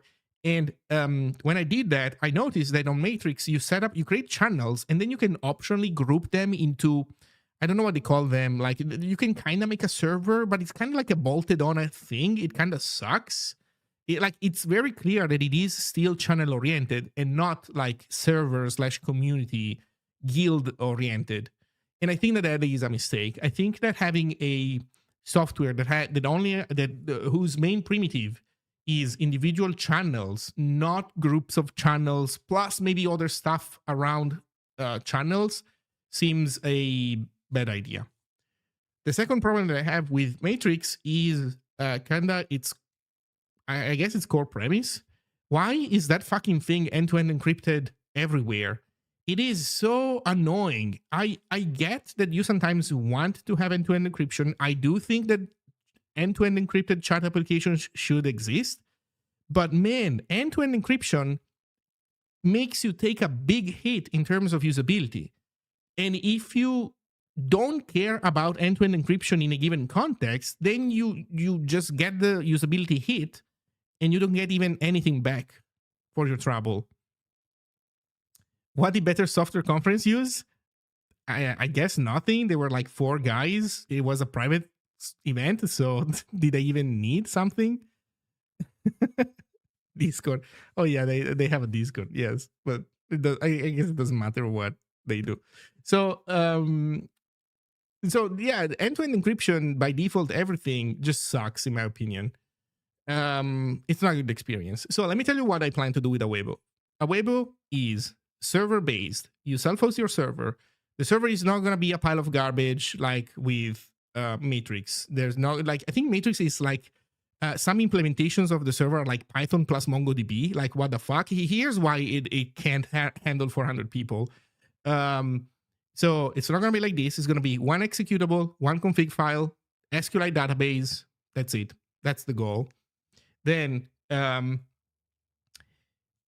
it's not end-to-end encrypted. So you chat normally. There's no key management that you have to necessarily opt in. It's not federated. So every server that you join, you will need to create a separate account on, which is annoying. But if you want servers to be independent, that's how it has to be. I think that federation is another misfeature. Again, it's another one of those things that makes everything more complicated. So if you leverage it hard and it is necessary and it is good, then fine. You get a return from your annoyance, but otherwise, I think it's just annoying. So, none of this stuff. Then here's where end-to-end encryption and other things come into play for Awebo. Awebo is being designed under the understanding that users need to be protected from malicious server admins. A malicious server admin could be running a modified version of the server, which would allow them to be annoying and do malicious stuff. So, what are those malicious things and how do we solve them? Or at least mitigate them? Well, one malicious thing that a server admin could do is run a modified version of the server, or even just edit the database and basically make you say things that you never said. They control the server so they can control messages if there is no encryption involved.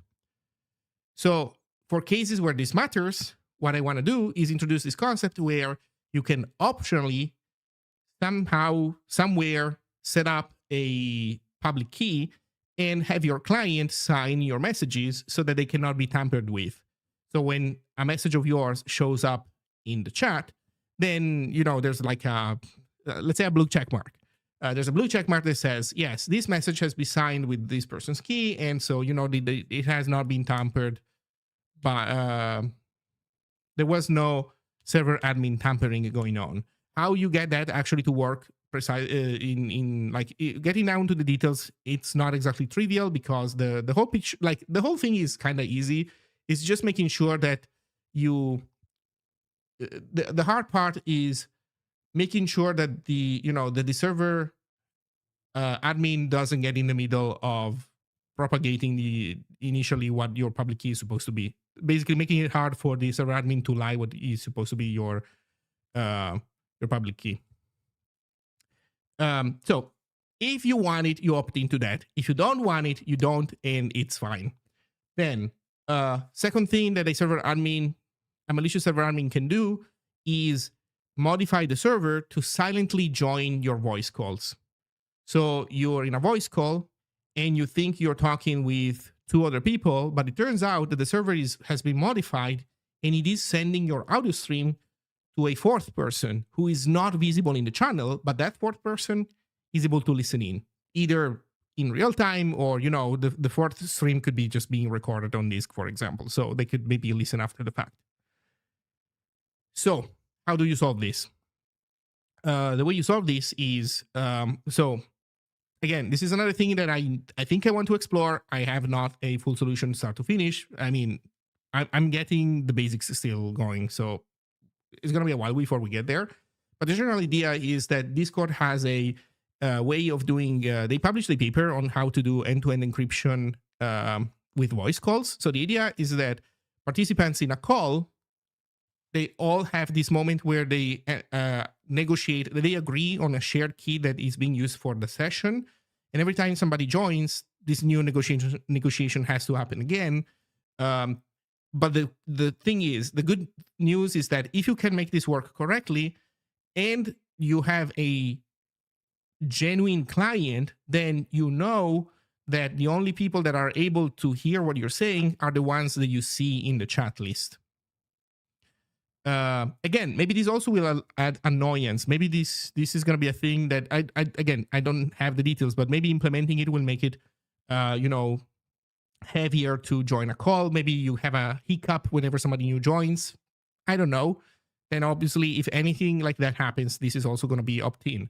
But these are the things that I believe are realistic that we would want to make sure that we implement in the application.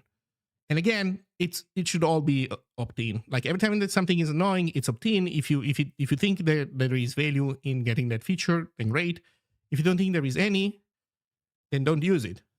And also, I would say conversely, for example, if you do end up implementing it, we will show like a symbol that says, look, this channel doesn't have end-to-end encryption, this voice channel, so be aware that there might be somebody else listening in potentially. So it's opt-in. It's also going to make it clear to the user when a potential danger, when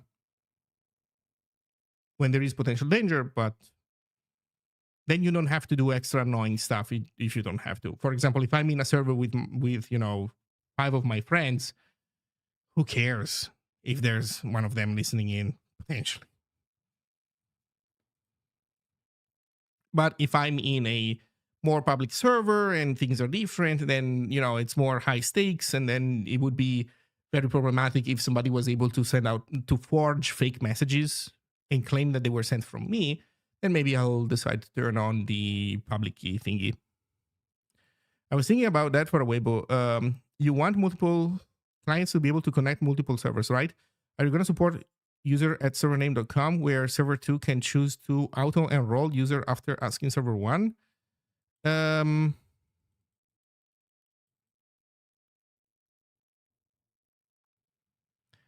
That sounds like federation to me. I mean, it's not exactly, but it's kind of getting closer, right? This is not what I would do in the initial design, but yeah, I wouldn't have. So for again, these are things that I'm not really designing start to finish yet because we're busy with the more basic stuff. But the way I would do it is probably try to piggyback domain names. So I would allow people to have a way of having always the same account name if they want on any server by having a domain name, and by doing something that allows the server to look on their domain for a special file, inside well-known, something along those lines.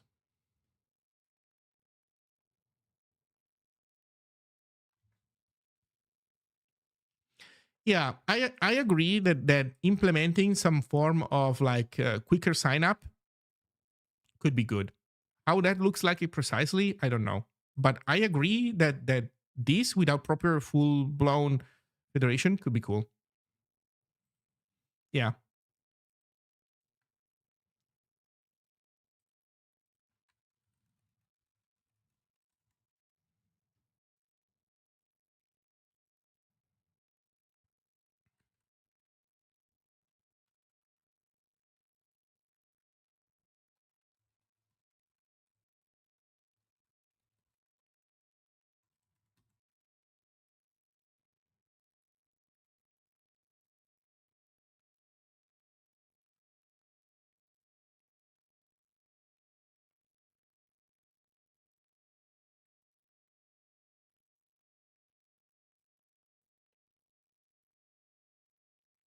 Why don't you like federation?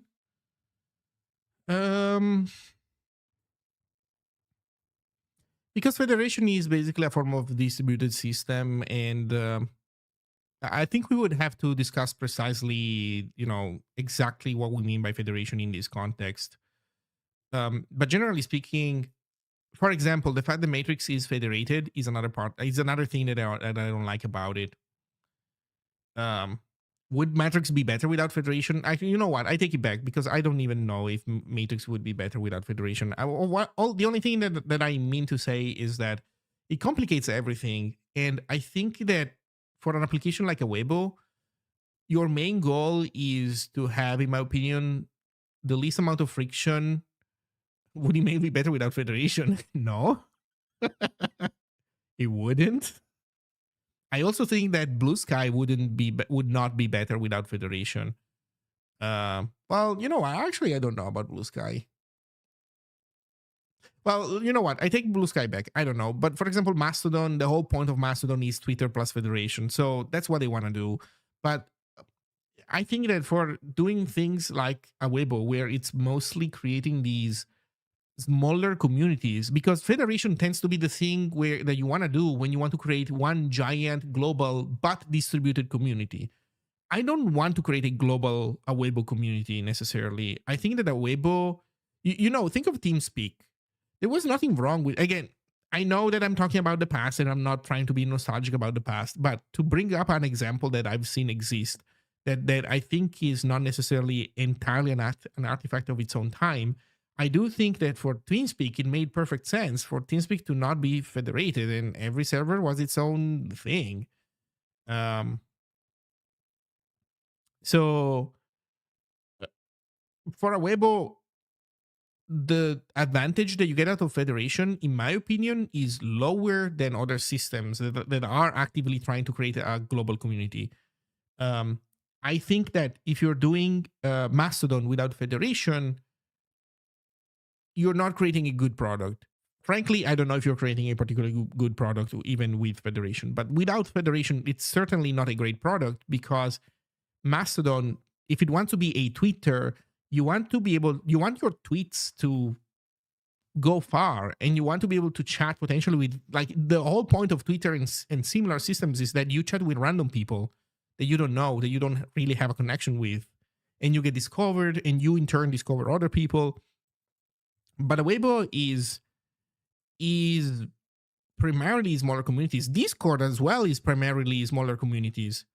Most of the Discord servers that I'm in are groups of people that don't know.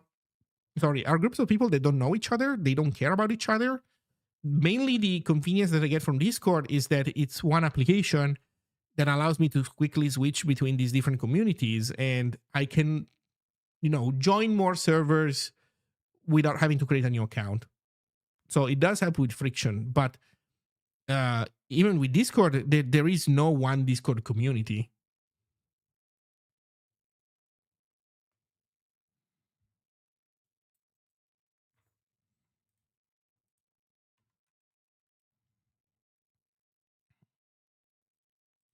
Okay, I don't know what state should screen capture keep.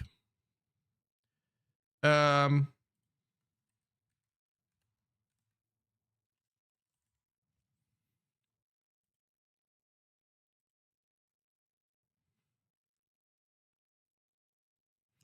you didn't have to create an account to join every single TeamSpeak server, though.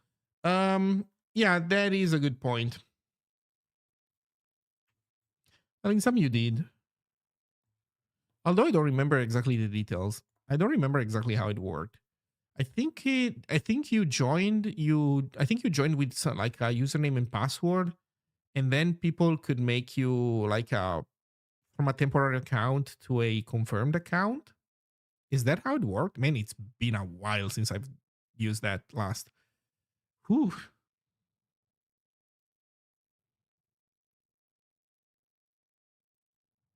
Okay, so look at this shit with frame. So here's what we're gonna do. We're defining framing here.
You know what? I think we can do it this better.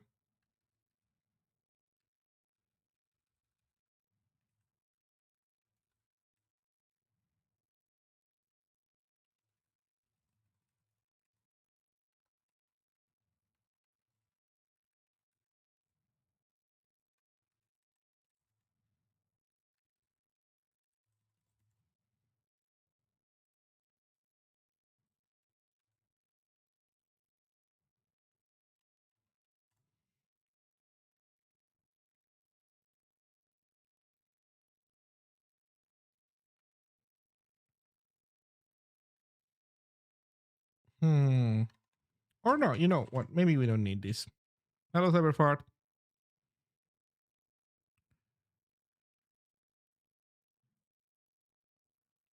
Yeah, no, no worries. TeamSpeak was primarily voice only, so identity theft would also be less likely. Yeah. It is also a chat room you want to possibly be able to confirm your user to servers is the same user. Yes, that is a fair point. And in my mind, this is not done by the two servers talking to one another because, again, they could even collude if they wanted to. The way I would want to do this is by the system that I mentioned earlier, which is that you can have a private key. Again, you opt into that. You don't do that by default. You opt into that if you're doing things that for which it makes sense to do this extra work. So you can have a private key in your system, and you use that to sign your messages. And then the idea is that if the client sees that the same public key is being used by two accounts on two different servers, it shows the user like there's like you click on you know on your GUI, you click on that username and you see that this user is also that other same user because they share the same public key.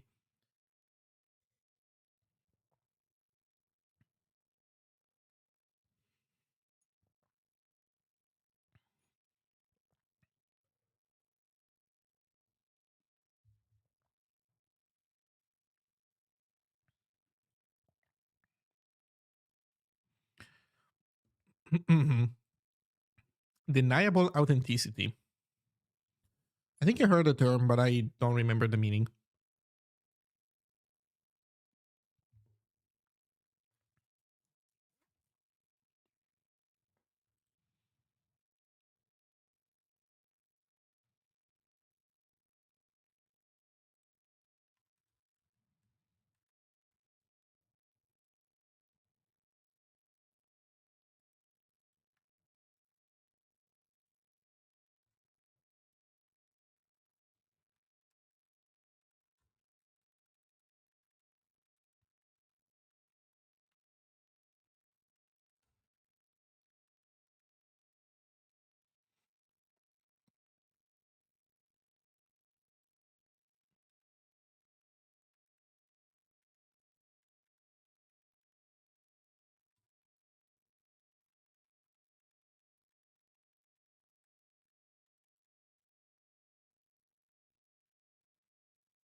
So, mm,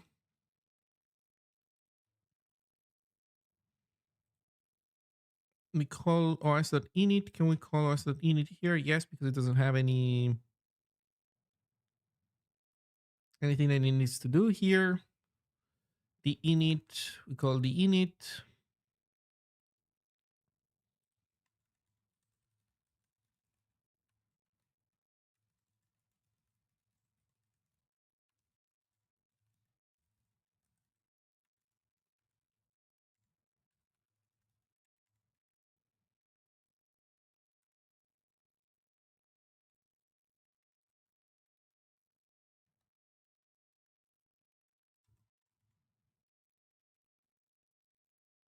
Oh, duplicate somewhere with the init. Oh, I already had it before. I didn't notice. Um. Yeah, that is a good point. That is a good point, and one way of doing it is to provide an easier way for non-technical users to do something like this. For example, we could basically here's what we were doing here. The idea is that I suspect that if we go down that path, we could end up larping a little bit what Blue Sky is doing. I don't know all the details. I'm not interested in mirroring what they do one to one. I'm interested in I think that what they're solving is roughly the same thing, just or they would need an email. By the way, that is a good point. I think that emails are something that we should use in that sense. Maybe the problem with emails is that they cannot be queried, right? Programmatically, like an email can't tell you. There's no easy way of proving that you're the owner of an email. Um, without doing the thing where I send you an email and you click a link in that email. That is the annoying part. You can prove that you're the owner of a domain because you put the public key on the domain and then you give me a signed message. Email doesn't support that. It is so fucking annoying. If email had that, society, if email supported that.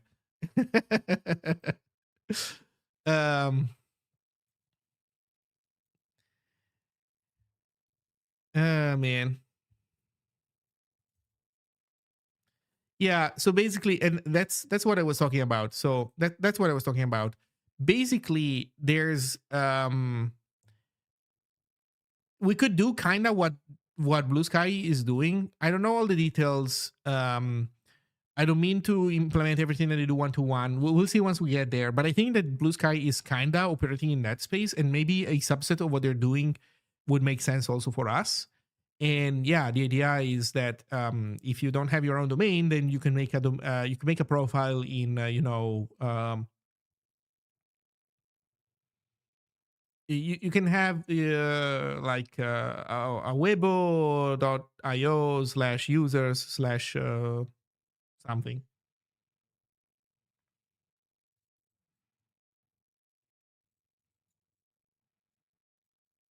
You want an autoresponder for email accounts? No. What I'm saying is that by sending an email and you clicking a link in that email, you can prove that you own that email, but that requires human intervention and it's not self-service, and you cannot have you cannot publish stuff on your email account like you can with a domain name. That's it.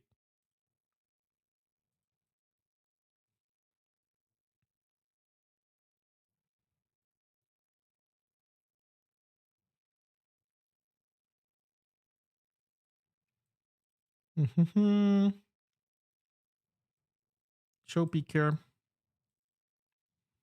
So the way we could do it, for example, is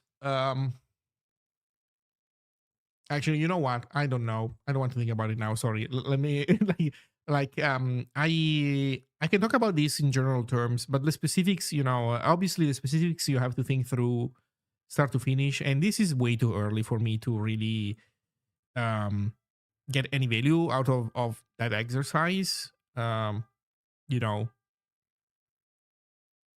until we can actually get screen share and camera and audio to work. So that said, I can chat. It's just hard for me to answer questions about like super specifics. So here, show picker, we want to call into OS. Show picker. Now here's the problem with all this stuff. The problem with all this stuff is that this is very tied to macOS. On macOS, you can do show picker, but on Windows, can you do show picker? Maybe Neurosite was saying that there is a way. So maybe you can also do that on Windows. But what about Linux? I guess on Linux you just get fucked. That's my guess. So maybe on Linux you cannot just show picker. Also, because keep in mind, this show picker here is a very suspicious term because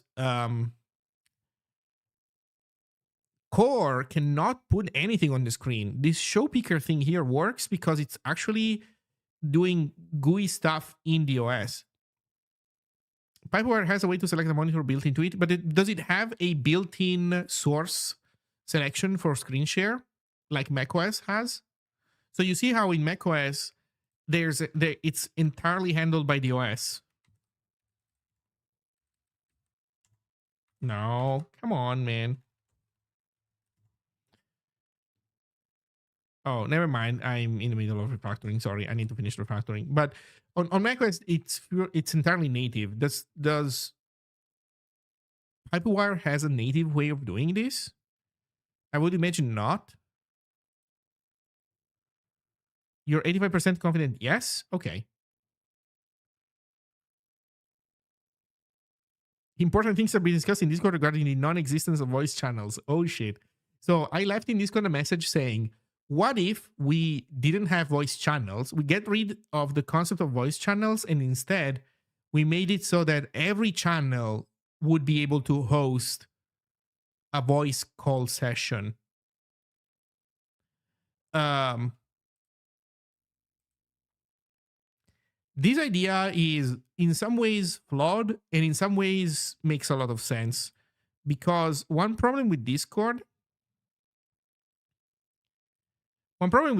is that you kind of want to keep voice channels below chat channels that you want to interact with a lot, because if you put a voice channel above, then every time people join and leave, they keep pushing around content, and so it becomes harder to click.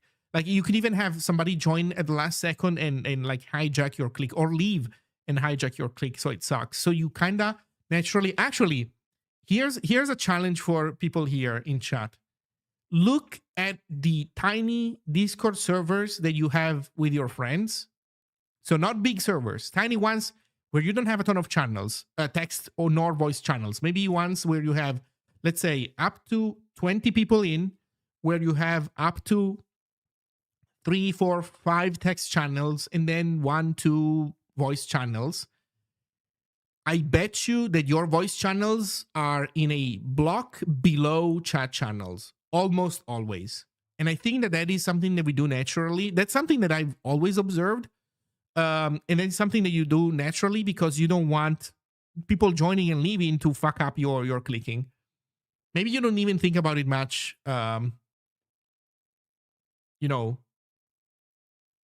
when you do it, but that's kind of why you do it.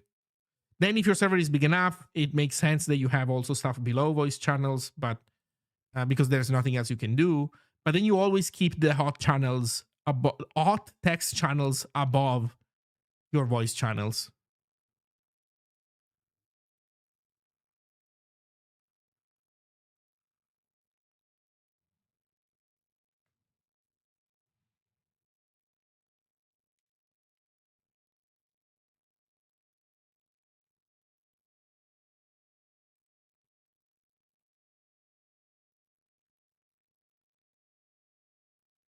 Let's see, every channel should be a voice channel, but we use OpenAI Whisper to transcribe it one speech. Oh no.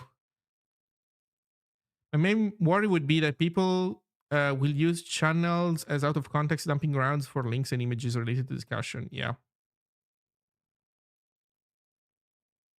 How far away are you from setting up a long running dev server? Not too close, because so actually not too far. I think that this is gonna happen sooner than later. Oh, sorry, let's say in a handful of months at worst. But the problem is that right now we don't have any validation really. You shouldn't be able to send me very long names, very long messages, that kind of stuff. So there's a lot of ways in which you would be able to easily crash a public server.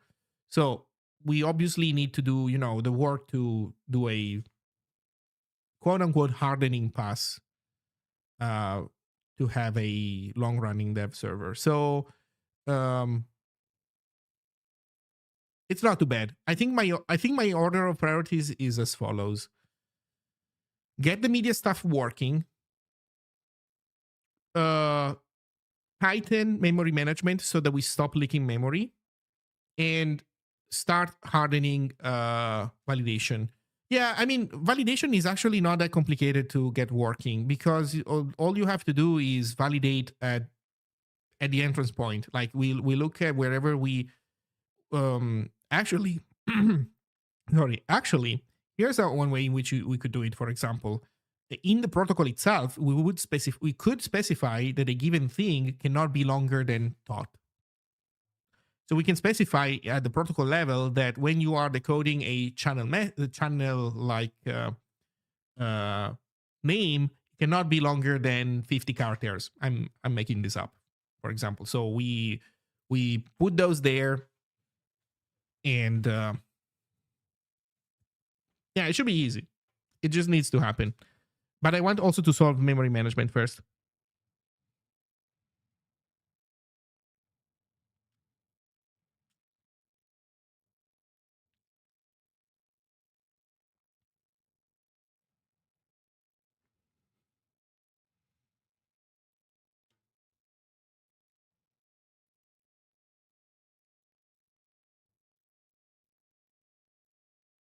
Oh my god, yes.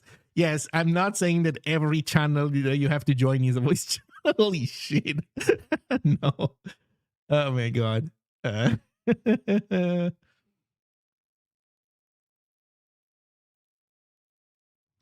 would prefer that starting a voice channel starts a thread, which would be inside a text channel.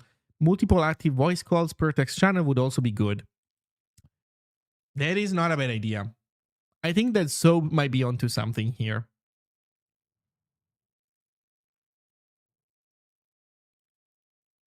Look at the irony. Look at the irony. I would like to use, so I would like to be able to use the Awebo reaction from, I would like to use the Awebo reaction, but I can't because I need to buy nitro if I want to be able to use the Awebo reaction. The irony. The irony and the goal. You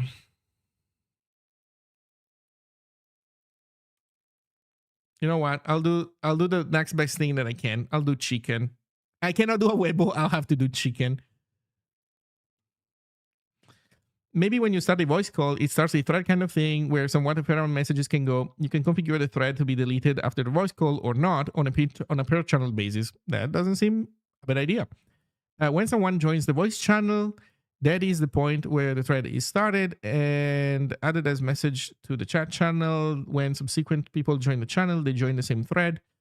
Once every person has exited the voice channel, then the thread is closed, but still readable or not if it's ephemeral. Yeah? That seems not a bad idea. Oh. And then somehow you guys started having a... Oh, wait. Is this like... This is a test? Oh, this is an example. Okay.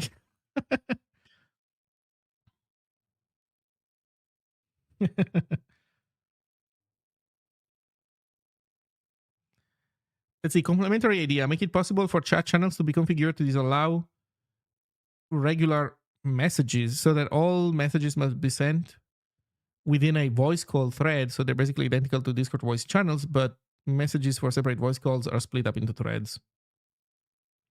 I'm not sure why do this. Like, what would be the problem? I mean, I'm on board with with this part. I'm not as on board with this part because then why does that channel exist in the first place?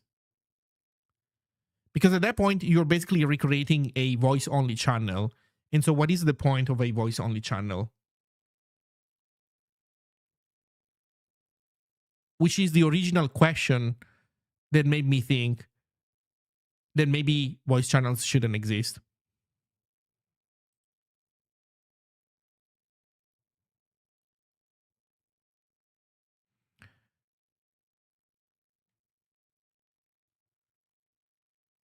Hangout spaces. Let's see, I believe voice channels should stay a separate concept, but they should work fundamentally different from regular text channels. Voice channels should only allow threaded communications, and the thread should be managed by the voice channel automatically. When the first user joins the channel, a new thread is created. The thread stays active until the last user leaves the channel and is afterwards automatically closed. The threads can later be removed by mods. This way, all messages, most notably links and the like, stay discoverable and the context is not lost, even when the thread is not renamed. Even when the thread is not. Rename start date and time plus end time and give time a lot of context about what discussion was about. What do you guys think? Huh.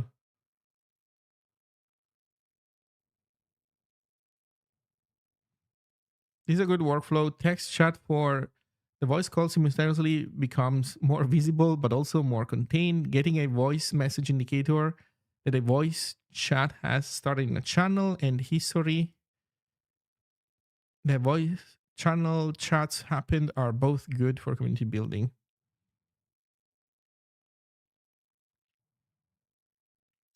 Probably would want something that revived a decent dead voice call or deletes one which only lasts seconds, or just waits a moment before sending it, or just to avoid spawning at the text channel. But yeah, this is the flow I want. Mm-hmm.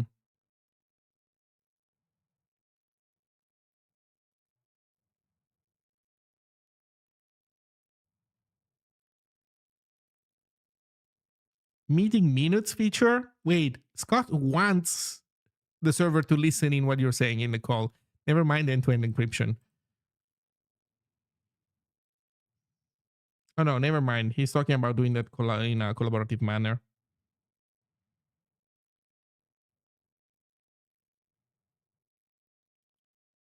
Hmm.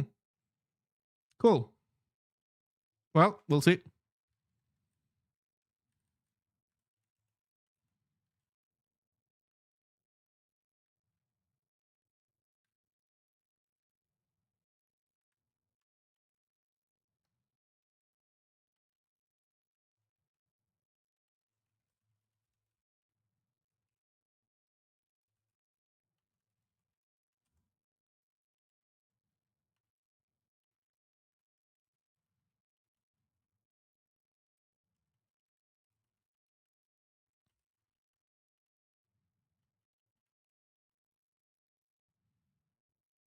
Might not be available on all OSs.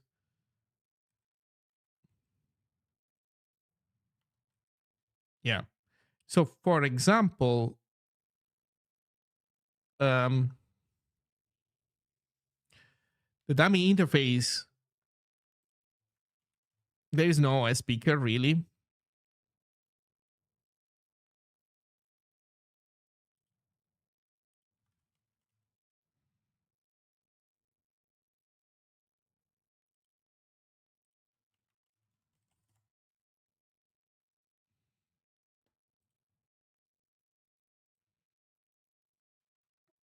Okay, so I think this is good. So in here, this is where we might want to store state such as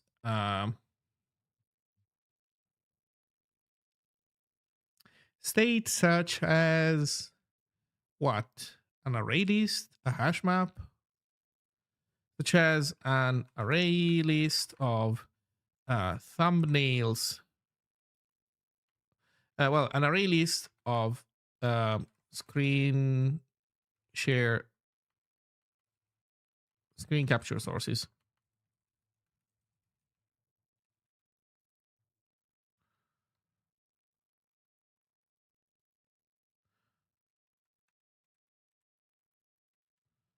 I'm going to leave it commented, something like Windows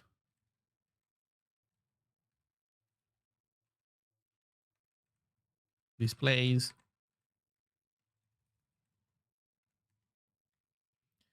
Then we need to have some state that tells us what's going on. So I think we need something that says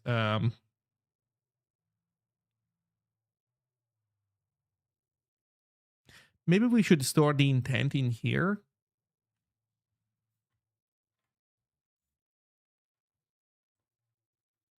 The intent that we have to screen share.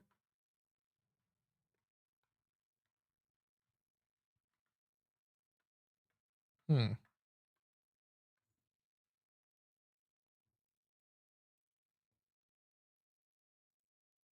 Awebo.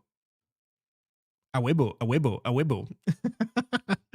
Yeah. So here maybe we're gonna store more state. Probably also more than that, but as a starting point. Okay, let's get this working. So first of all,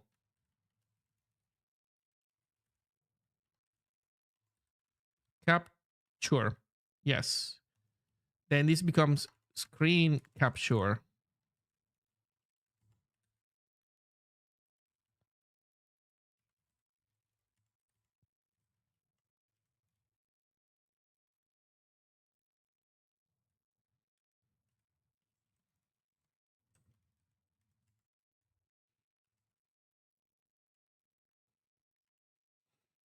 There we go.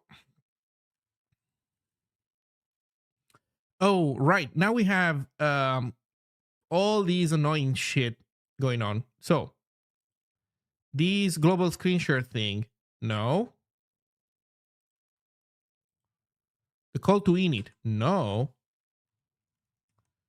Core screen share, screen capture, show picker, yes.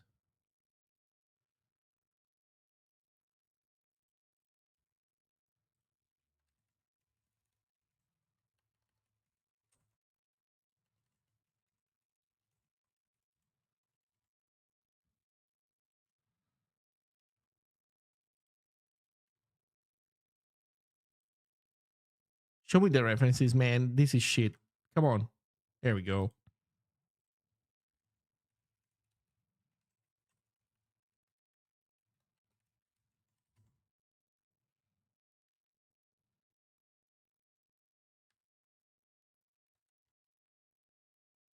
Um, yeah, we're not at building stage. Screen share box. Oh, I bet you that this one also has global state that should be elsewhere.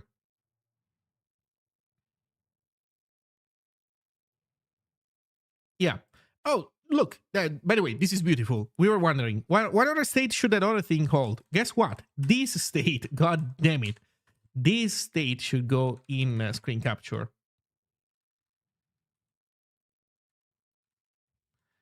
And there's a swap frame function. I'm, you know what? I'm starting to see.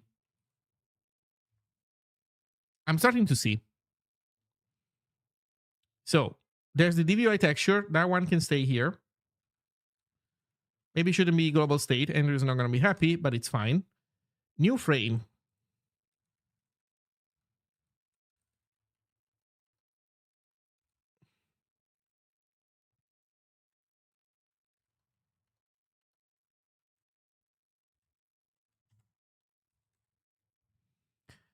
Um,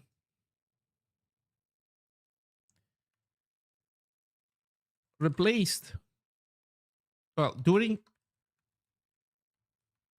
while capturing, this value is atomically replaced with a new frame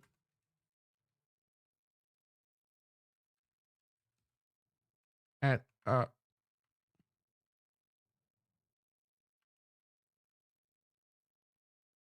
by the OS. See, well, by the OS. Okay.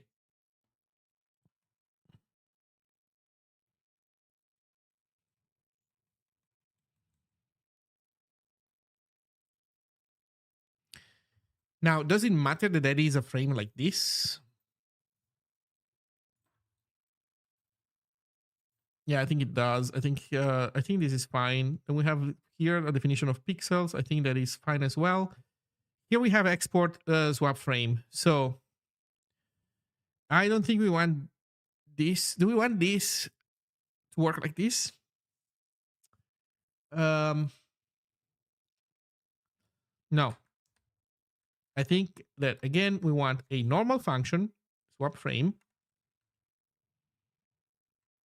function with c call conv that the OS can invoke whenever a new screen capture frame is ready. Period. Remove swappy. Then okay.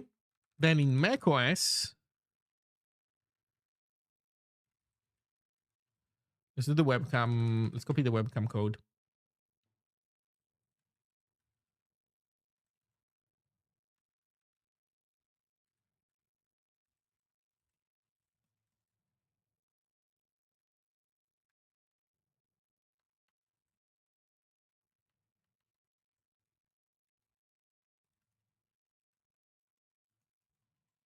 Awebo screen capture swap frame. There we go.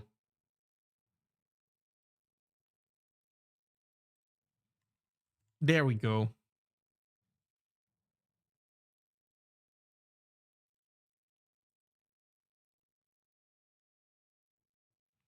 Then what do you do on frame?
Okay, now here's the problem. We don't have frame. We don't have frame anymore. That sucks. So we need to call this. This is a macOS frame, and out here we're gonna have a frame definition.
Oh, now it's not globals anymore.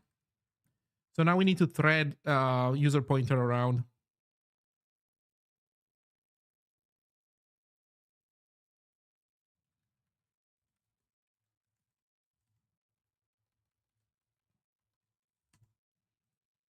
Okay.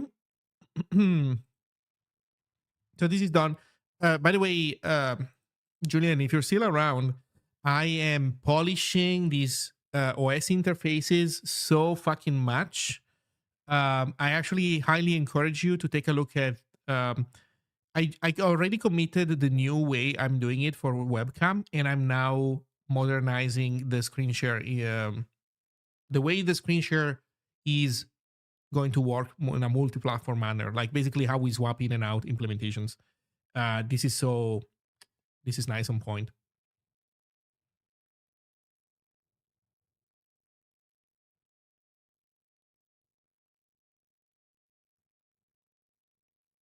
Okay. So how does this work now? I think this is a pub function because we want to call, I think we want to call swap frame also from the other side. So also from Zig code. So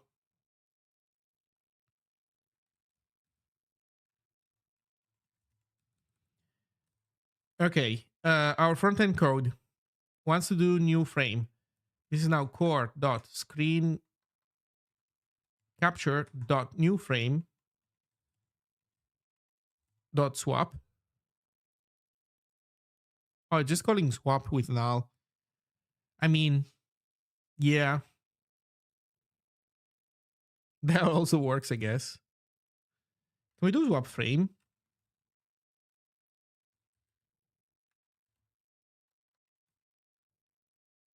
Oh, but this is defined to...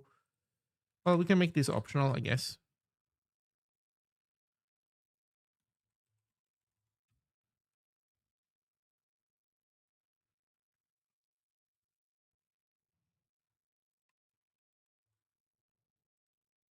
Do we even need frame here as a definition? We don't need this. I think we don't need either. Let me see. If we grab a new thing, we defer the init, we get pixels.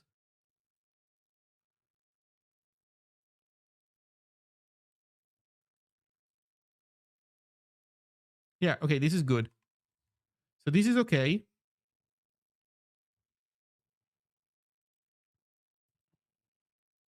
Cool. Yeah, take a look at the webcam stuff. It also has a dummy implementation. In your case, I would argue that you don't want a dummy implementation. You just want a plain text implementation, essentially. With the difference being that I guess a plain text implementation um,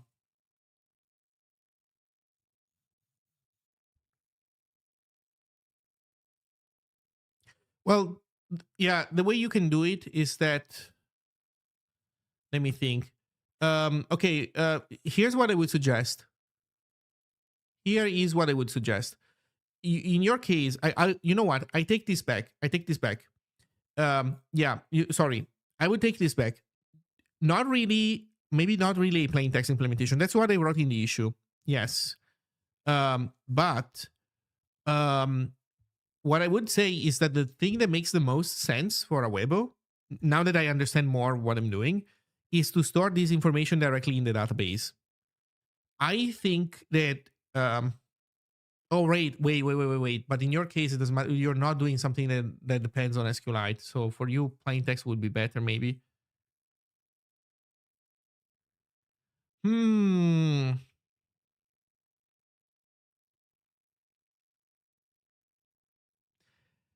I think SQLite wouldn't be bad, but then you have to depend on a SQLite library, and then if we don't agree on the SQLite library, then we start having duplicated implementation of SQLite code.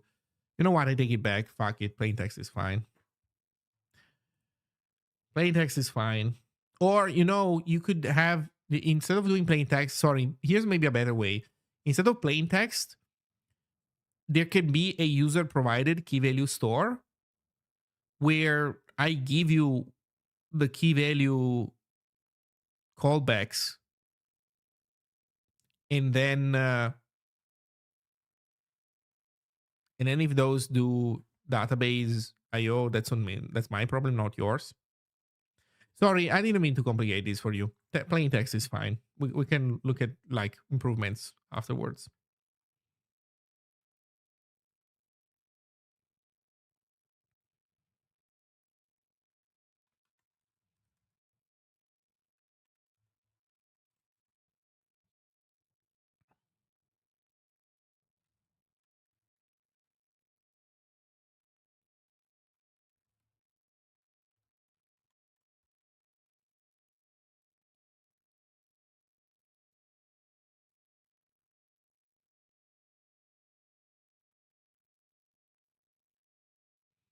Okay, now we are good.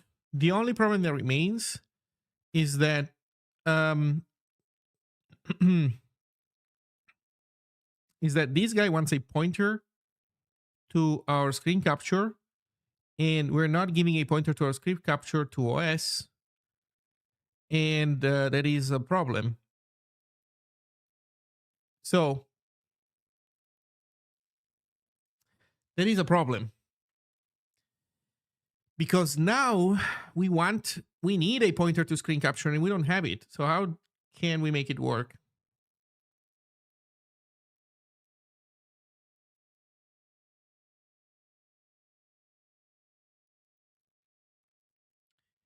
How can we make it work?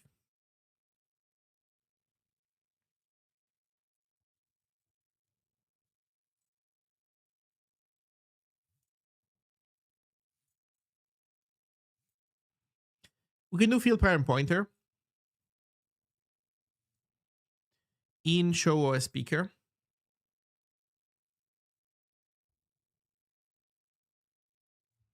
So watch me do weird shit.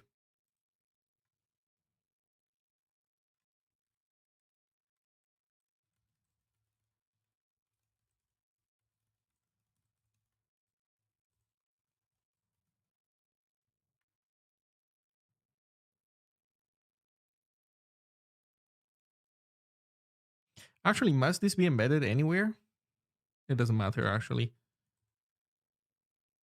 So watch this. I'm going to define show OS speaker as taking a double pointer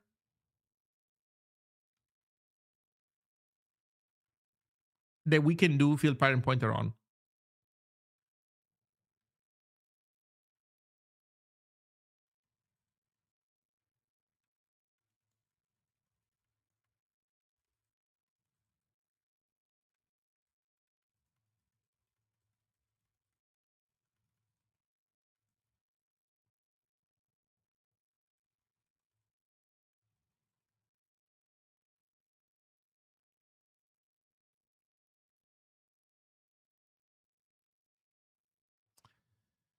The problem is, okay, that's what I was about to do. This would work. It's weird, but it would work. The problem is that show OS speaker is something that makes sense on macOS. We have not concluded that it makes sense on the other ones. Okay, so you know what? We'll do it this way, and then if anything else has different needs, then we'll solve it at that point.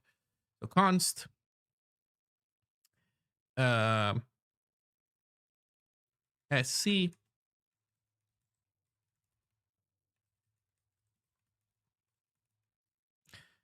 field parent pointer.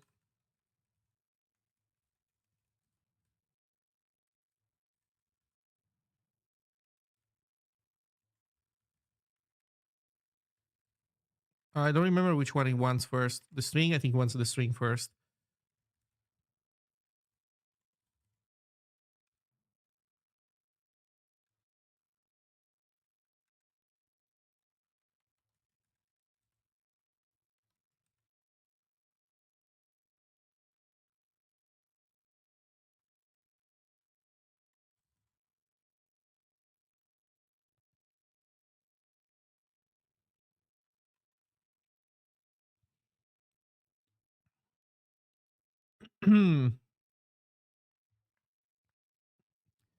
Although this is really annoying because I wish I could do this immediately.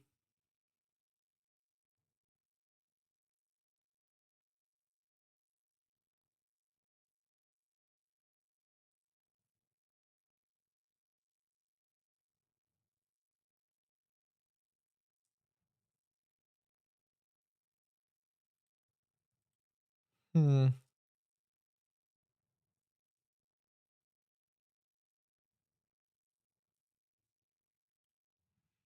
Oh wait, that doesn't work. You cannot do double pointer. Oh man. Okay, this is Zig.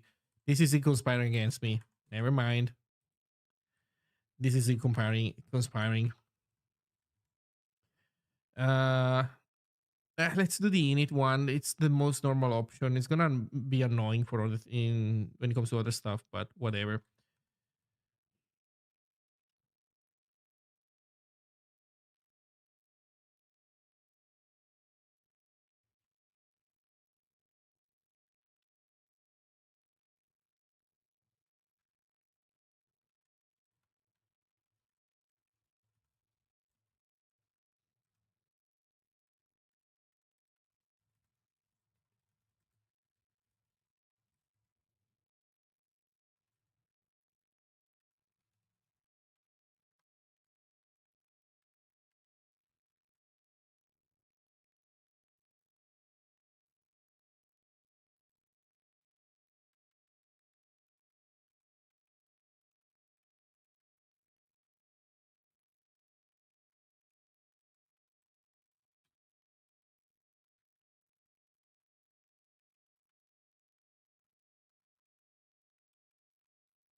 Hey, are we not even doing init on this guy ever?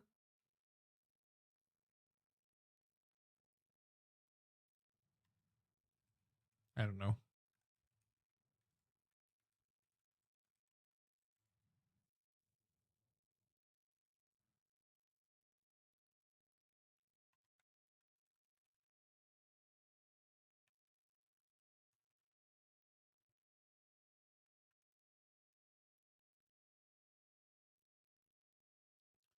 It's not release, it's ref count.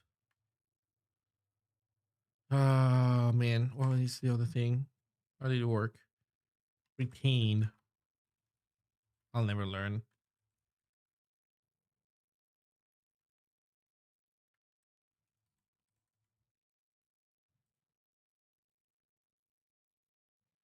Interface type cannot be statical. Um, Enter to manager. Okay. So this works. We set user data. Then we do show picker, which is fine. Content sharing picker observer. These are not even wired in. At some point, we need to wire them.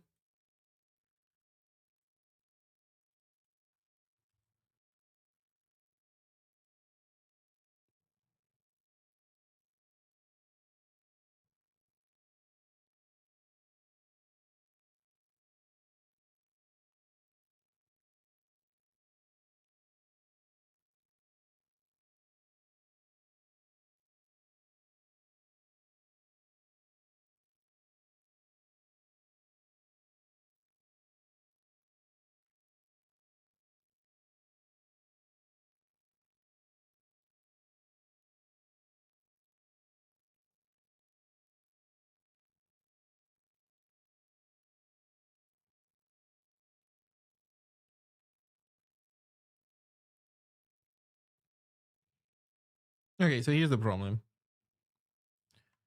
We have swap frame.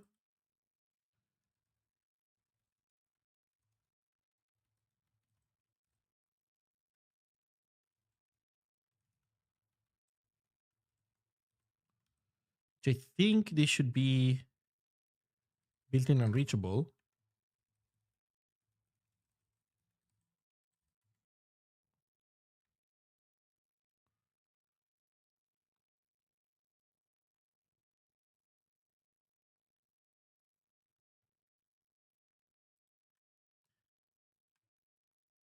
Swap frame self.user data. No more swappy spam.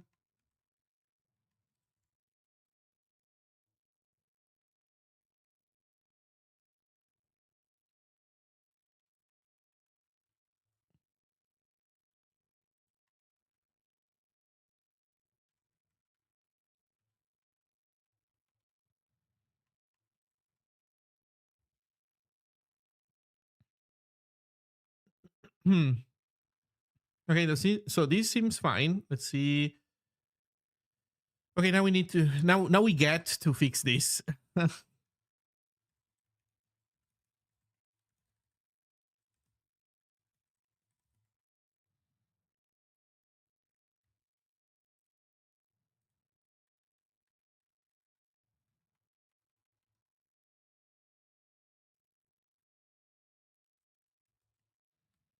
So in the end we fall.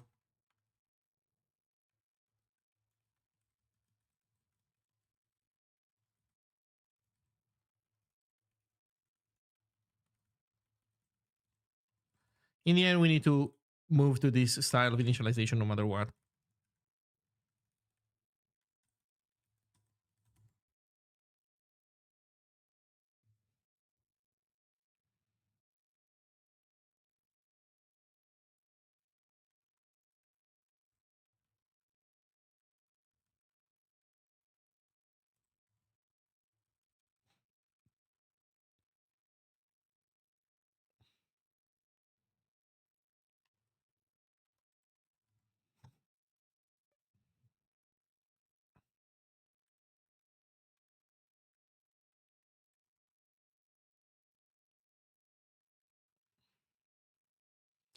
Type void does not support struct initialization syntax. You're right.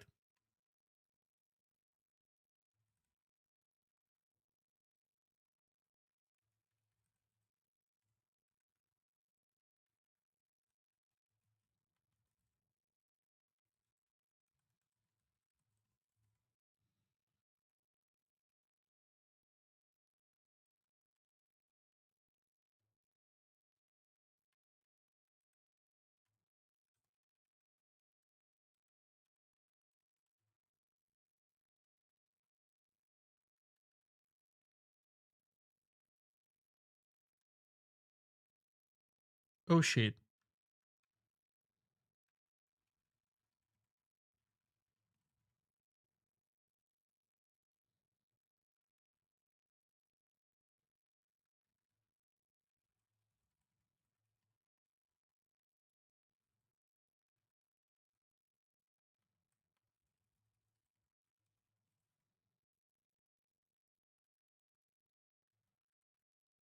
Okay, let's see if we work.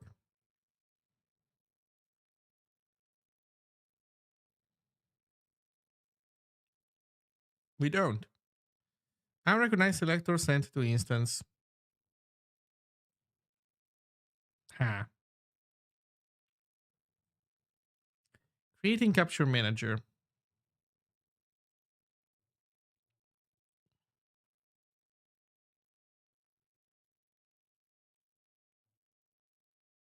Where are we now?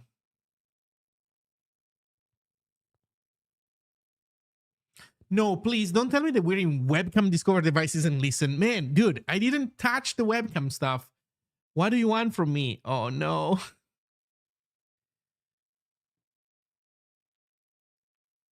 Why am I getting memed so hard?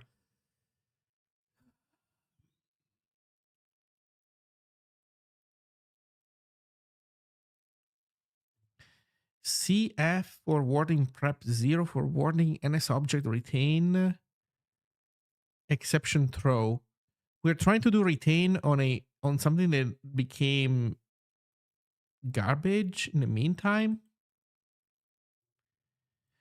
And this is inside webcam discover devices and listen.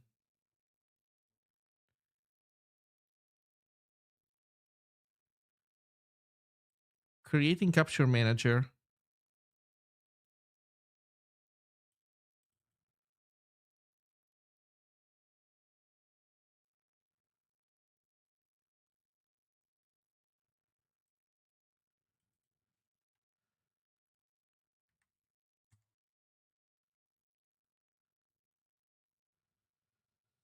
Hmm.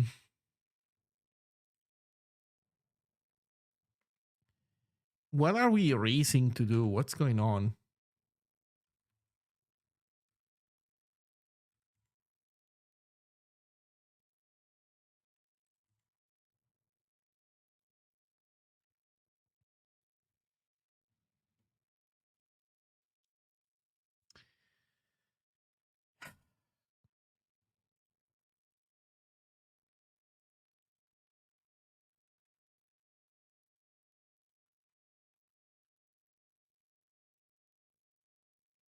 Wait a second. Are we passing wrong stuff around? So we are doing init with screen capture.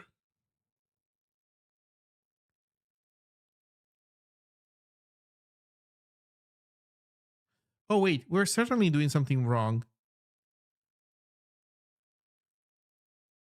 because we're not calling a web screen capture swap frame. Actually, we don't even get there remotely. Apparently, it seems.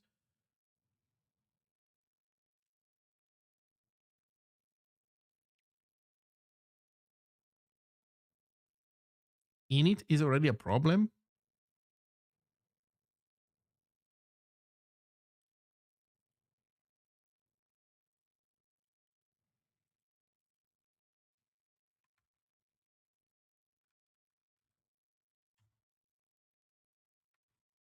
Wait, did I modify webcam capture macOS?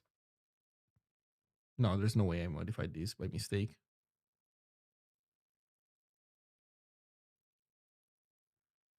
There's just no way.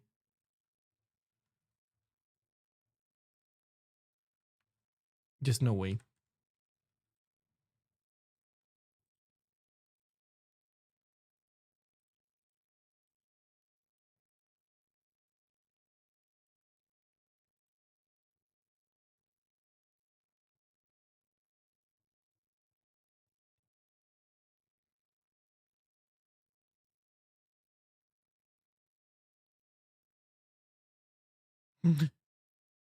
No, I was about to say, wait, is it no? What am I doing wrong, man? I'm calling alloc and then init on it, like this guy is doing, and this is all well and good. Why is bridge retained causing it to poop itself?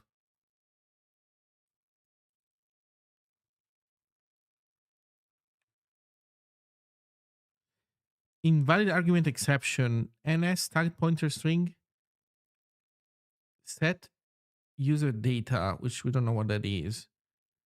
So we're calling webcam. Oh, also wait, we're looking at the wrong thing because wait, this is all seemingly fine. Okay, you know what? What if we don't init the webcam stuff?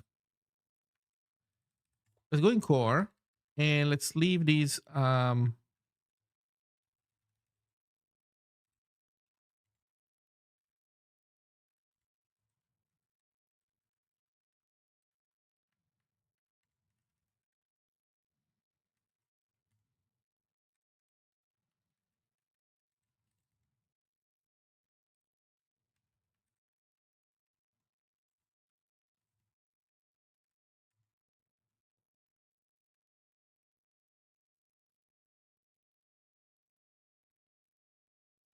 Yeah, you see, it's not the webcam stuff.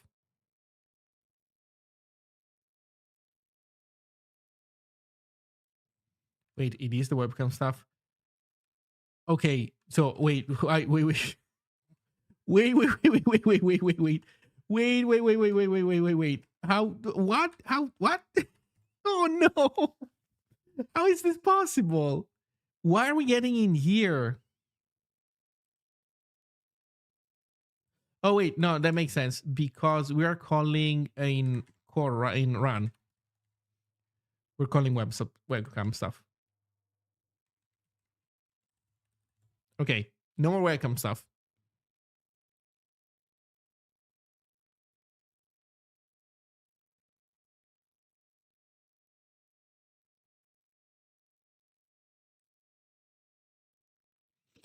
Okay, we are again having this problem that passing around pointers this way is problematic. There's something wrong.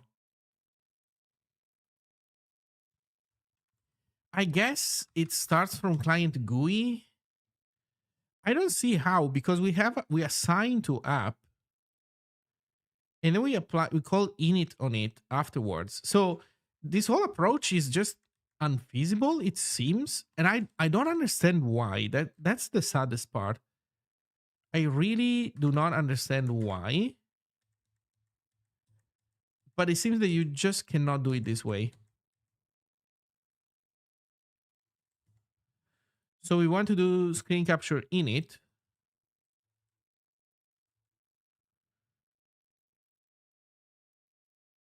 But then we cannot init everything in there.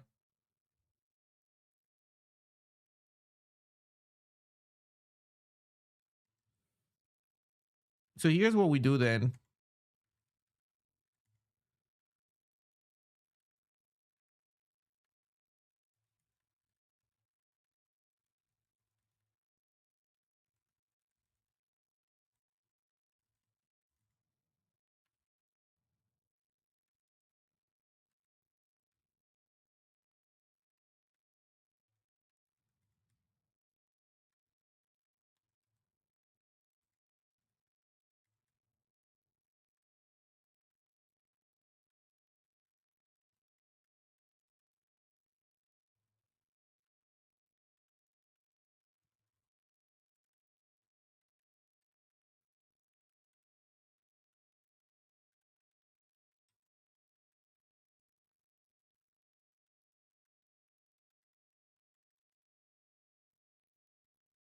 Actually, no, we just do init at this point, pack it, and oh, we already have it like this. Yeah.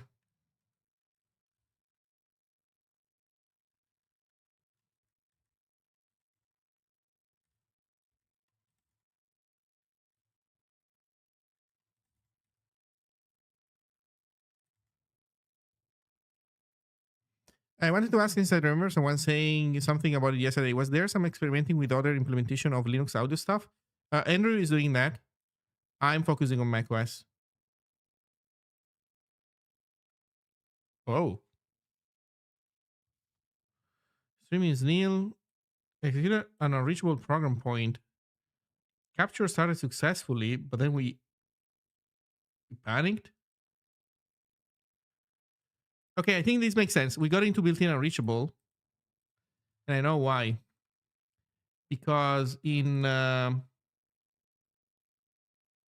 here,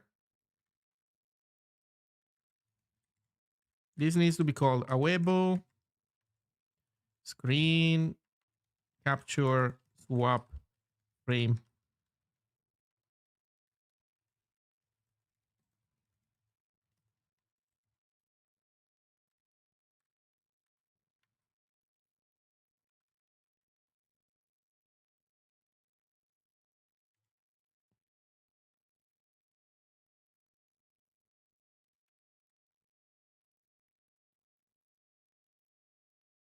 What?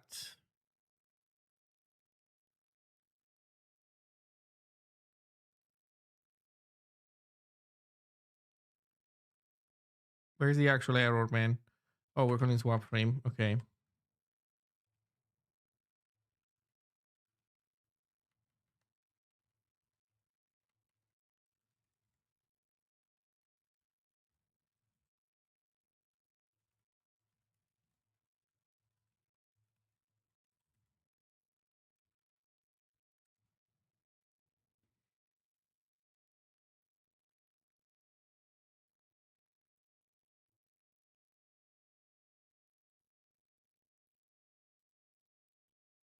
Okay, we're back in working condition.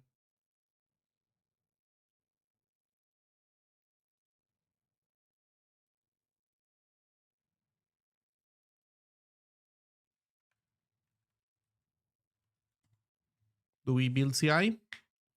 If we build CI, well, we don't. But once we build CI, we're going to be ready to push, essentially.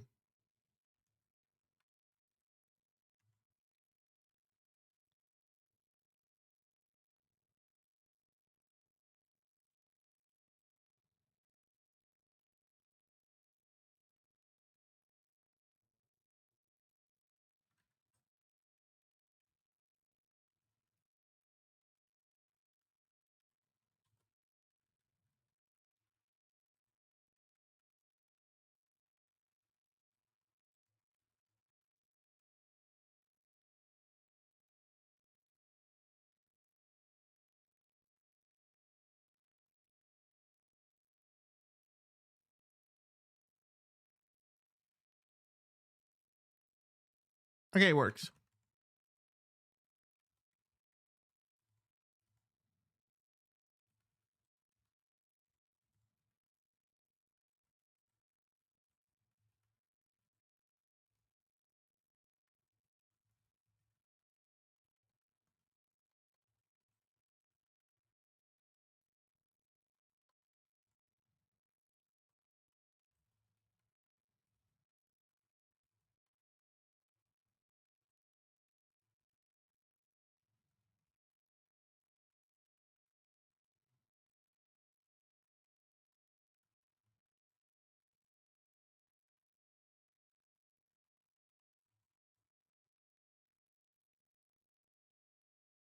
Delightful.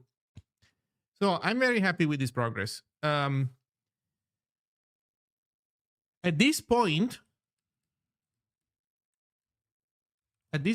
the next thing that we need to do is turn on audio back again. Turn on audio back again, and then we can start talking about re-enabling calls. We used to have working calls at some point.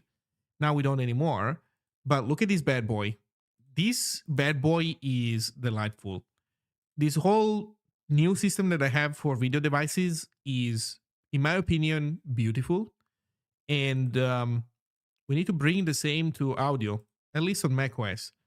Now, audio might be a little bit more complicated because audio involves like starting threads and whatnot. I don't know. We'll see. We'll learn. But at least an initial simple implementation for macOS will probably show us. I suspect that this approach that I'm having here for video stuff can be brought also in um,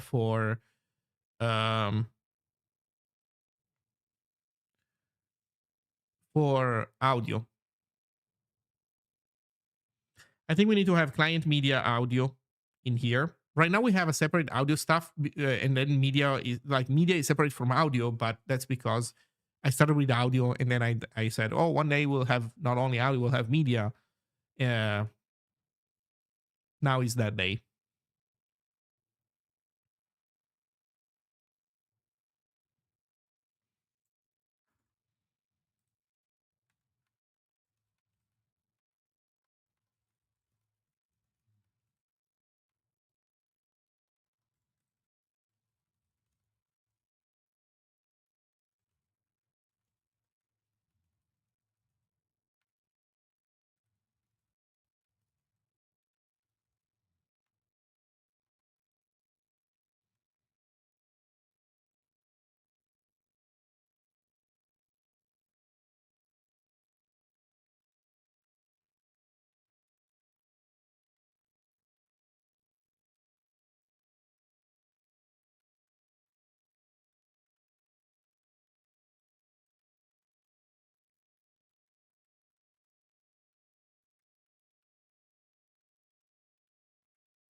Okay.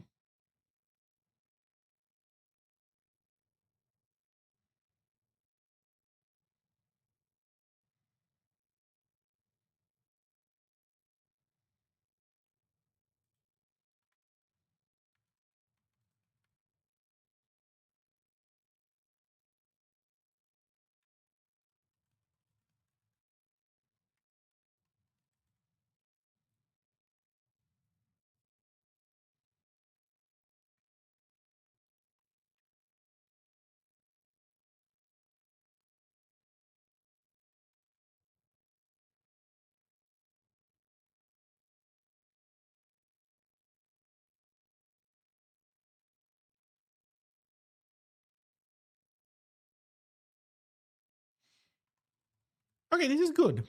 Um, this is good. So we need to look at the audio stuff. I'm actually kind of curious to see how Claude, how far can get us. How far can Claude get us?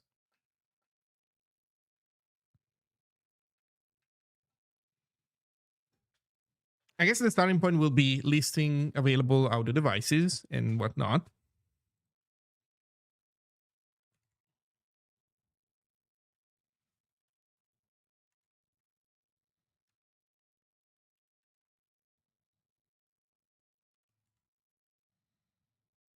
Mm,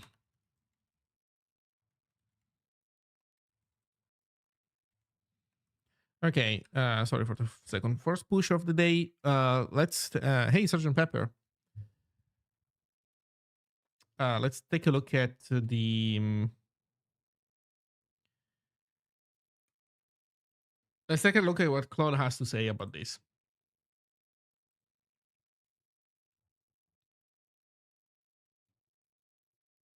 Fuck it. Give me 4.6. Let's go. Completely destroyed the thing's ability to give me Objective-C information. Let's see. New mystery mix. I'm writing an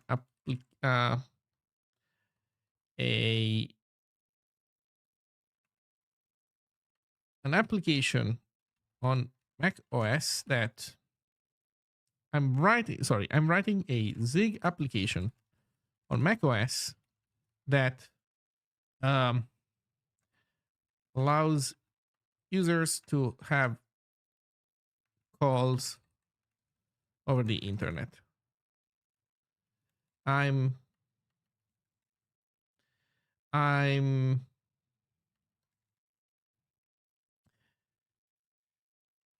I need to write startup code that discovers and lists available audio devices. Maybe I should say I'm writing a C application, and then we have it generate C code for us, and then we turn ourselves the C code into Zig, because I fear that this thing is going to give me very crappy C code, Zig code otherwise. We're doing RTC today, real-time communication. I mean, we've been doing real-time stuff for a while now. So, yeah, I added camera support, like webcam support. I have screen sharing support. I don't know why this thing looks like this. It's kind of weird. Well, the color I know why, but the fact that this is like the texture that we're being given is this big with a bunch of transparent pixels. I don't know. In any case, yeah, it works. And I don't have the full life cycle, but if you want a second demo,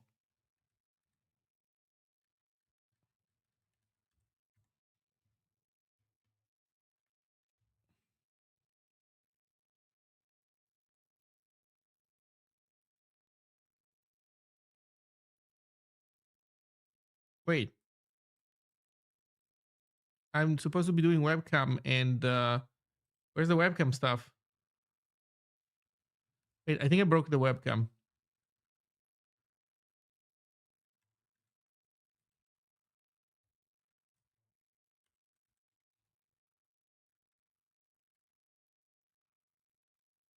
Oh shit, what happened here? I should not have broken the webcam. Why was not? I mean, it wasn't yelling. So okay, let's take a look. First of all, settings. What's our camera? C920 webcam. Oh man, look at this default implementation of swap frame. That's what's fucking with us. Why are we using the default implementation of swap frame? What does the what? Okay.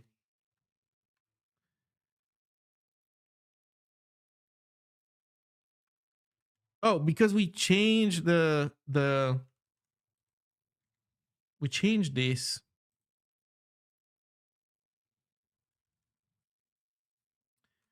This is now Awebo.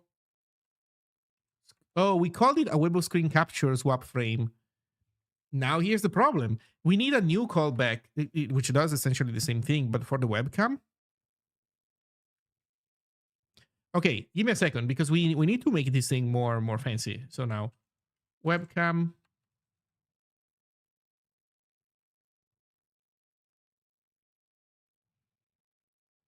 Awebo webcam swap frame.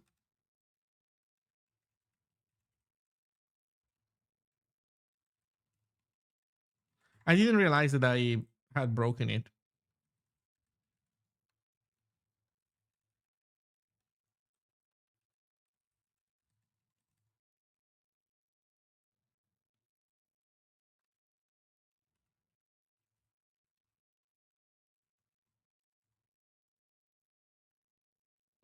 What is a .m file? What's the texture dimensions it gives you? I think I don't know the precise dimensions, but I think it's a display worth of size.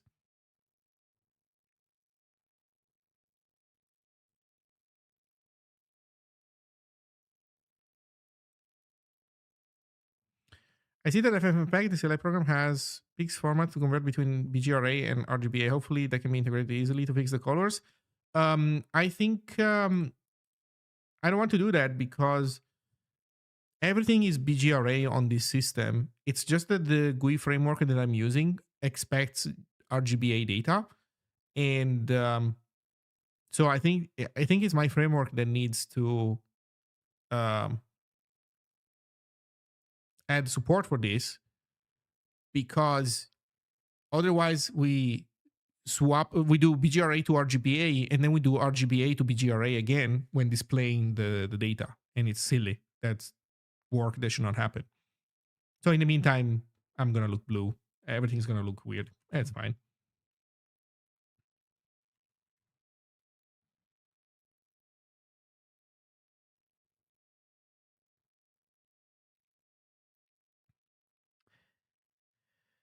Okay, this is now change that I made on the other side that I need to do here.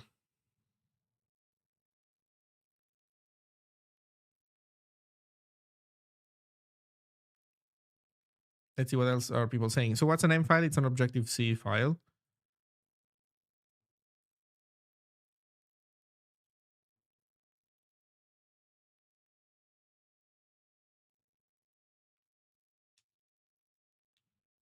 Is it nowadays trying to build a Discord clone?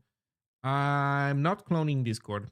I'm mentioning Discord as an alternative, and certainly I am inspired by Discord in a lot of ways. But it's not exactly a Discord clone.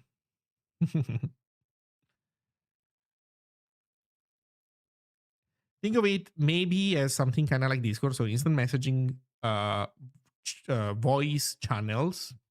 Although voice channels are not something that Discord invented; those existed before. TeamSpeak and similar tools before Discord. But I want to aim this tool more towards productivity, more towards like open source software development teams, less towards gamers. I don't want it to be on a dev only tool. Absolutely not. It's not going to be like some crappy free software, impossible to use, crusty piece of software. But it's also not going to be,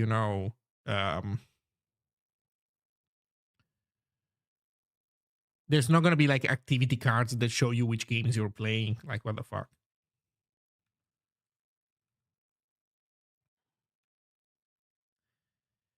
So, here's the problem. This thing here now thinks that it can push to a statically allocated pixel buffer that doesn't exist anymore. This is now a property of these things. So this needs to go into the webcam one as well.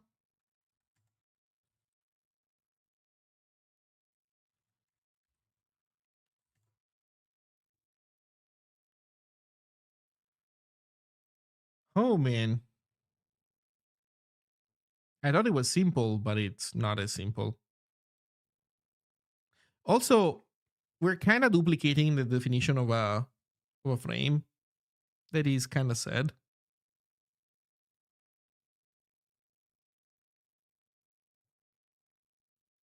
Can you join Awebo servers with Pigeon? No, sorry, I'm not doing any standard protocol. I'm doing all custom protocols. Although, yes, funny joke. I know, and I get it. It's birds.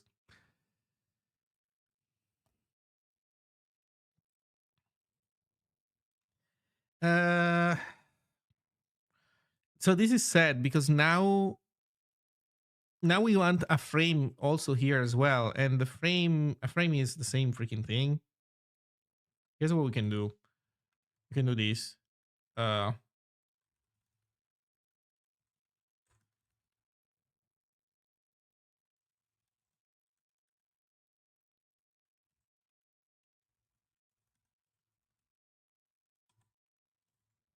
There we go.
Okay. So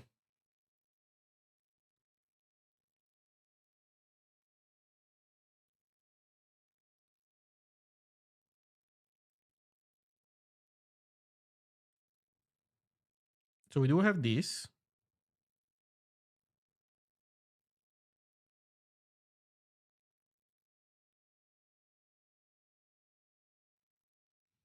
Actually, we might, we I think this is fine.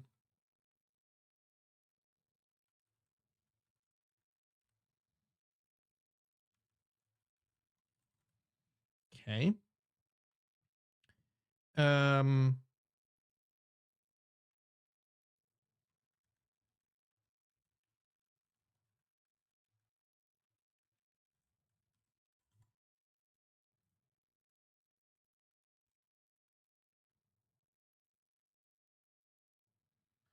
okay. Then next here, so here we should be pretty much all fine. Webcam upsert callback. Yeah. So now we can go in here. No, wait, is this is, yeah, this is webcam capture. And we can say, you call this with also self dot user data.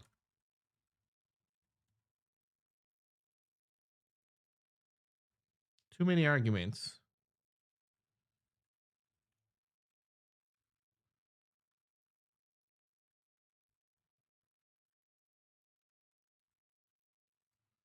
There you go. Oops. I see how it works now.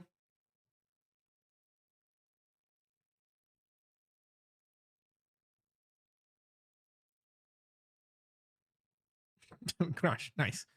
Let's see. Using camera, blah, blah, blah. Device doesn't support the air. Webcam capture started. Built-in unreachable. God damn it. I typoed something. Awebo webcam. What did I call it here? Oh, Awebo webcam upsert callback.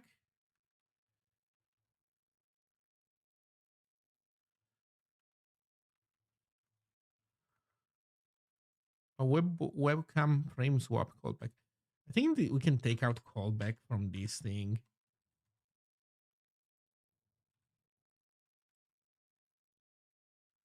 Oh, frame swap frame.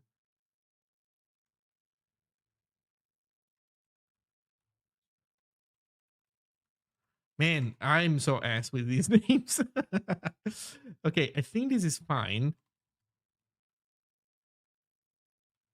Wait, how does the screen capture one work then? Because we do have screen capture, but what about swap frame?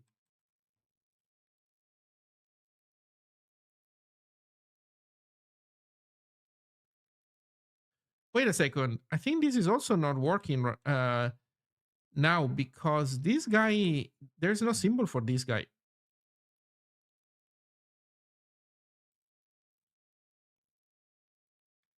Oh, wait a second. Am I an idiot?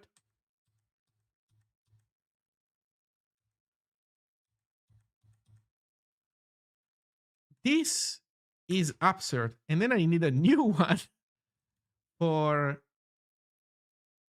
swap frame. Where's swap frame?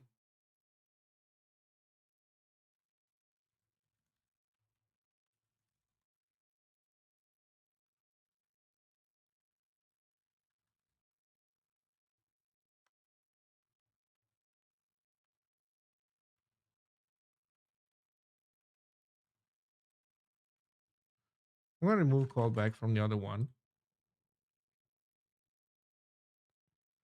So yeah, I copied new frame over, but I didn't copy swap frame over.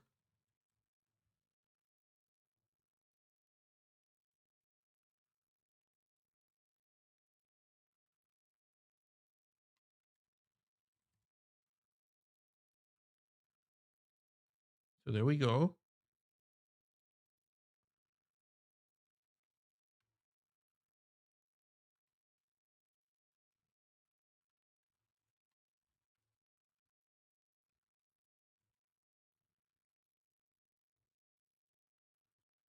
So we have swap frame.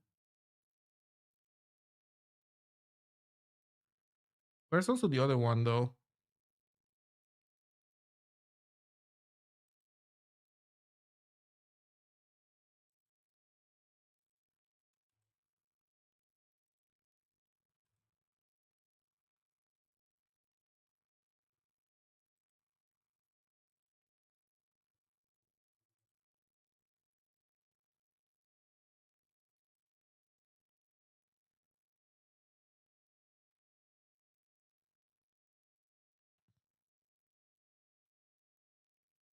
So this is all well and good. Where's the other one though?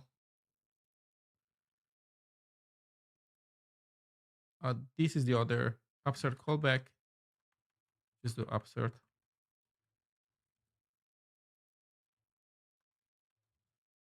Okay, so I'm thinking that we should move this definition up there.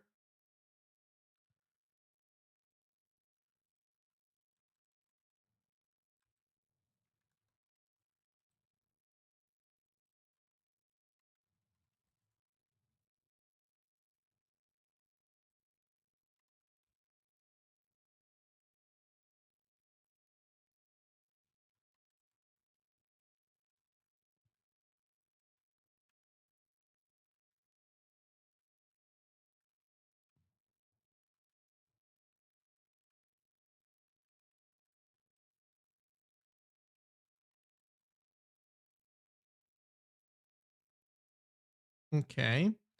Then swap frame. Awebo swap frame with user data. Okay. How are we doing now?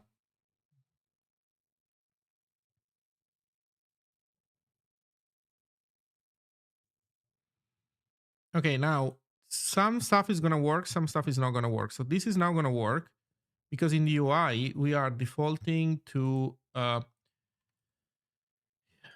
screen capture, using the screen capture data in our UI, but now it's more complicated because now in screen share box we essentially want to do the same but with the webcam. So like we want two boxes.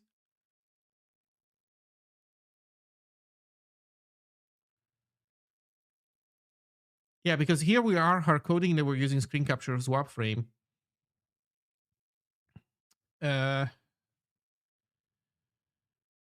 so how does this work in a more generic manner? Well, you know what? Temporarily, here's what we can do. Let's use the webcam data and let's see if the webcam works.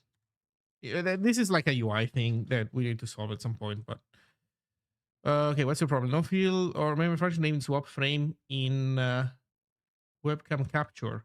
Oh, that is bad. Really? Oh,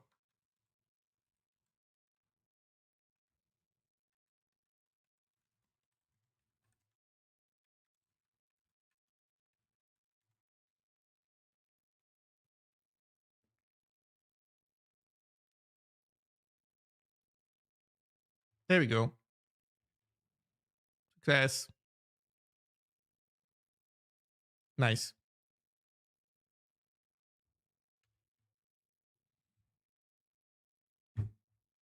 So we have the webcam. Again, it's like, how do we wire those correctly in the UI? I don't know, man. I guess we can switch. It is the same frame type at the end of the day, so we should be able to switch. Let me think about it this way.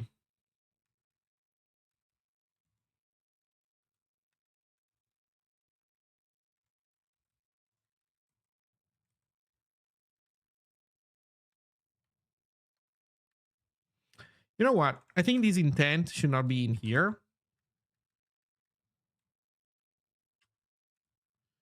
I think now intent should be elsewhere.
Okay, so we have shared intent in both these things. And then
so here's what we're doing here. Okay, check this out. This is gonna be awesome. We're gonna do a for loop.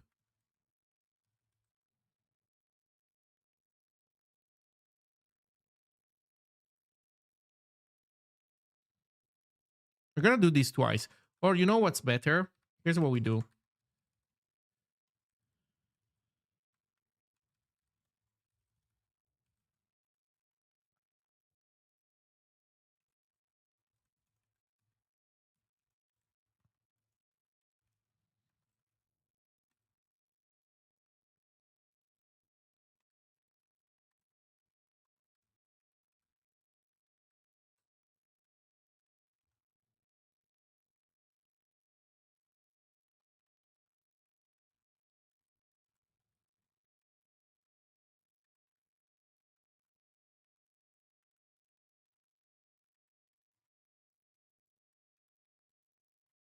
Okay, and now we need to do like a way of saying do this, do that. So something like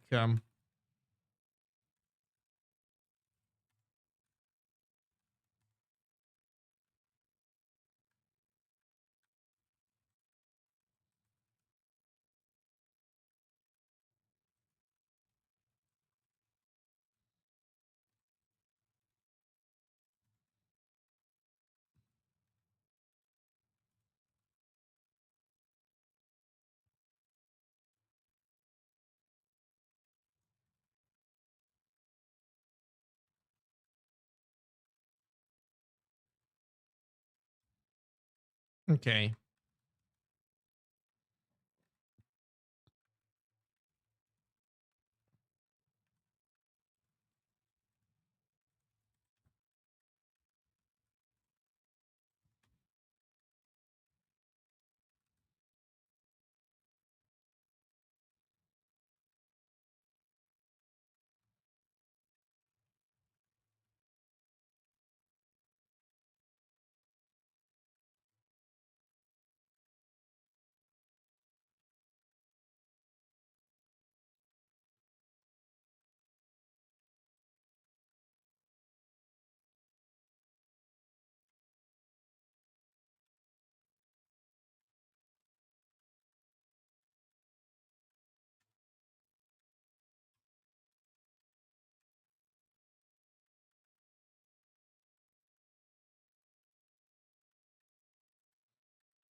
What's the problem now?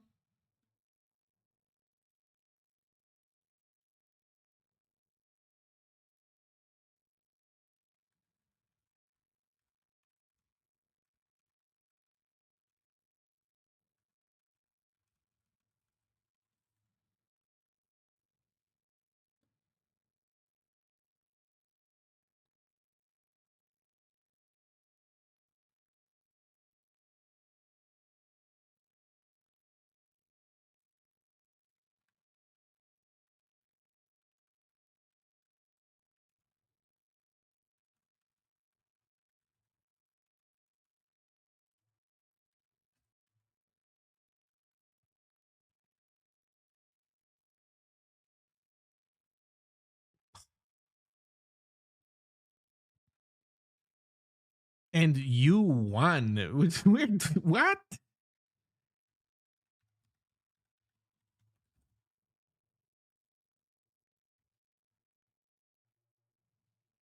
Incompatible times compile and float, and you won again.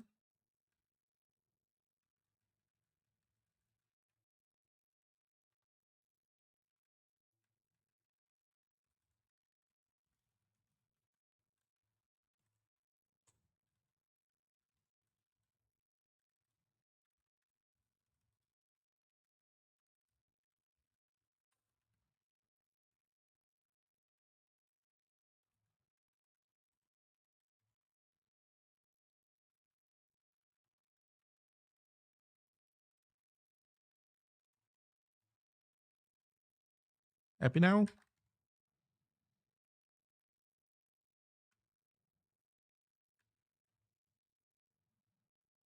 Are we actually doing it?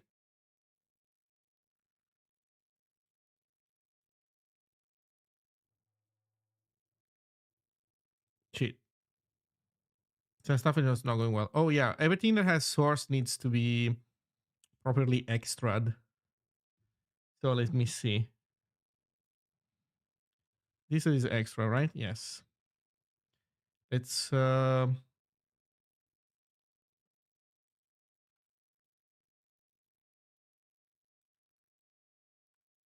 let's extra stuff correctly. Where does extra go in here? I don't remember which one of the options. This one? No, it's the other one. It's the generic one, the one that everybody shares, obviously. Yeah.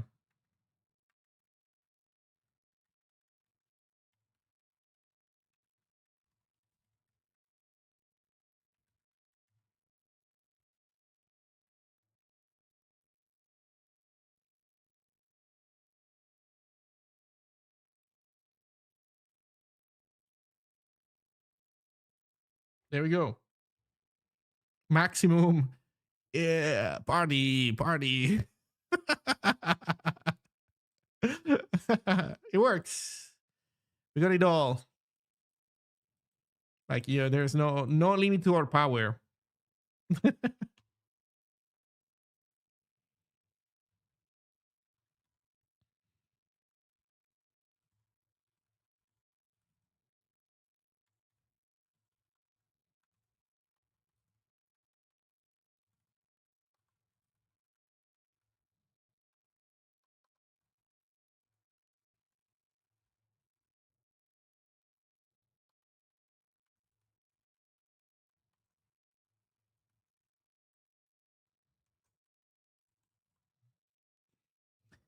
Okay, there we go. Not bad.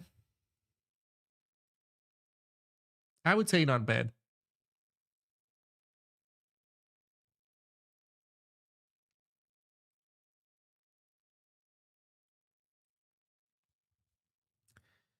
So we have totally done this like fully. Next is core audio integration. Ooh. Right. And we were about to ask AI to do stuff for us. So I'm running a Zig application on macOS that allows users to have calls over the internet. I need to write startup code that discovers and lists available audio devices. Um,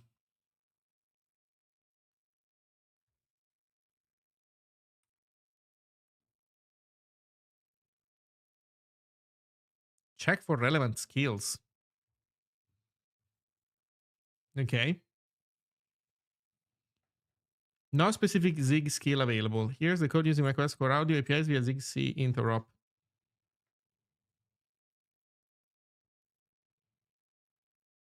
Import CSON library, C import core audio and audio toolbox. macOS has a thing called audio toolbox. Okay.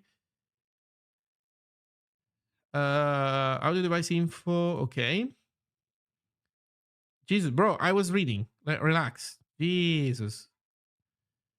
Audio device list, which is a slice of these guys plus an allocator.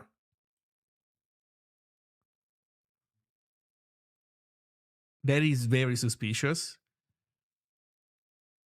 Freeze every device, freeze the list. So far, so good. I mean, you could give this as a deinit function to this guy, but okay, so far, so good. Still suspicious though. Okay. Get device string property, device ID, selector, C audio object property selector, allocator, property address, audio object property address, M selector, selector, K audio property scope global. Wait, is this Objective C?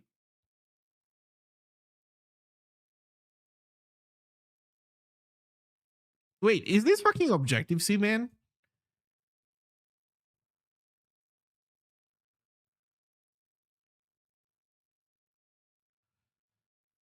Let's can I modify my initial request?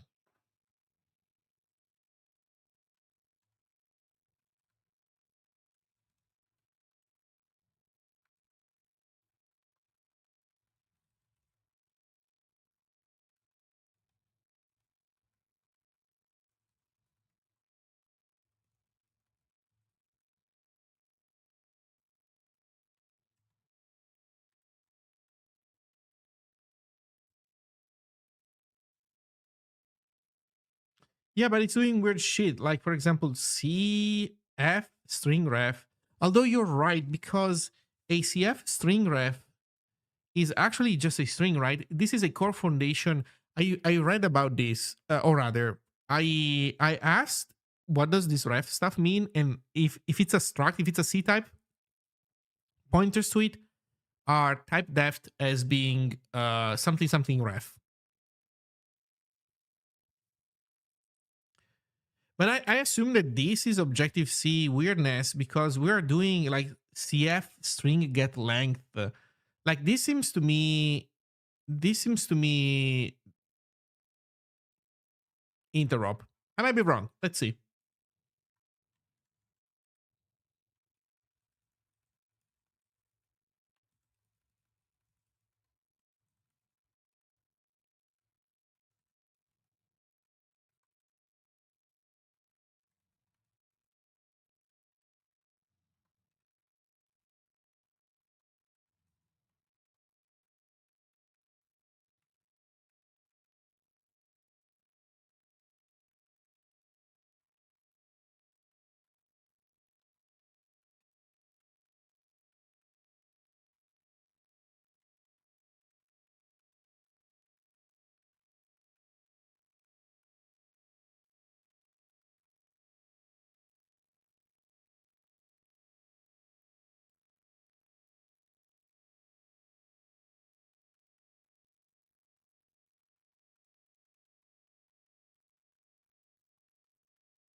Let's see, my goal is to create a Zig struct that represents the applications out the backend, which then calls into an OS specific interface.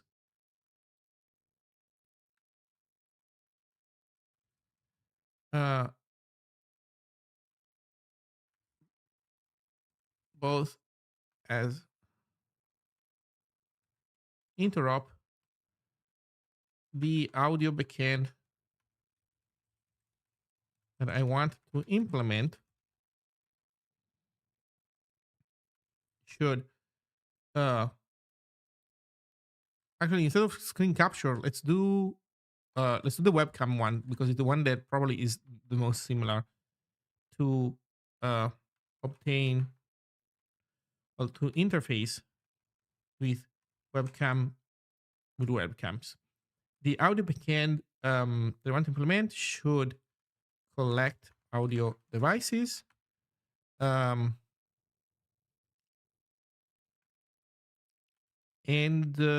should collect audio devices and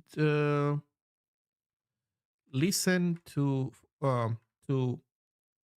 notifications when new audio devices, when audio devices get plugged or unplugged.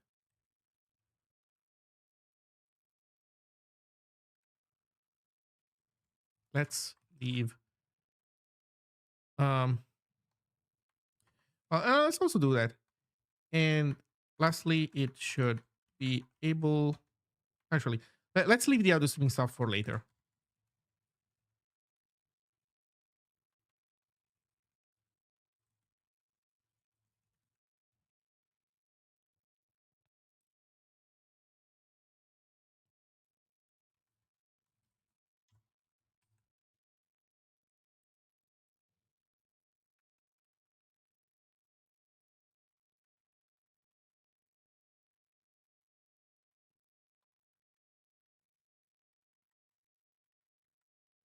Okay. I thought I could paste, and it would my paste would go into a separate thing, but apparently that is not the case. Maybe I can drag in a file. You know what? Let me copy this just in case we're gonna lose it.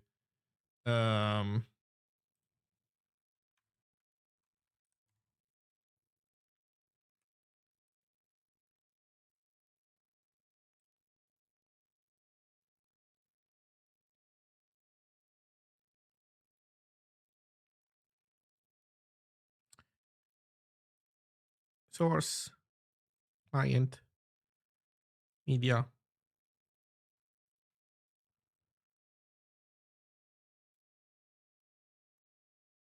Oh. Okay. Copy, cancel, new one.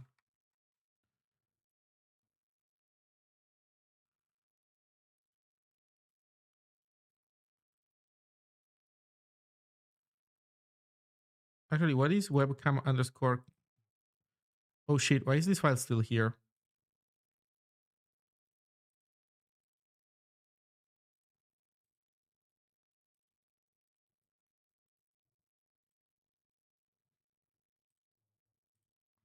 In the meantime,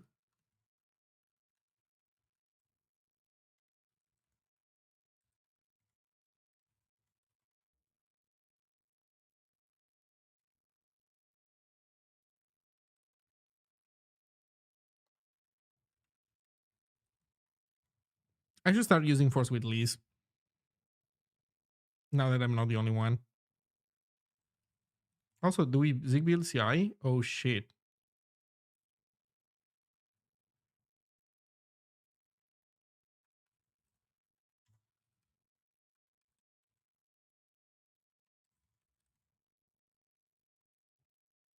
Thankfully, it was just that. Okay.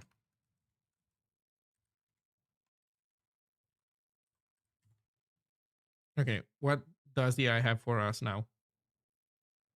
Now I have a clear picture of the patterns. Let me create both files. Created 2 files. Here's some of the design decisions. Okay, you know what? Let's take a look at the code, my friend, first. Let's see.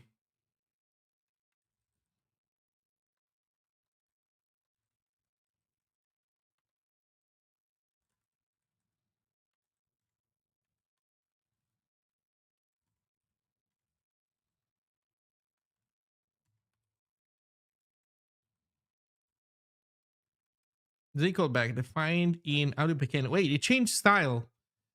Oh no, it changed style. It doesn't like the old style anymore. Ooh, okay. Also, we have two underlines. Okay. Zig callback defined in audio backend of Zig and exported as Awebo audio upsert.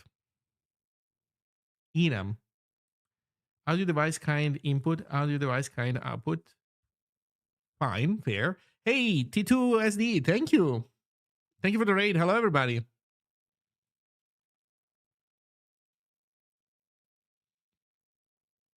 Hello, hello. Welcome. I think this is time for a demo. So if people are joining, let me demo the latest and greatest in Awebo technology. So I've been working on just getting screen share and webcam support working. I've been getting help from my friend Claude to get Objective-C right. I'll admit this, I just don't like Objective-C. Sorry, it's getting help worked. The AI didn't get everything right. I can definitely tell you that. But it got enough right that, you know, with my own knowledge, we got to a satisfactory point. If you don't know why this thing is called Awebo, if you Google Awebo, you will find videos of this bird, which makes Awebo noises. I don't know if you can hear it. That's the bird. So I'm going to take this as an opportunity to show you screen share and webcam. We got screen share and webcam going. A weboception. Okay, you get the idea. So that's where we're at. The colors are weird because this is a BGRA platform and my GUI framework doesn't have BGRA support. We'll fix it. It's not a priority for now. Okay, so that's where we're at. Right now, I'm trying to get also audio integration and see how far we get. So there is no, I'm noticing that there is no manager here. There is Objective-C code, I think, going on. But I think there is no, so I wonder how much there's a random function call.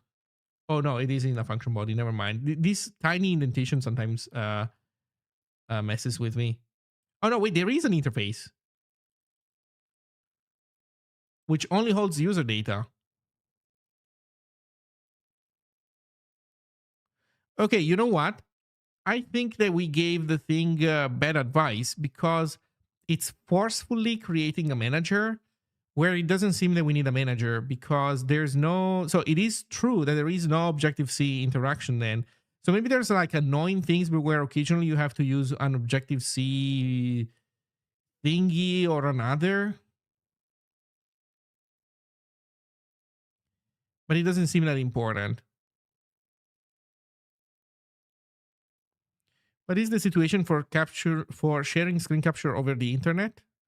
Are you asking like how far along am I with getting that implemented? The answer is I'm still doing local work inside the DOS. I don't have any networking code support for it. The order to unblock this stuff is get the audio backends working, then rewire again the media stream code. Probably that code will use, you know, some refactoring, some polishing. And then after that, we will want to also implement the video sharing flow. But keep in mind one thing: audio is simpler than video. Well, I mean, that is true in general, but also when it comes to the workflow, because the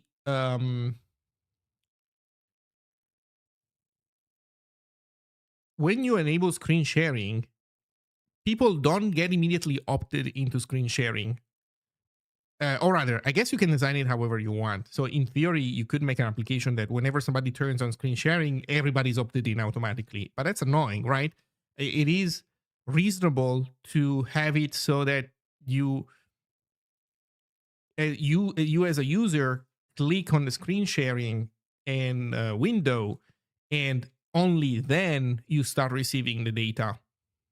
So basically, you receive, I guess, a screenshot or something, and then you only get the actual video data once you click on it. To be fair, though, I just said that you can do it whichever way you want. And now that I think about it, like conferencing applications, like uh, oh man, what's the name of the one that everybody uses? I'm forgetting. Oh my god, what are the names of those meeting applications? What a huge brain fart. Teams, yeah, that is one. Sure, that's not the one I had in mind.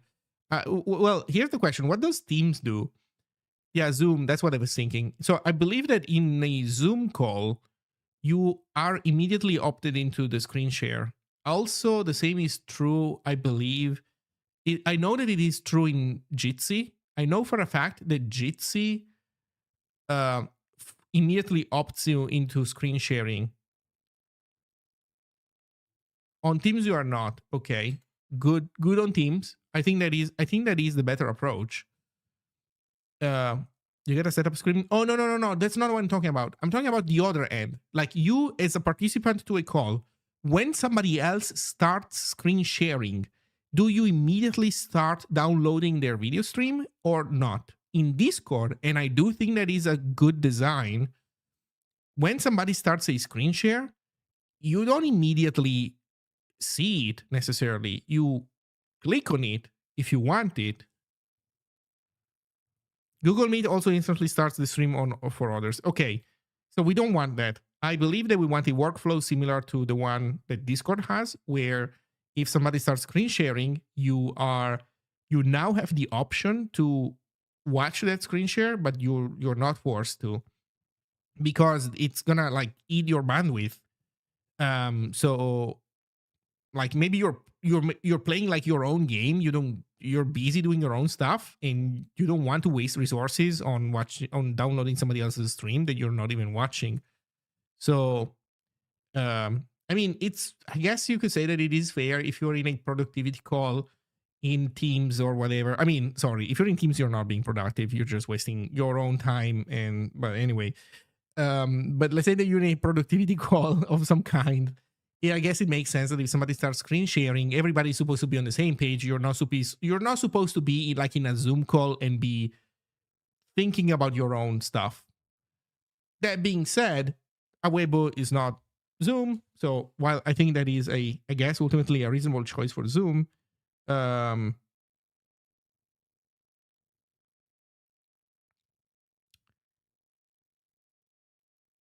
it's not good for us. So yeah.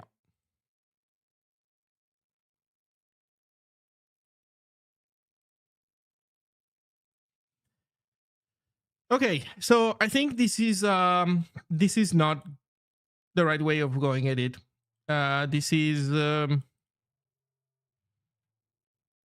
This is doing useless work. Bad approach. Bad approach. But that's on me. I asked the thing to I suggested to the thing to do something a given way, and the thing followed my lead. And it is not the optimal way. So I guess we should do everything in Zig code at this point, like it suggested originally. And I don't know, fuck it. That's how we roll.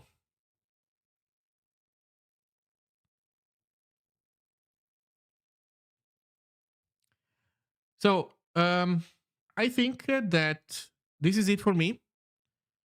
I'm going to do this work tomorrow, I think, or the next time that I stream, probably tomorrow. If you're interested in following along, you know what to do. I don't know, follow whatever. Join my Discord server while you can. It's not gonna stay there for longer, hopefully. But in any case, I'll be around working on Awebo, and yeah, this is kind of it. So let me see if we want to rate somebody, and then I am going to go on a meeting because I'm late for a Zig meeting. So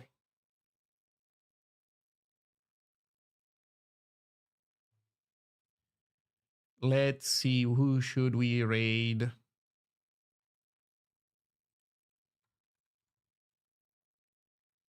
So there's Lucas Develops doing Zig.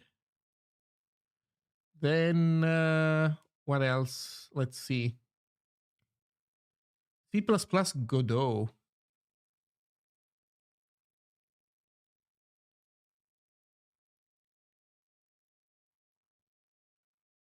I don't know. I don't have it in me to send you all to a C++ stream or a React stream. Let's do Lucas.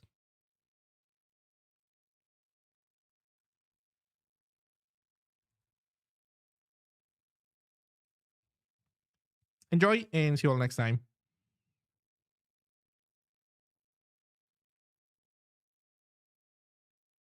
By the way, there's a raid countdown, and I just watched it skip 1 full second in the UI. It went from 7 to 5, skipping 6. Technology.